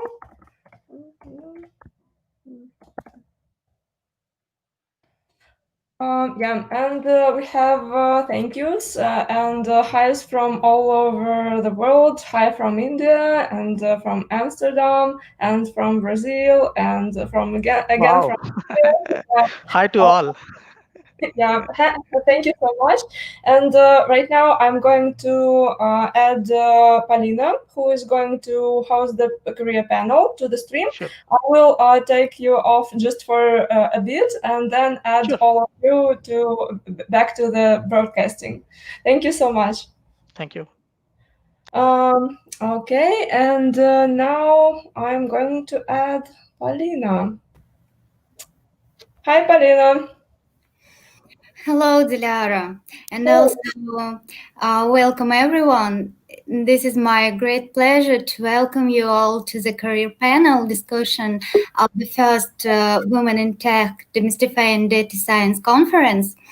So, first of all, let me introduce myself. So my name is Polina Polunina. I am ex-head of data science departments of HR, finance, and video analytics at NVIDIA Eldorado Group. This is one of the largest non-food retail chains in Russia and also worldwide. Besides of that, I'm a lecturer of Python for data analysis and machine learning courses at National Research University Higher School of Economics. This is a leading university in Russia. And I also conduct research on volcanoseismic activity data as a hobby. So I'm happy to see you all here. And now I think it's time to add our speakers.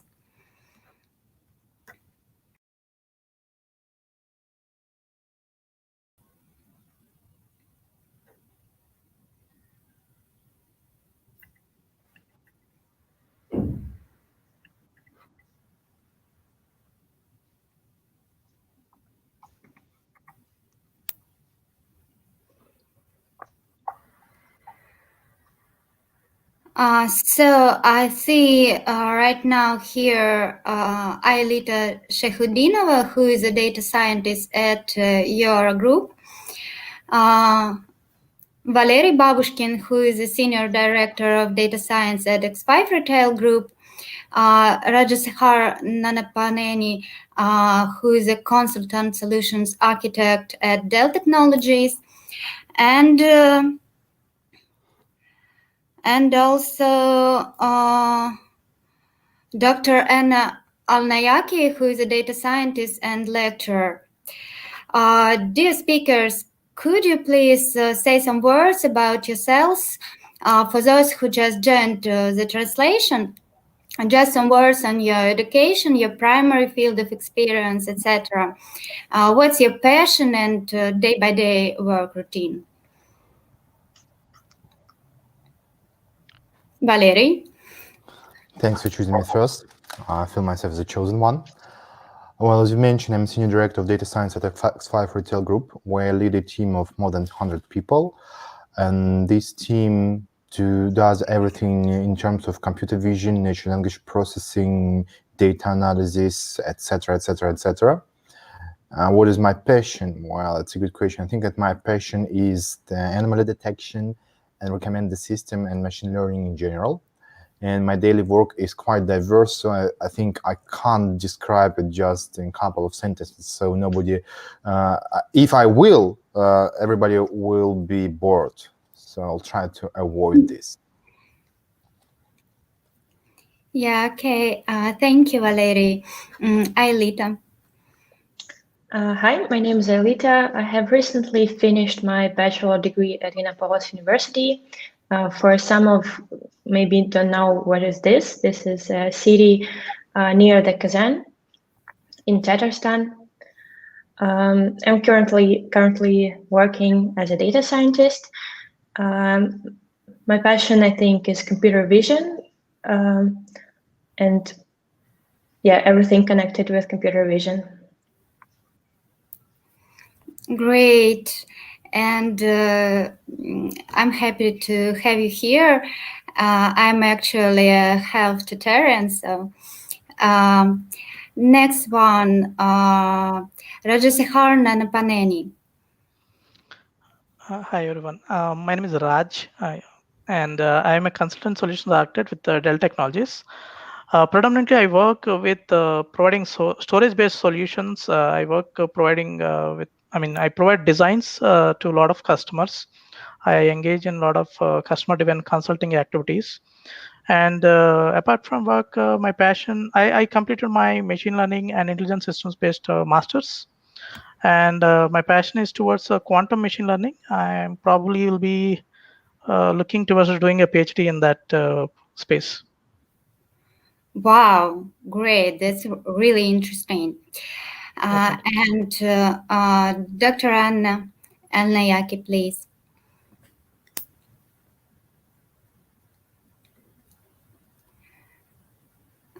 So looks like she's there for now. I think that Anna is probably not aware that we are starting earlier, and we were supposed to start later. So maybe she's away from the computer. Yeah, okay. And Dilara, please, could you introduce yourself? You are also a part of our discussion today, so. Yeah, sure. My name is Dilara. I live in St. Petersburg currently. I'm a project manager in a big enterprise outsource company called DataArt. We make all kinds of web services, applications for for different kinds of companies all over the world. And today I joined this discussion because I'm a part of Women in Tech Russia community, Women in Tech Russia team. I'm a administrative coordinator there. And we decided to conduct this conference as a logical, I'm sorry, I forgot the word. As something that comes out of logically after the series of online meetups on demystifying the data science. I actually a big fan of Kanban and practice Scrum. If we're talking about project management. I play ukulele, and also I'm a street art artist in the technique of pixel art. Yeah, that's me. Great. I'm extremely happy to have all of you today for our discussion. And our topic today is about career during the crisis. As far as we know, this did affect each and every person in the world, both personally and professionally. Leading industry players experienced losses and gains. And the first challenge was to move all the processes that was possible online. There is also a joke that is not quite a joke that COVID-19 forced your company's digital transformation. Yeah. So the first challenge were to move all the processes online, and the first question will be about work processes and remote work aspects. So, how had the COVID-19 crisis affected the work processes in your professional field? And again, Valerie, please.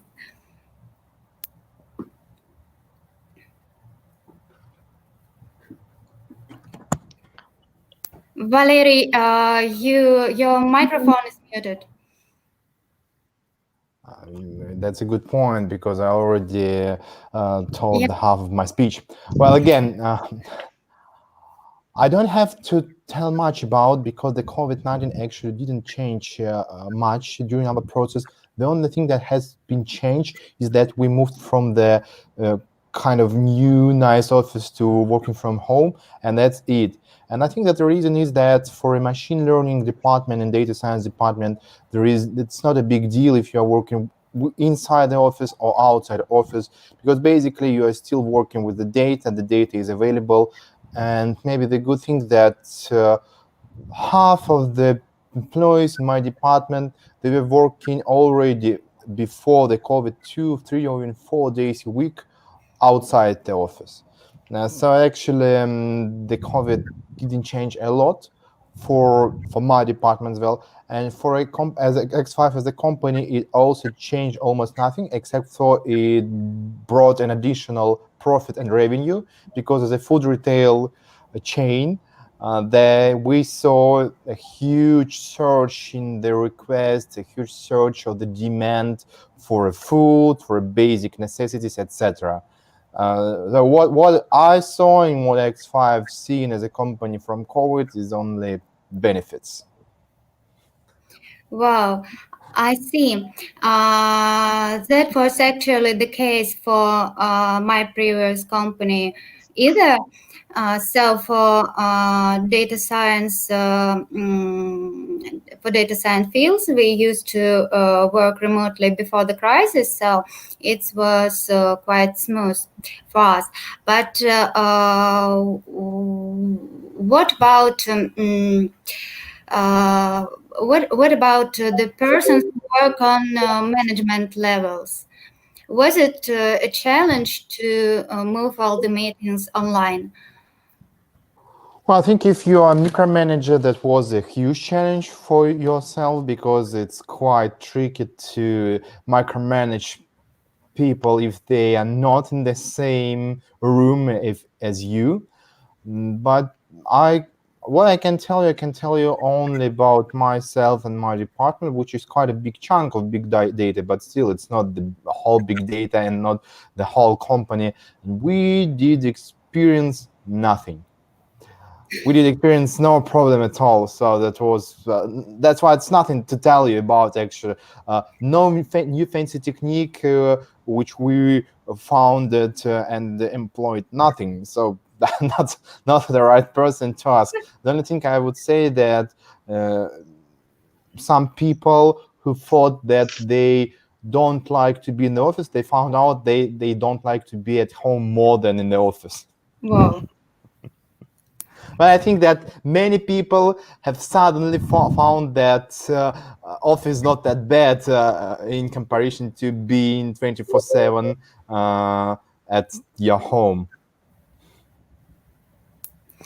I think, thank you for sharing. Ailita, could you say some words about the topic? Was it hard? Yeah. Actually, I agree with Valerie, because I think for most IT companies, it was not such a big deal to move some discussion and meetings online, because usually part of the team are already somewhere, not in the office, or maybe in office in another city. And in our company, it was also the case. But personally, for me, I was used to work from office, because I like when you can chat with colleagues during some coffee breaks or during lunch. And even if you're working on project alone, you can sometimes communicate and maybe ask for advice to them. And this part I was missing while I was on the lockdown.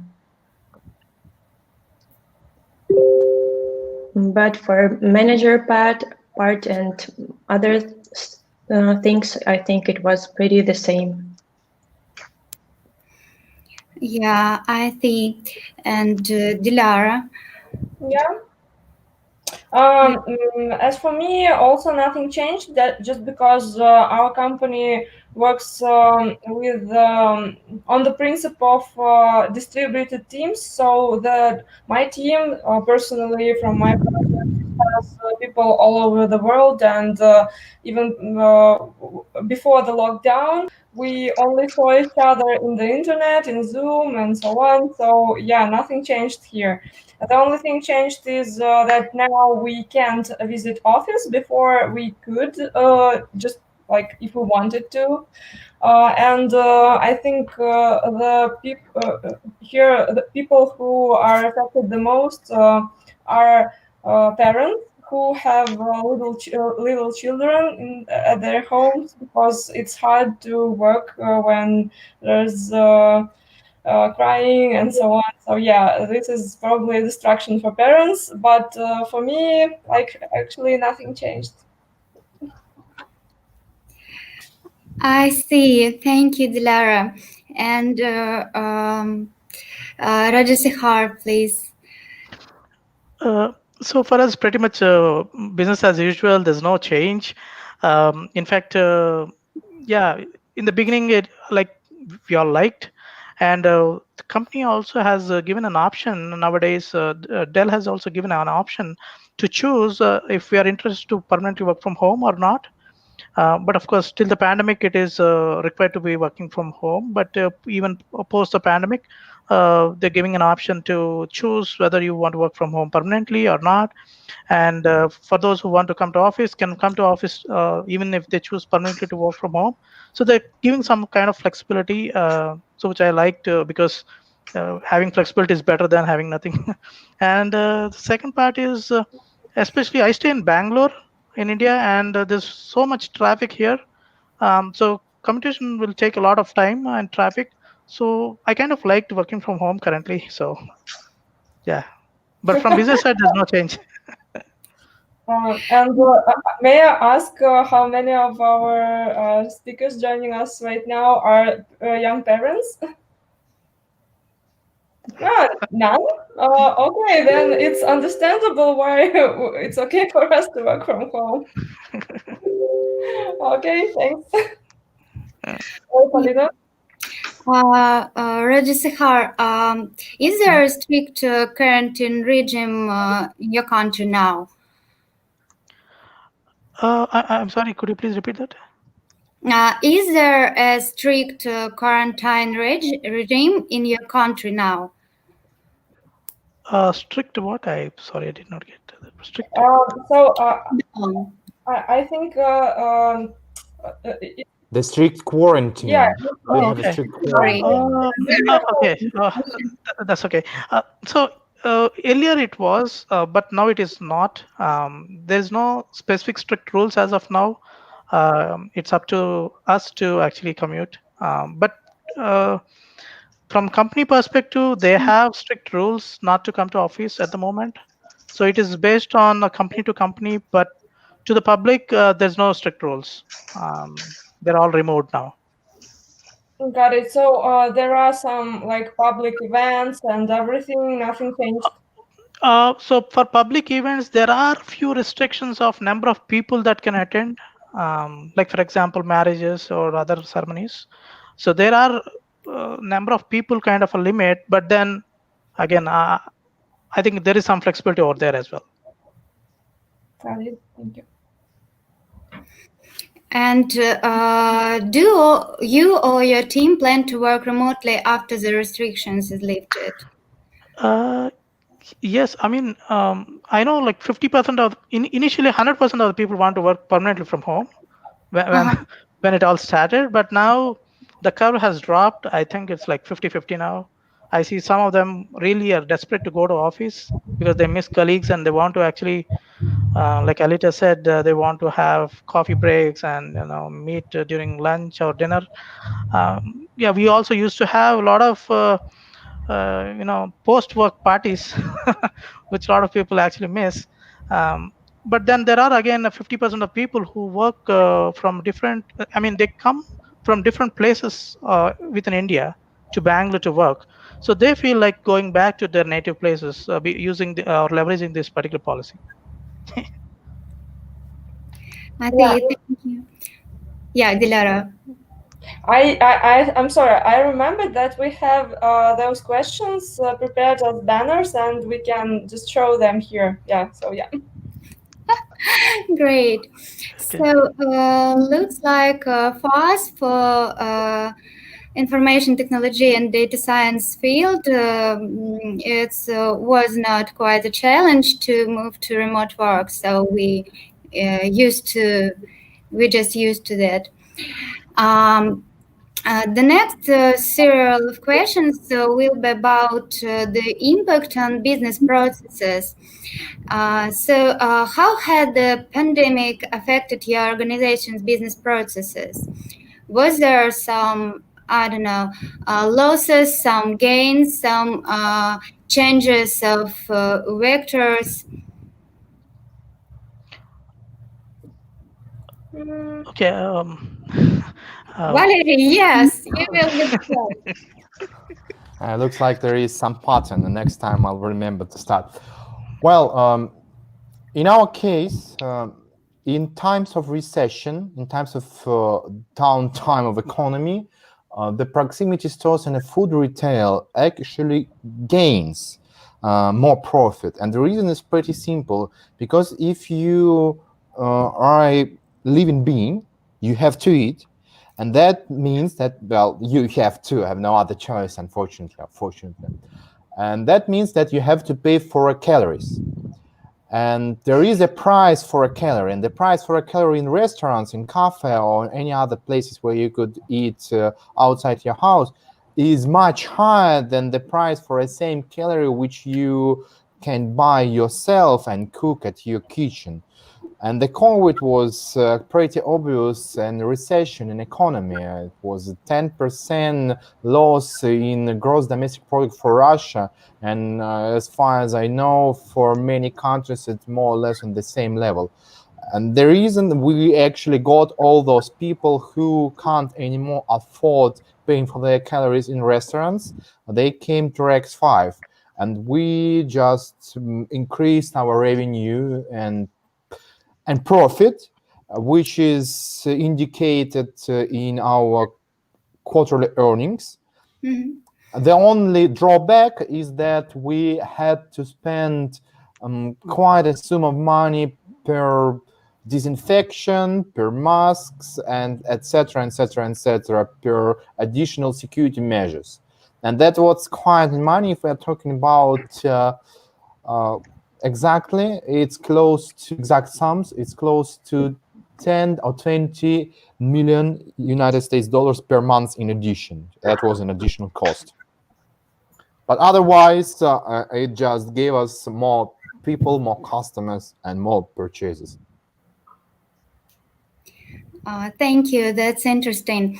And I know that there were a number of new initiatives at X5 Retail Group regarding the same-day delivery. Could you please say something about that?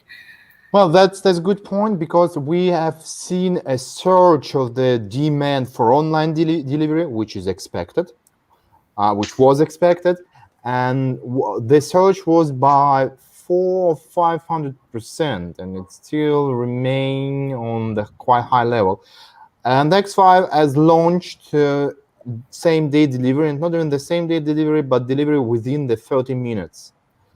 Wow. Yes. Well, it wasn't a new thing on the market, because 4 or 5 months before, the Yandex launched the Yandex Lavka, which is delivery within the 15 minutes. But yeah, that's amazing. It's mind-blowing, because the one thing is you are talking about that, but the next thing, if you are just taking your smartphone and you are ordering some fruits or some bakery or whatever, and you're receiving it in 10 minutes, that's that's amazing. The advantage of X5 that X5 has quite a network of shops around the many towns and many cities, and that's the reason the X5 was able to establish a much larger area of delivery. But yes, it has been launched, it's still working, it's quite successful. And I think that this COVID-19 increased the speed in which the customers accepting the online delivery of grocery, and it cut 2 or 3 years. So because the plan was to achieve the same level in 2022, and it has been achieved. We achieved it in this year due to COVID. So there's many things. For some people it's drawback, and for other people it's an advantage. And in that case, unfortunately or fortunately, it was our advantage, and we've been able to use this situation for our good. So, is it true for X5 Retail Group that COVID-19 forced your company's digital transformation? Well, I don't think so, because digital transformation X5 started in 2018, and it started not on the paper but in the real life. And one of the reasons why big data department was founded was the reason of digital transformation. So by the time of COVID, we already have full digital process of pricing, full digital process of promo action, and we've been deploying computer vision and demand forecasting. That's why I can't say that COVID has launched the process or even fostered it, or maybe increased in speed. No, but I know that many other businesses, they started to transform themselves only after they had no other opportunity. Yeah, I could agree with you. As for NVIDIA Eldorado Group, so the digital transformation launch at, I think, 2018 too. But regarding the same-day delivery, this process is forced by COVID-19. So, Roger Sihar, did the COVID-19 affected the business processes for Dell Technologies? Did anything change?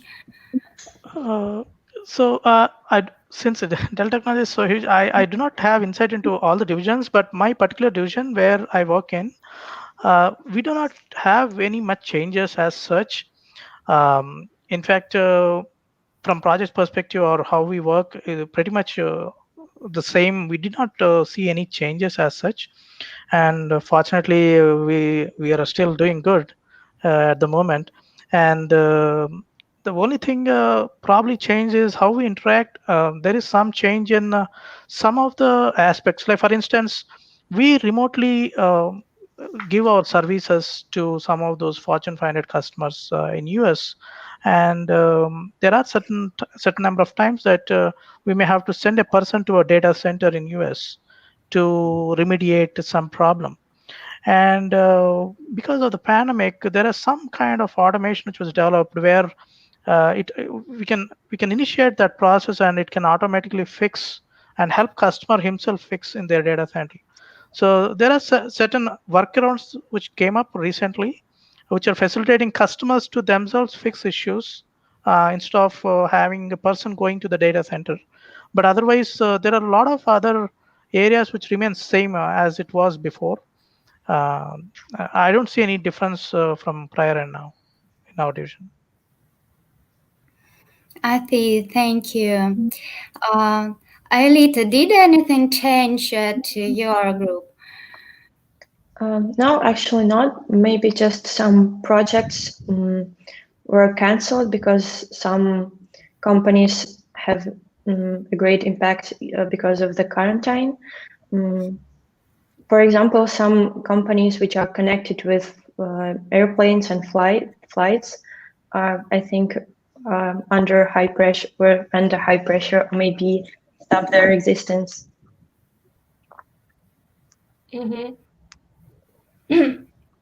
Dilara, could you share?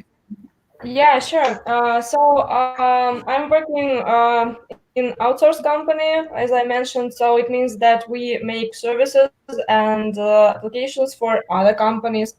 And since we have clients, those clients whose areas were affected by COVID, of course, had to refuse of our services for a while. For example, I worked in a travel industry project back then, and we had a great relationship with the client, but anyways, they had to put our project on hold just because the travel industry was affected the most, because people stopped traveling, and basically their business couldn't run during the pandemic.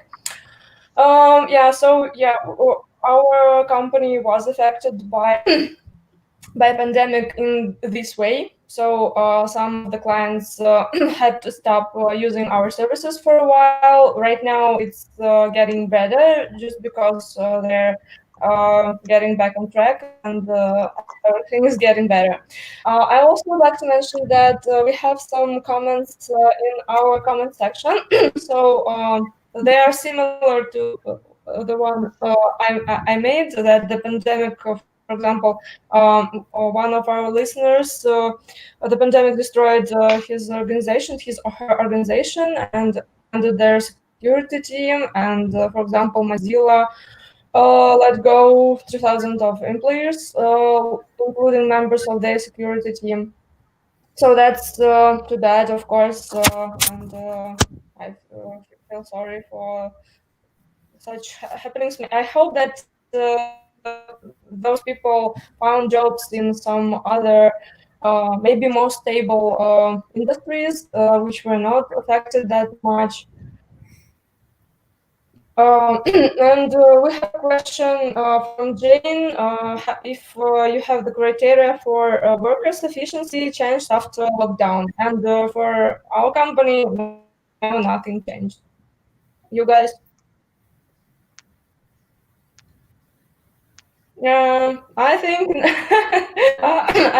I think no, nothing changed after the lockdown, and in terms of working efficiency criteria also. Okay, and another question is, during the pandemic, if is it possible to find a very first job of internship for a junior data analyst with zero practical experience? And is it possible to work and probably start work for a junior remotely? Guys, do you have such an experience? I do not have an experience, but I know that there are companies, for example, Google Summer Code is totally remotely, and it's an internship. And I think there are, especially because of the pandemic, there are a lot of new ways to work remotely, and junior and internship is not an exception, I believe.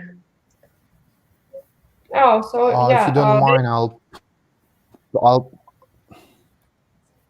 Sorry. If you don't mind, I will put in another opinion, because Google and Facebook and other tech companies, they freeze the hiring of junior and even middle engineers during the pandemic. So that's an answer for your question. Does it affect or does it not? It's officially freezed. The hiring in Google and Facebook, many other tech companies at this moment is only starting from senior positions. And the reason is that it's very, very difficult to perform a proper onboarding for a junior or intern or even middle engineer if you have no on-site experience and if you're unable to fully communicate.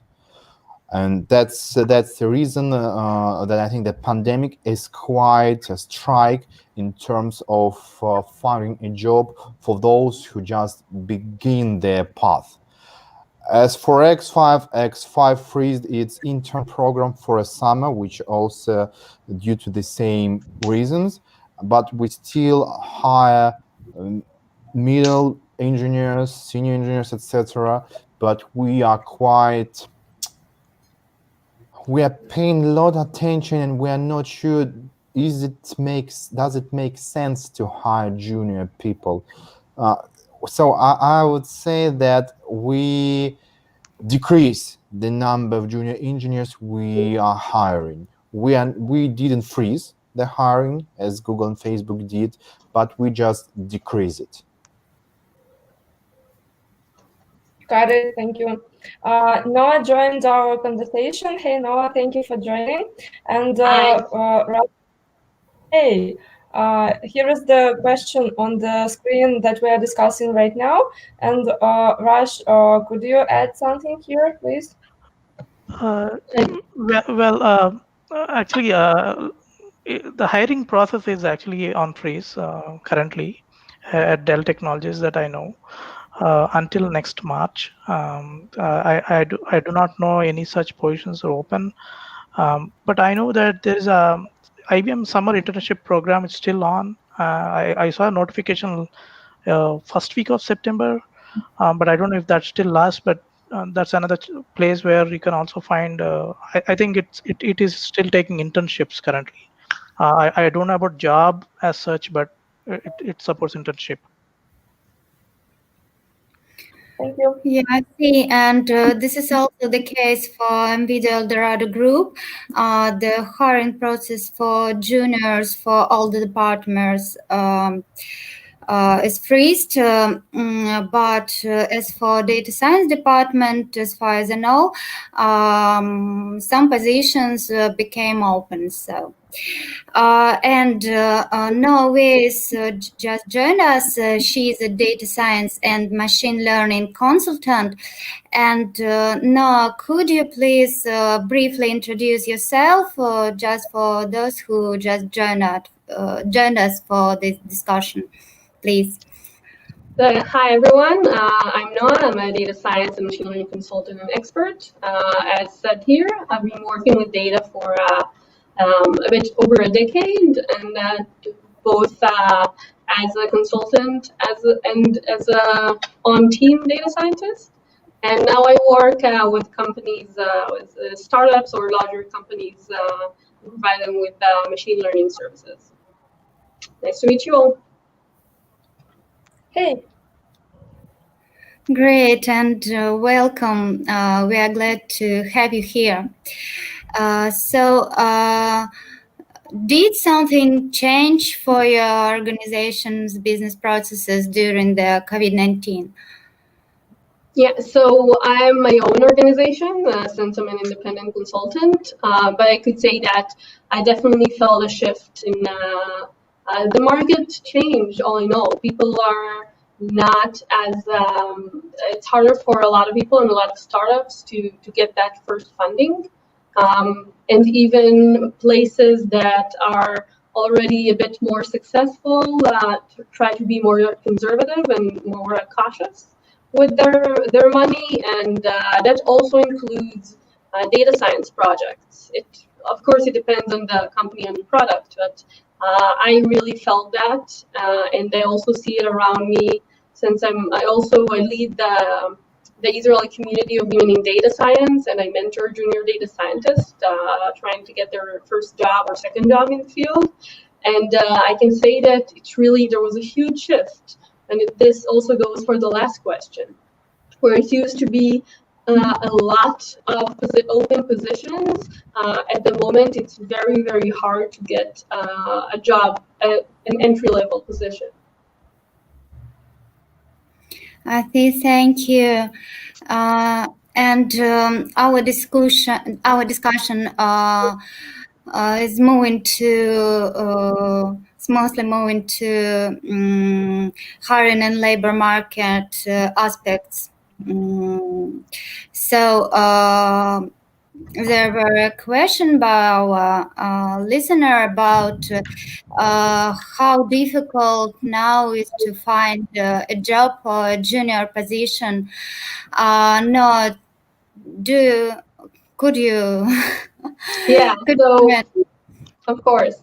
So that's what I was referring to earlier. That about data analysis, I have to say I don't really know that field as much. I can say for data science for juniors, it's possible to find a job right now, but it's a lot harder.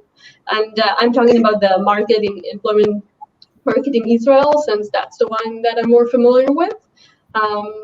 But if you do find a job, at least in Israel, basically all of the work in the tech industry is from home now. I mean, some places keep offices open, but even if you go there, it's only once or twice a week usually. And working from home has become very customary and very widely accepted. So that's for the working remotely for a junior. So yes, I do think that remote work is possible, but getting the junior position in the first place would probably be hard, though not impossible right now. Mati, thank you for your opinion. Aelita, what about your lab? Are there some positions for data scientists? Yeah, actually, I do not know about right now, but during the pandemic, we have found some junior specialists. But the problem here that not the problem, but the point that we're really close to the university, and the university provide internship for students. And because of that, it was easy for them to find us and to organize the whole process. I think maybe if we would not work with the university, it would also freeze and not hire any junior specialists. I see, thank you. What advice can you give to beginners in their job search for now, for recent graduates and so on?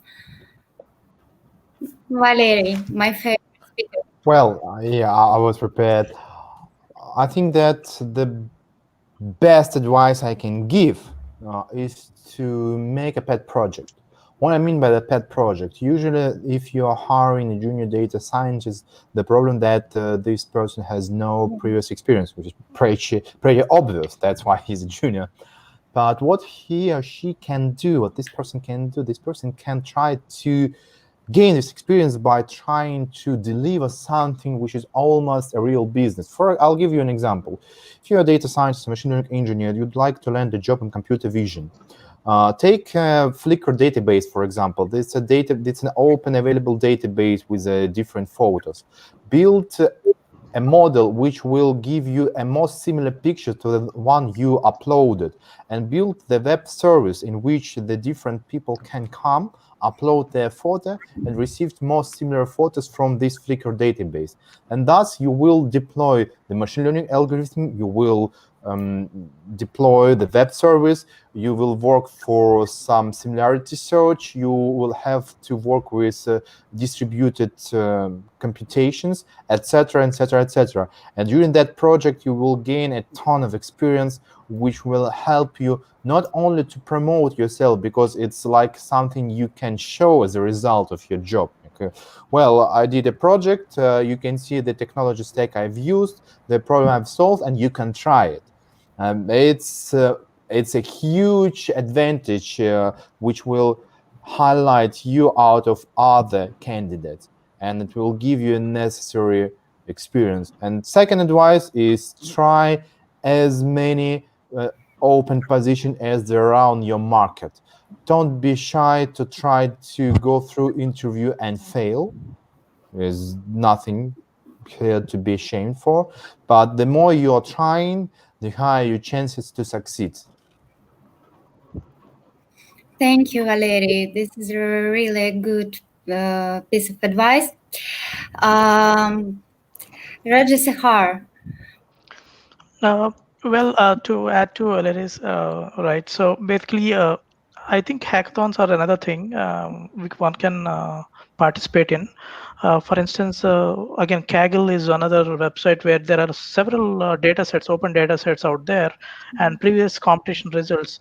So if someone is like serious about it, they can actually try out things on Kaggle and try to attempt and see how they're compared with their results with the existing ones. And some of the Kaggle outcomes were also in GitHub. One can compare their results with that to see and learn, and that will also like help to attend several hackathons. And hackathons will add a feather in the cap in your resume, because those are like milestones that you have achieved, and those will definitely help in securing a job, I feel. Thank you. Anyone else? So I was, first of all, I agree with the advice of the pet project, and in general, just playing with the science, with data science yourself, and also enjoying it, doing it in a way that you enjoy. I would also say that it's really helpful to talk to other people that are going through the same process or have gone through. Job seeking can be very hard, even when it's not during an economic crisis. And it really helps to talk to people that are in the same place. So talk to them, share advice, practice interviews, and really remember that even if you're not doing well on the job hunt right now, it doesn't mean that you're not good enough, and it doesn't mean that you won't get a job and that you won't be amazing at your job. It just means that at the moment you're not doing well on your job seeking process. It's a hard thing to really internalize and remember, but I'm stressing it because I think it's really important and it's very true. Don't let it impact your self-image too much. It's something that I see a lot with my mentees, and you shouldn't. Yeah, I agree that those things, we understand them, but we don't feel them. And it's really hard to feel that, like, in theory that it's okay to fail and you shouldn't be upset about it, but it's hard not to be. It's true. I would also recommend, if there is a mentorship program available to you, I would really recommend it for that reason, because it really helps. I'll say a few words maybe about the mentorship program that I'm a part of. It's a sort of a non-official women in tech community in Israel. It goes by a different name both, but it's a similar concept, and it's a way to connect those people that right now, those women that might be going through that difficult process, and connect them with someone who has already been through it. And then we can, on the one hand, we can give advice, very practical advice, and we can also give that support to let them know that even though at the moment it looks like everything has always went well in our career, we also had those hard moments. We also had those failed interviews that could have really bombed some of them, and we didn't get into the job that we really wanted and stuff like that. And it doesn't mean that you're not going to be great data scientists. It just means that it's a process. Yeah, thank you so much. And Polina, could we maybe answer some related question here from the comment section while we're here? Yep. This is the question: how does the job interview process changed, and if our speakers have any recommendations about online interviews? Guys, any thought? Sorry. Yeah, Dilara, you can continue. For us, for our company, nothing changed except for example, some technical interviews. If before, when we came to our office physically, you showed some I don't know, coding or some mathematic formulas on the board. Now you just write them in Zoom, so nothing really changed here except for the format. And recommendations about online interview. I think that the main thing is that you should have a good connection, of course, because when people can't see you and can't hear you well, that spoils the impression, and there's like not your fault, but it affects you. And another thing that I like people who turn on their cameras during the interview. It always adds a lot of points, because I see person, I can read emotions, just like computer, right? Told us about. Yeah, and I suggest that you should always turn on your camera, and I personally like the people who do so. Yeah, colleagues.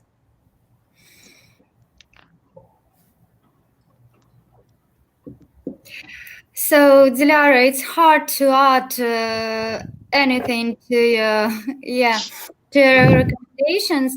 I think the part about the camera is the most important one because it's really important to be able to read the emotions of the person you are talking to.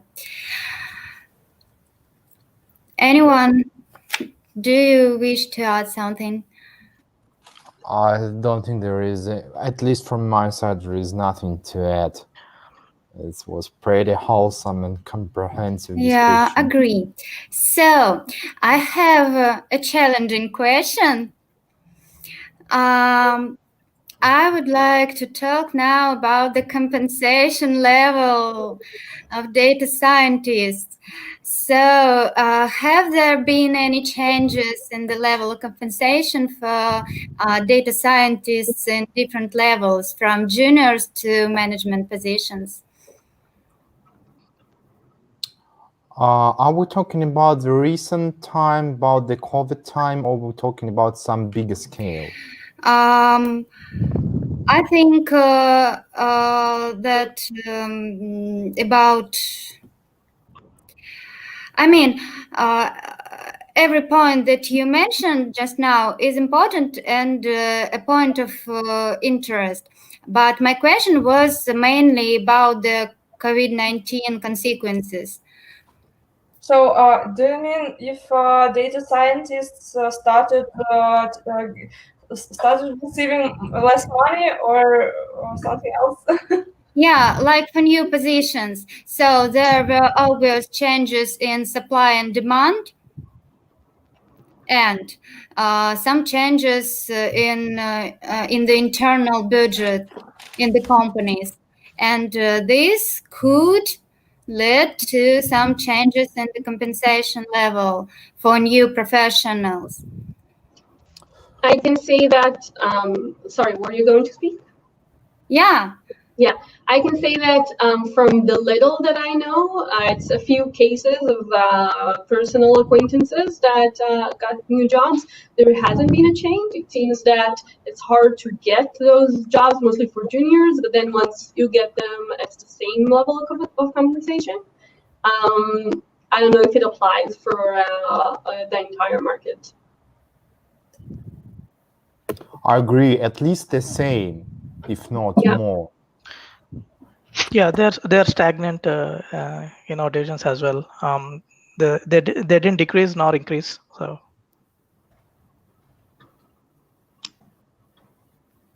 Okay. Thank you. Thank you so much. I know this was a bit of challenging question.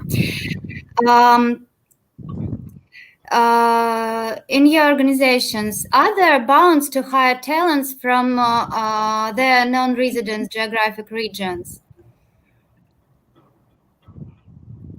Anyone? Could you repeat the question? Oh, never mind. It's up on the screen. Are there bounds to hire new talents from non-resident geographic regions? Like suppose you are based in United States, and during the COVID-19 there were some processes moved online, and there could be some new possibilities to hire some talents for completely remote work from, I don't know, from any country in the world, like worldwide. Yeah, so I don't see that at the moment. I think most employers are still hoping for going back to in-office work in the future. So they do keep hiring locally. At least, again, that's what I see around me. In our company, it's the same. We can work remotely, just like we could do that before the quarantine.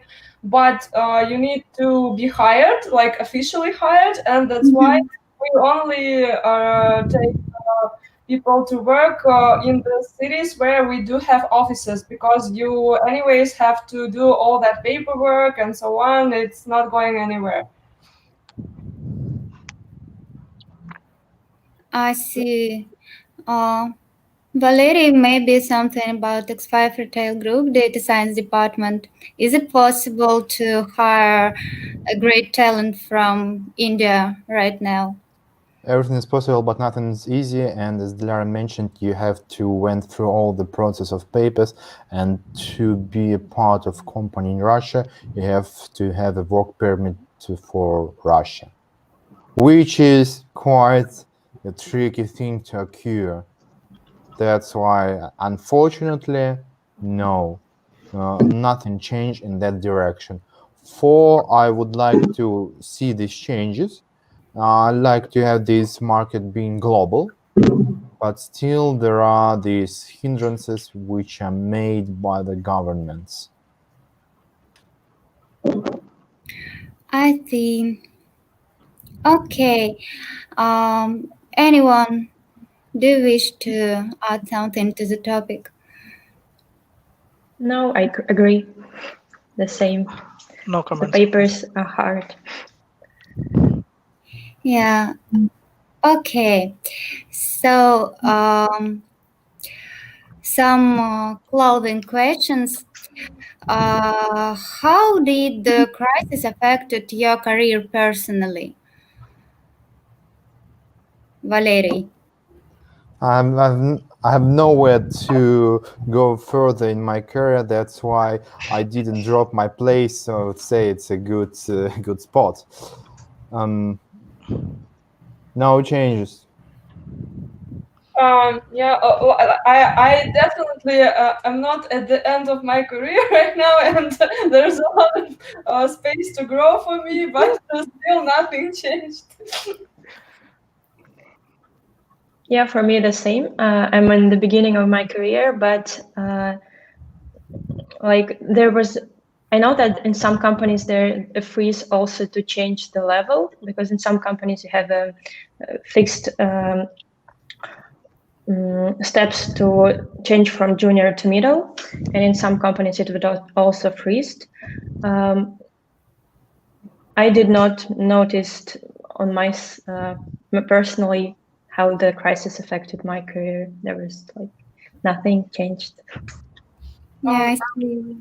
Yeah, I wanted to mention that I even no maybe something changed, but I'm not sure if that's somehow related to the pandemic and the crisis. I received a job offer, but I think that would happen anyways at any time. So for me, nothing changed.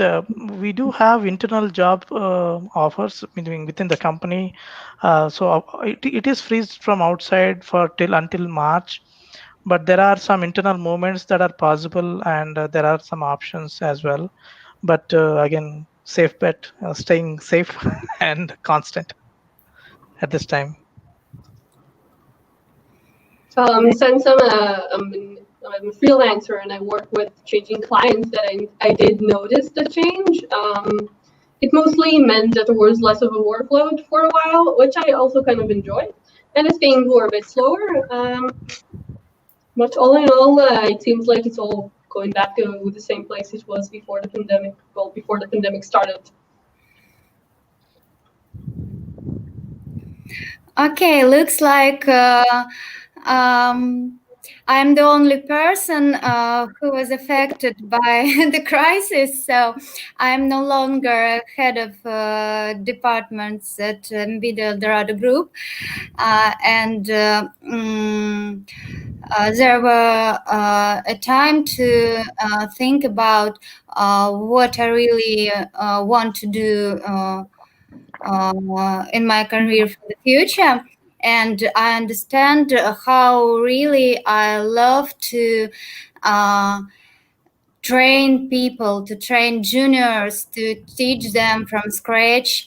And I think it was like I spent the whole summer to think about what exactly I want to do for the future, and I found some direction. So my the position of my dreams will be something like some management position at some data science department, where I will be able to propose not only the new products, but also to interact with the leading university, interact with the students, give talks about finding a job, about their career. So like that. Thank you all. And the final question, are there some interesting personal insights about work-life balance, maybe about work and business processes, like anything? I understood that during the normal mode of life, I have a lot of FOMO, fear of missing out. And when nothing happens, I actually feel myself very calm, because I know that everyone is sitting home, nothing is happening, I'm missing nothing, and finally I can sit and relax and not to be scared of missing out something, because during the normal mode, I don't want to go anywhere, but I have to, because everyone is going everywhere, and I'm feeling like, oh, okay, I will go too, because everyone is doing something. I should probably do, because if I don't do anything, I won't grow, and so on. So this fear, it disappeared during pandemic, because when nobody is doing anything, you don't have that fear. Yeah, that's me. I think a lot of people feel that way. Yeah. So, did you guys relax too? Like, oh, okay, nothing's happening. Yeah. Yeah. You know, I changed. I mean, I used to live in the middle of Tel Aviv, very busy and like fun hipster neighborhood. And once the quarantine started, I moved out. And I don't know what will happen after the pandemic, after our life go back to normal, if they're ever gonna. But at the moment, I live outside of the city in a place that's more quiet and more green and closer to nature, because that's something that during the quarantine I realized that I need to be a bigger part of my life. And I think in general, well, it's so not really a personal insight, but maybe a personal insight about our society. I see how the ability to work from home really helps a lot of people to have a better work-life balance, because you save that time that you usually have to spend on getting to work and getting back, which at least in Israel, it could be a lot of time, because we're a very busy country with a lot of traffic. And I really hope that even when we don't have to have that for social distancing reasons, that it would stay a part of our work life and of our society, because I think it can really have great benefits for us to have that option as a more valid option. Yeah, I just want to add, for me it actually helped, because I was able to spend a lot of time with my daughter, which otherwise I would have always gone to office, and I hardly see her because she goes to school and then she comes back and goes to badminton and all other stuff. Now I can actually spend time and we both play together. I mean, I find this as an opportunity to spend time with the kids. Yeah. Oh, great opportunity, actually. Yeah. I would like to add that during the quarantine, the time that I spent not sitting is decreased dramatically, and I noticed how sport is important and how to walking is important, especially for developers who sit 8 hours, at least 8 hours per day, and did not move at all. I agree. I actually started online, online trainings, but of course I mostly miss them. But anyways, I at least thought about it, and before I didn't.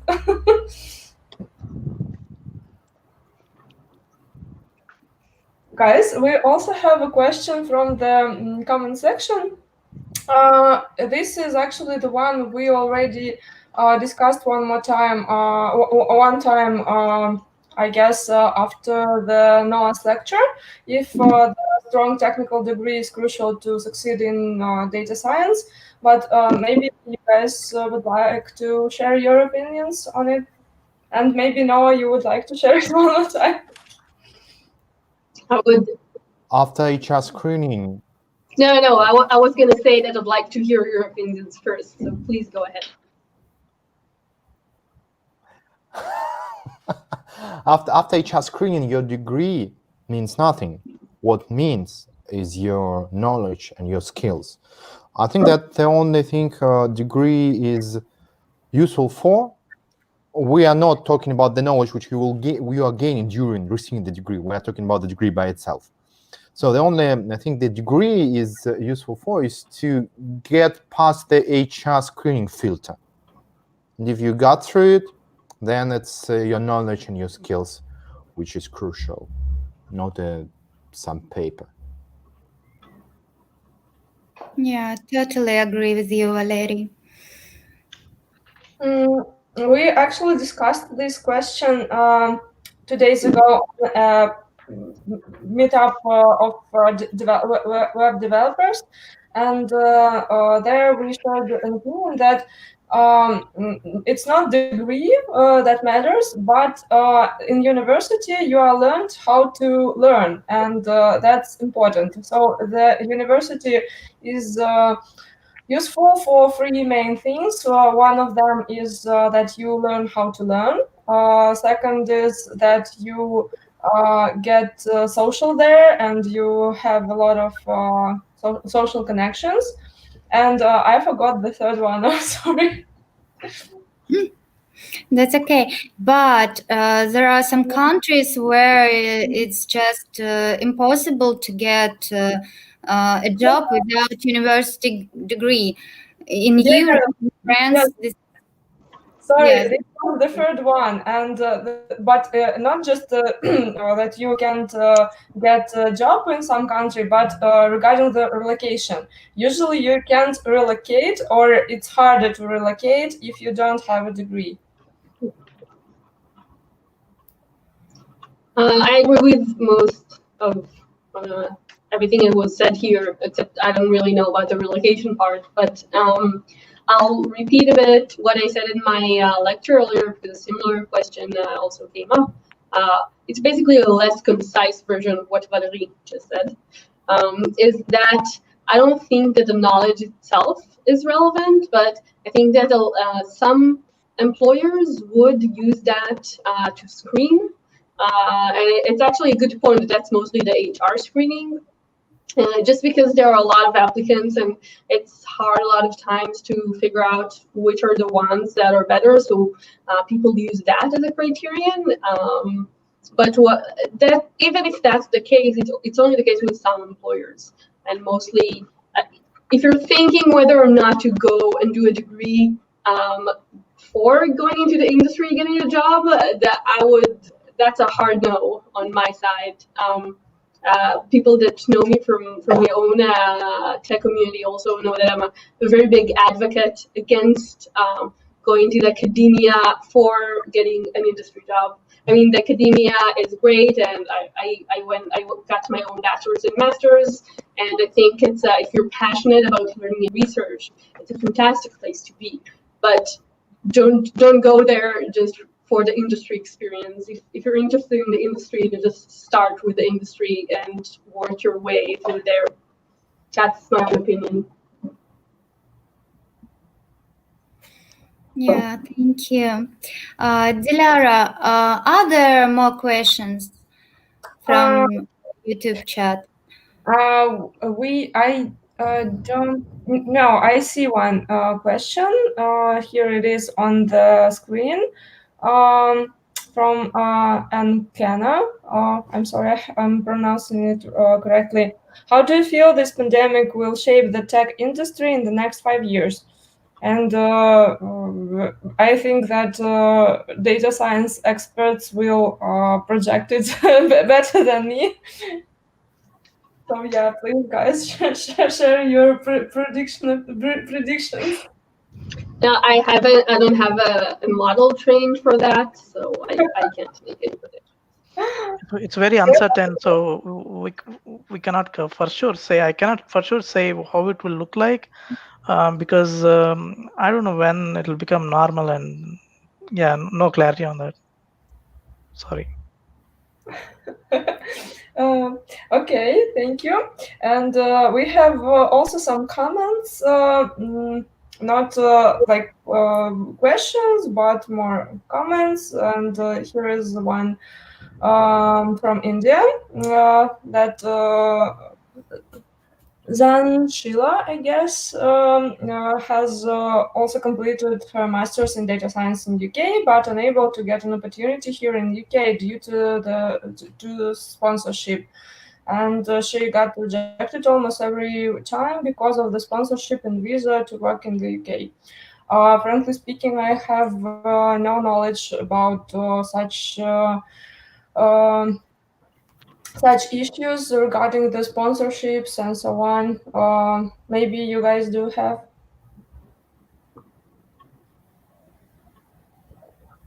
I just never like moved to another country and have no experience with such issues.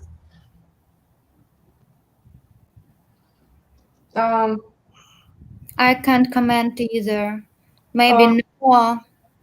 Yeah, Zanshila, we really hope that you will get your job and wish you good luck.